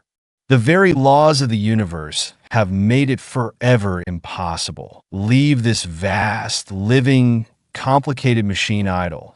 If you will, try to divert it to some other use. Try to make a pleasure machine out of it when it was intended for a work machine, but all nature protests. One of the most demoralizing features of our American civilization today is found in the influence of the idle rich, great human drones, who refuse to work, but who demand the best products of other men's labor and brains. I have heard rich fathers boast that necessity was the spur which made men of them, which gave them the foresight, the stamina, the shrewdness, the creative power, the ability necessary to make and protect their fortune. And yet they turn right around and leave a fortune to a son, which is likely to take away his energy, to take the spring out of his ambition, to rob him of the zest, the enthusiasm which can only come from the exercise of earnest, honest effort. No man is so rich, no matter how honestly he got his money, as to be able to confer immunity from work upon his offspring. The very nature of things, the eternal law of the universe, has made it forever impossible for you to transfer the stamina, the vigorous manhood, the stability, the character, everything that is of real value which you have gained in your struggle to get on in the world, to your son or daughter. Your offspring owes a debt to civilization which goes back of the parent. It is a debt which can only be wiped out by the individual. It cannot be discharged by proxy. Personal effort is the condition of the child's development. It is the inevitable price of manhood. No, there are some things you rich fathers cannot do for your boy. There is a law of nature which prohibits it, an omnipotent principle which protests against it. If a phrenologist should examine the heads of the idle, grown-up sons of rich men, he would find very marked deficiencies and underdevelopment of nearly all of the qualities which make strong men. He would usually find selfishness very largely developed, self-reliance, originality, inventiveness, resourcefulness, and all the other qualities which are drawn out and strengthened only by self-help and the struggle to make one's way in the world, little developed. If he should compare them with the heads of their self-made fathers, he would find very marked inferiority, so marked that there would apparently be no relationship between the owners of the heads. The contrast would be as great as that between the hard, tough, firm fiber of the mountain oak and the fiber of the soft, spongy sapling which never struggled with the storm and tempest because sheltered by surrounding trees. How little a father realizes that it is one of the crudest things he could do to his boy to practically rob him of the opportunity of making a real man of himself, of developing qualities which make strength, power, which build vigorous, stalwart manhood. There is something about the actual making of one's way in the world, of burning behind one all bridges which others have built, throwing away all crutches and refusing to lean, to be boosted, refusing all assistance and standing erect upon one's own feet, thinking his own thoughts, fighting his own battles, bringing out his own latent possibilities by actual exercise, bringing into action every bit of one's inventiveness, resourcefulness, ingenuity and originality, tact, that makes a man strong, vigorous, and stalwart, which indicates that this is the normal life of a man, the only life which can develop the true man. The army of inefficients, the namby-pambys, the dressed-up nobodies with soft hands and softer heads, who are expert only in saying silly nothings to silly women, or in the practice of some useless fad, the amount to nothings everywhere, ought to convince you that there is no way of getting something for nothing. If you will not do a man's work, if you will not pay a man's price for manhood, you will be only an apology for a man. Of course, you can live the life of the idle if you will. If you are the son of a foolish rich father, no one may be able to hinder you. But you must take the idler's reward. You must go through life branded with the shame, labeled with the weakness, marked with the deformities of idleness. You must pay the penalty of your choice and be a nobody. Chapter 16.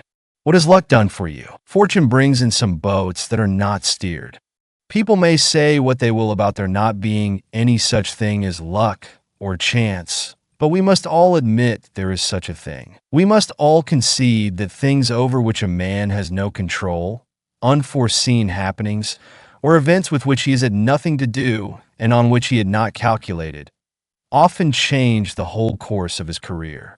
Good positions do not always come by merit, or as the result of one's own direct efforts. It is now a poor laboring man or washerwoman who falls heir to a fortune by the death of some relative, or Again, it is a poor girl who is suddenly raised to wealth and what the world calls high position by marrying a man of rank or fortune. Every schoolboy knows that there is a great advantage in being in the right place in just the nick of time, and that being there is often a matter of chance. Men are constantly being moved up into positions which they did not get wholly by merit. Their elevation is due, perhaps, to a railroad accident, a stroke of paralysis, or the death of men in high places. We had a striking instance of this recently in the death of two presidents of the Long Island Railroad within a few months, which led to unexpected promotions. Everyone knows that men are constantly being put at the head of large concerns because of kinship with the owners of the business, when perhaps a score of those who are working in the establishments at the time are much better fitted to fill the positions. But, after all, who will be foolish enough to say that man is the toy of chance, or that true success is the result of accident or fate? No, luck is not God's price for success, nor does he dicker with men. When we consider the few who owe fortune or position to accident or luck, in comparison with the masses who have to fight every inch of the way to their own loaves, what are they in reality but the exceptions to the rule that character, merit, not fate or luck, or any other bogey of the imagination, controls the destinies of men? The only luck that plays any great part in a man's life is that which inheres in a stout heart, a willing hand, and an alert brain. What has chance ever done in the world? Has it invented a telegraph or telephone? Has it laid an ocean cable? Has it built steamships or established universities, asylums, or hospitals? Has it tunneled mountains, built bridges, or brought miracles out of the soil? What did luck have to do with making the career of Washington, of Lincoln, of Daniel Webster, of Henry Clay, of Grant of Garfield, or of Elihu Root? Did it help Edison or Marconi with his inventions? Did it have anything to do with the making of the fortunes of our great merchant princes? Do such men as John Wanamaker, Robert Ogden, or Marshall Field owe their success to luck? Many a man has tried to justify his failure on the ground that he was doomed by the cards which fate dealt him, that he must pick them up and play the game, and that no effort, however great, on his part, could materially change the result. But, my young friend, the fate that deals your cards is in the main your own resolution. The result of the game does not rest with fate or destiny, but with you. You will take the trick if you have the superior energy, ability, and determination requisite to take it. You have the power within yourself to change the value of the cards which, you say, fate has dealt you. The game depends upon your training, upon the way you are disciplined to seize and use your opportunities, and upon your ability to put grit in the place of superior advantages. Just because circumstances sometimes give clients to lawyers and patients to physicians, put commonplace clergymen in uncommon pulpits, and place the sons of the rich at the head of great corporations, even when they have only average ability and scarcely any experience, while poor youths with greater ability and more experience often have to fight their way for years to obtain ordinary situations. Are you justified in starting out without a chart or in leaving a place for luck in your program? What would you think of a captain of a great liner who would start out to sea without any port in view and trust to luck to land his precious cargo safely? Did you ever know of a strong young man making out his life program and depending upon chance to carry out any part of it? Men who depend upon luck do not think it worthwhile to make a thorough preparation for success. They are not willing to pay the regular price for it. They are looking for bargains. They are hunting for shortcuts to success. We hear a great deal about Roosevelt's luck, but what would it have availed him if he was not ready for the opportunity when it came? If he had not trained himself through years of persistent drill to grasp it? If he had not been prepared to make the best use of it? I have never known a man to amount to much until he cut out of his vocabulary such words as good luck and bad luck, and from his life maxims although I can't words and the I can't philosophy. There is no word in the English language more misused and abused than luck. More people have excused themselves for poor work and mean, stingy, poverty-stricken careers by saying luck was against them than by any other plea. That door ahead of you, young man, is probably closed because you have closed it. Closed it by lack of training, by a lack of ambition, energy, and push. While perhaps you have been waiting for luck to open it, a pluckier, grittier fellow has stepped in ahead of you and opened it himself. Power gravitates to the man who knows how. Luck is the tide, nothing more. The strong man rows with it if it makes toward his port. He rows against it if it flows the other way. When Governor John A. Johnson of Minnesota was asked, "How do you account for your success?" he answered simply, "I just tried to make good." You will find 999 times out of 1,000 that the man who tries to make good is the lucky man. Young Johnson had to fight against poverty, heredity, and environment. Everything that could be put forward as an excuse for bad luck or no chance. Yet in his hard battle with fate, he never once faltered or whined or complained that luck was against him. One of the most unfortunate delusions that ever found its way into a youth's brain is that there is some force or power outside of himself that will, in some mysterious way, and with very little effort on his part, lift him into a position of comfort and luxury. I never knew anyone who followed the ignis fatuus, luck, who did not follow it to his ruin. Good luck follows good sense, good judgment, good health, a gritty determination, a lofty ambition, and downright hard work. When you see horses in a race, you know perfectly well that the one in the lead is ahead because he has run faster than the others. And you would not have much sympathy for the horse behind if he should bemoan his fate and declare that the horse ahead had a snap. When you see anyone doing better than you are doing under similar circumstances, just say to yourself, there must be some reason for it. There is a secret back of it, and I must find it out.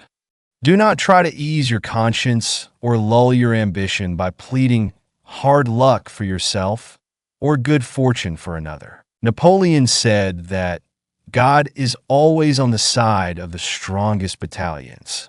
He is always on the side of the best prepared, the best trained, the most vigilant, the pluckiest, and the most determined. If we should examine the career of most men who are called lucky, we should find that their success has its roots far back in the past and has drawn its nourishment from many a battle in the struggle for supremacy over poverty and opposition. We should probably find that the lucky man is a closer thinker than the unlucky man, that he has a finer judgment, that he has more system and order, that his brain acts more definitely and concisely, that he thinks more logically, more vigorously, and that he is more practical.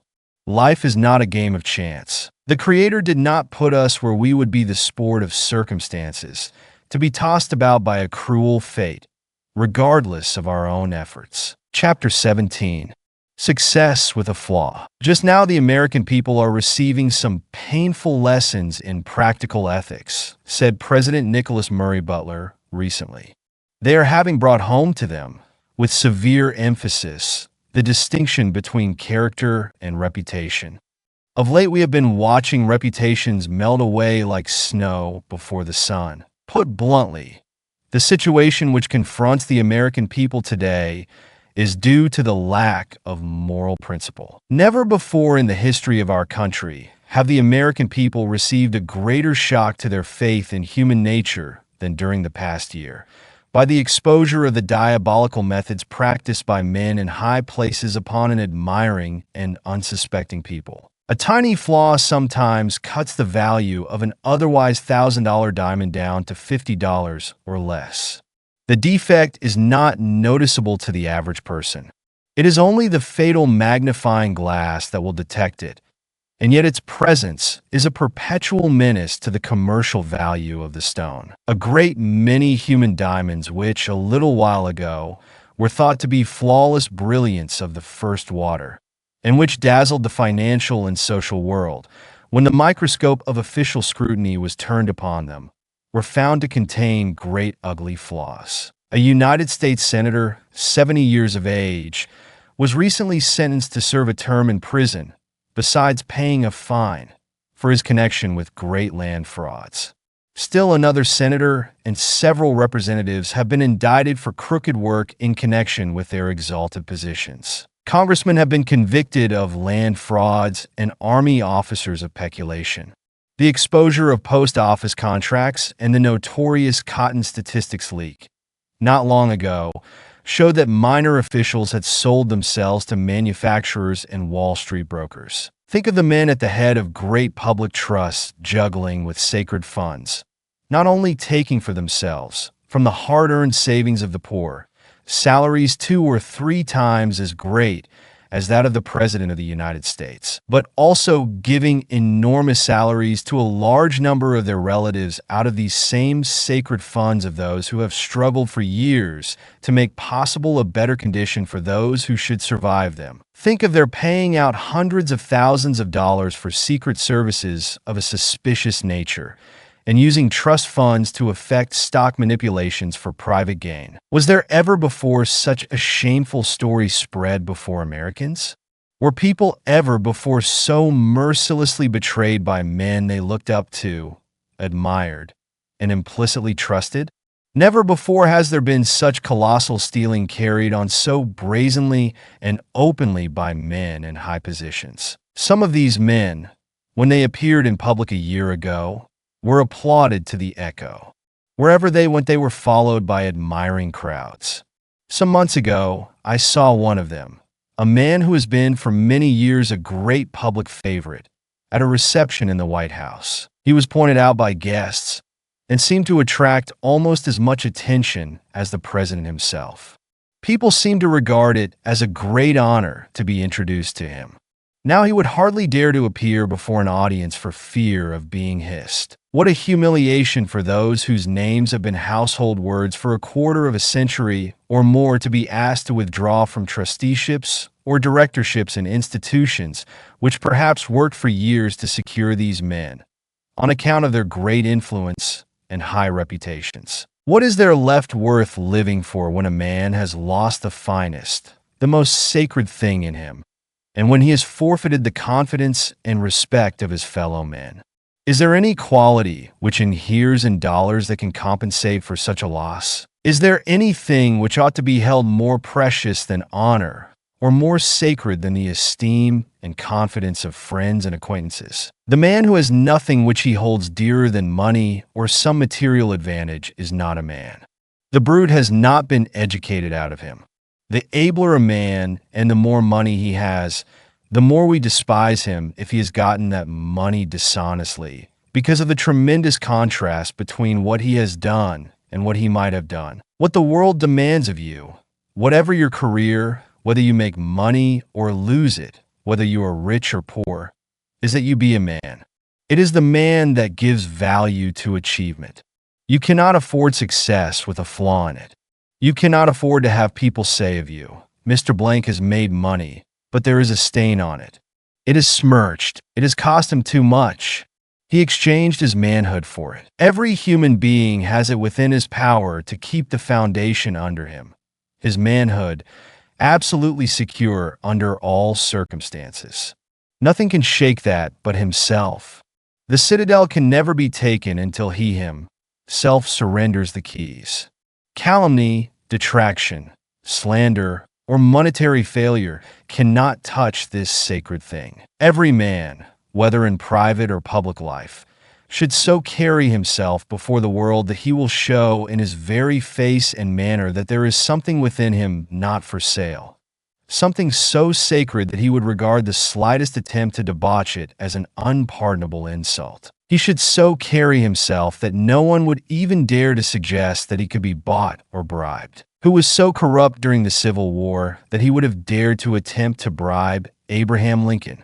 There was something in that face that would have cowed the hardest character.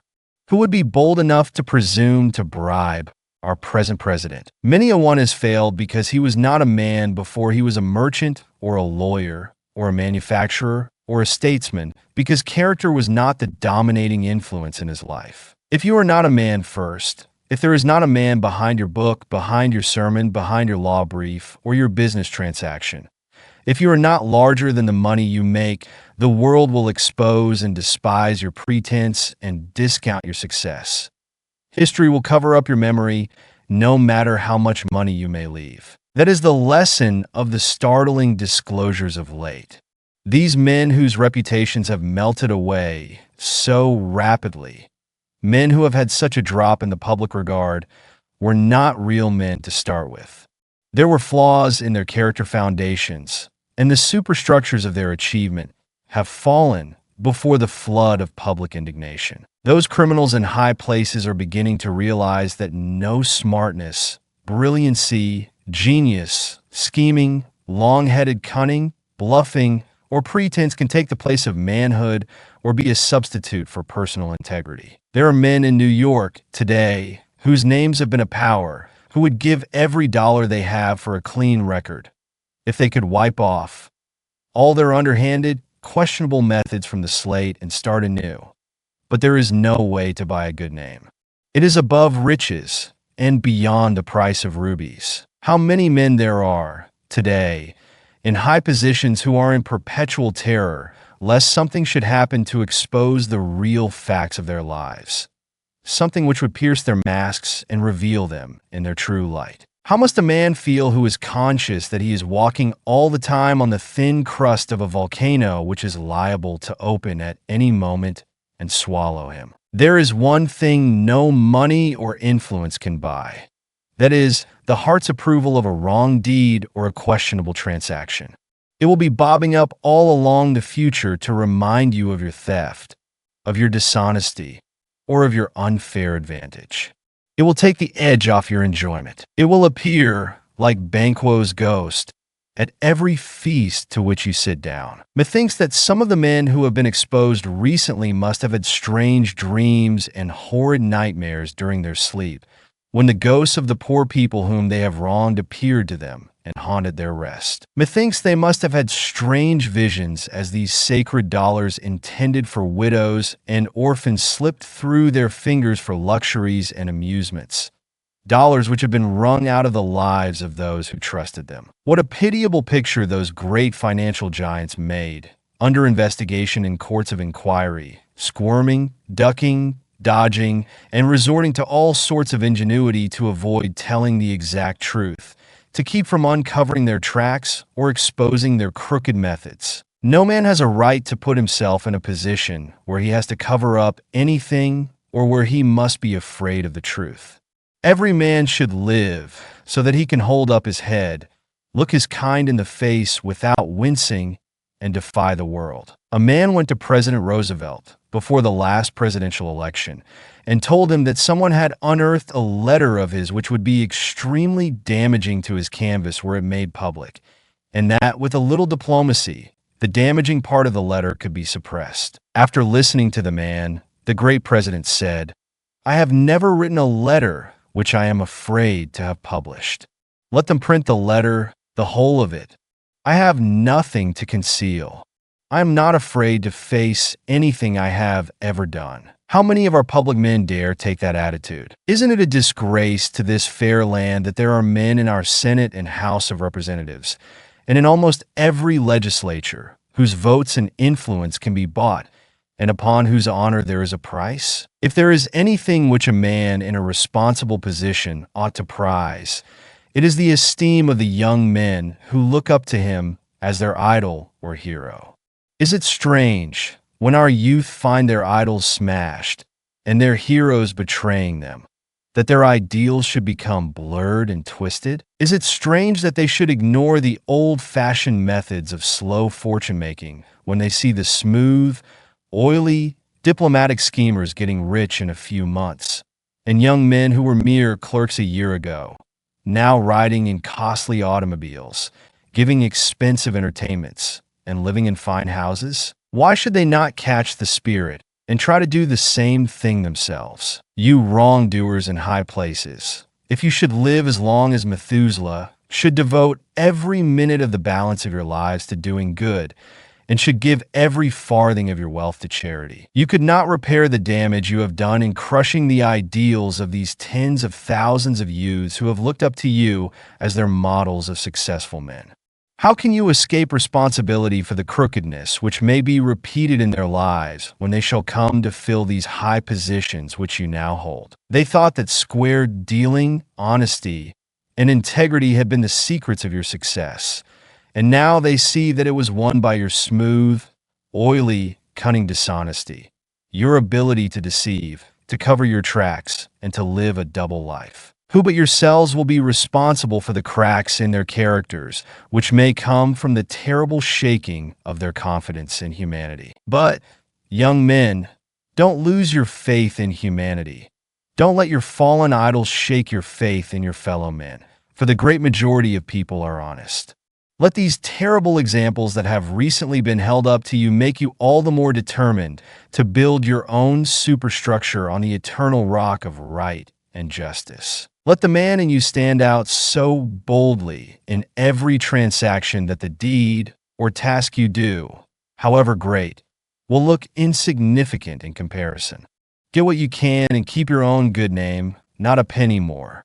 $1 more than that would make your whole fortune valueless. If there is a pitiable sight in the world, it is that of a man with the executive ability, sagacity, and foresight to make a clean fortune, yet using his energies and abilities in making a dirty one, a fortune which denounces and condemns him, and is a perpetual disgrace to himself and his family. The right ought to thunder so loudly in a man's ears, no matter what the business or transaction in which he is engaged, that he cannot hear the wrong or baser suggestion. Men have two kinds of ambition, one for dollar making, the other for life making. Some turn all their ability, education, health, and energy toward the first of these, dollar making, and call the result success. Others turn them toward the second, in a character, usefulness, helpfulness, life making, and the world sometimes calls them failures, but history calls them successes. No price is too great to pay for an untarnished name. The highest service you can ever render the world, the greatest thing you can ever do, is to make yourself the largest, completest, and squarest man possible. There is no other fame like that, no achievement like that. Chapter 18. Getting away from poverty. Those who have the misfortune to be rich men's sons are heavily weighted in the race, says Andrew Carnegie. The vast majority of rich men's sons are unable to resist the temptations to which wealth subjects them, and they sink to unworthy lives.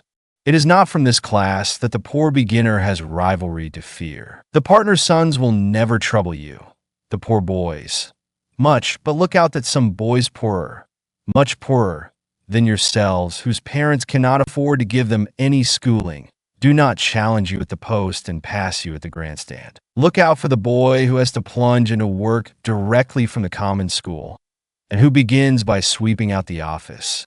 He is the probable dark horse that will take all the money and win all the applause. The struggle to get away from poverty has been a great man developer.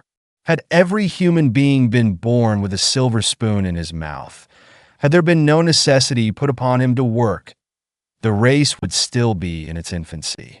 Had everybody in this country been born wealthy, ours would be one of the dark ages. The vast resources of our land would still be undeveloped. The gold would still be in the mines, and our great cities would still be in the forest and the quarry.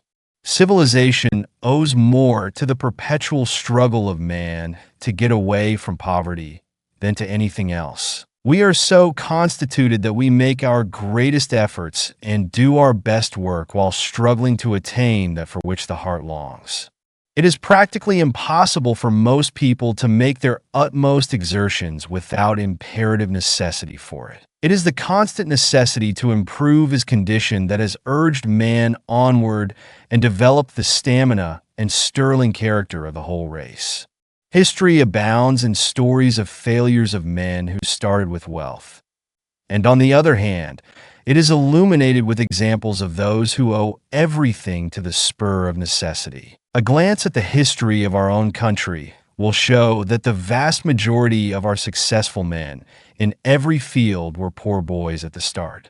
Benjamin Franklin, Alexander Hamilton, Andrew Jackson, Henry Clay, Daniel Webster, Abraham Lincoln, Horace Mann, George Peabody, Ulysses S. Grant, James A. Garfield, to mention but a few of the great names of past generations, rose to distinction from an iron environment and direst poverty. Our most useful and successful men of today have, also, been evolved from the school of want and stern necessity. Our great merchants, railroad presidents, university presidents and professors, inventors, scientists, manufacturers, statesmen, men in every line of human activity, have for the most part been pushed forward by the goad of necessity and led onward by the desire to make the most of themselves. A youth, born and bred in the midst of luxury, who has always leaned upon others, who has never been obliged to fight his way up to his own loaf, and who has been coddled from his infancy, rarely develops great stamina or staying power. He is like the weak sapling in the forest compared with the giant oak which has fought every inch of its way up from the acorn by struggling with storms and tempests. Power is the result of force overcome. The giant is made strong in wrestling with difficulties. It is impossible for one who does not have to struggle and to fight obstacles to develop fiber or stamina. To live without trial is to die but half a man. Strength of character is a thing which must be wrung out of obstacles overcome. Life is a great gymnasium, and no man who sits in a chair and watches the parallel bars and other apparatus ever develops muscles or endurance. A father, by exercising for his son, while he sits down, will never develop his muscle. The son will be a weakling until he uses the dumbbells and pulley weights himself. How many fathers try to do the exercises for their boys while they sit on soft benches or easy chairs, watching the process? And still those fathers wonder that their boys come out of the gymnasium weak, with as soft and flabby muscles as they had when they entered. Isn't it strange that so many successful men who take pride in having made themselves, and consider it the most fortunate thing in the world that they were thrown upon their own resources and were obliged to develop their independence and stamina and self-reliance, should work so hard to keep their children from having the same experience? Isn't it strange that they should provide crutches so that it will be all the more difficult for them to walk alone? That they should take away the strongest possible motive for the development of power by making it unnecessary for them to strive, by providing for every want and guarding them on all sides by wealth? A famous artist, who was asked if he thought a young man who was studying with him would make a great painter, replied, "No, never. He has an income of £6,000 a year." This artist knew how the great struggle against thwarting difficulties brings out power, and how hard it is to develop a strong, manly fiber in the sunshine of wealth. How many young immigrants have come to this country uneducated, ignorant of our language, friendless and penniless, and yet have risen to positions of distinction and wealth, putting to shame tens of thousands of native-born youths who possessed every advantage of wealth, education, and opportunity, but who have never been heard from. I have in mind a young man of this class who came to this country a comparatively short time ago, but who has already risen to a very important position wholly unaided. He is a remarkable example of a self-educated, self-trained, self-disciplined man. And in the persistent process of his development, he has evolved a very strong, positive, aggressive character. He has brought out his latent powers and strengthened his weaker faculties. He has pruned out of his mentality and habits those things which would embarrass and hinder his progress, and has gained such a strong momentum that there seems to be scarcely any limits to what he is likely to become. His is an inspiring example of the possibilities of manhood in America, one which explodes all excuses of the poor boy and girl who think they have absolutely no chance to get up in the world. I am no advocate of the blessings of poverty, considered as a finality. Poverty is of no value except as a vantage ground for a starting point.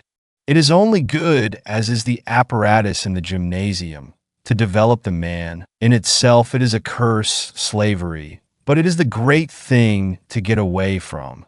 And it is the getting away from it, if honestly and conscientiously done, that calls out the man, that develops the human giant. We did not always see at the time that what we got incidentally on the way up from poverty was infinitely better and more precious than the thing we were aiming for, a living competence, that the development of a strong man in the mighty struggle with necessity was 1,000 times more valuable than the living, the money, or the property gained. Grover Cleveland, who was once a poor clerk at a salary of $50 a year, in speaking of poverty as a developer, says, "There is surely no development of mental traits and no stimulation of the forces of true manhood so thorough and so imperiously effective as those produced by the combination of well-regulated ambition with the healthful rigors of poverty. It is the student who has to struggle hardest to obtain an education that gets the most discipline and good out of it. Boys who are born scholars and who only need to read a lesson over to know it and to be able to pass an examination upon it, do not derive half so much from their college course as do those who have to fight hard for everything they get. It is not, as a rule, the youth who has a regular income and every want supplied by indulgent parents who makes the most of his opportunities at college, but the one who has to work his way through, who has to toil in college and out to make his expenses, or else go without an education. What would the average youth do if he were not compelled by necessity to work? If he were not obliged to exert himself in order to get the thing he wants? If he already has all he wants, why should he struggle for more? Not 1 in 10,000 would go through the struggle with poverty, the wrestling with necessity, just to produce character and make himself a stronger man, but he would do it for selfish reasons, to satisfy his ambition and get that which he longs for himself and those he loves. "I'm not wasting my sympathy on the children of the poor," says U.S. Senator J.P. Dolliver, once a poor boy himself. "What little sympathy I have I will give to the children of the rich. If you have $100,000 and give it to a boy to start him out in life, he doesn't start. I suggest keeping that 100,000 and that boy apart. It will be better for the boy. The cabin where Abraham Lincoln was born did not shelter the childhood of a king, but something better than a king, a man. The boy who is conscious that he has a fortune awaiting him says to himself, 'What is the use of getting up early in the morning and working one's life out? I have money enough coming to me to take care of me as long as I live.' So he turns over and takes another nap, while the boy who has nothing in the world but his own self to depend upon feels the spur of necessity forcing him out of bed in the morning. He knows there is no other way open for him but the way of struggle. He has nobody to lean on, nobody to help him. He knows that it is a question either of being a nobody or getting tipped and hustling for dear life. Thus, shrewd nature, in making man get that which he wants most by the way of necessity, brings about her great ends of civilization and character development of the race. The money, the property, the position are small things in comparison with the man she is after. What price will nature not pay for a man? She will put him through the hardest school of discipline and train him for years in the great university of experience in order to perfect her work. The mere money or property the man gets on the way is only incidental. Nature is after the man. She does not care a fig for the money in comparison, but she will pay any price for a human giant. The end. Thank you for listening to He Can Who Thinks He Can by Orison Swett Marden, brought to you by Read Media. I'm Andrew, and it's been a pleasure sharing this empowering work with you. Until next time, stay inspired and keep believing in yourself.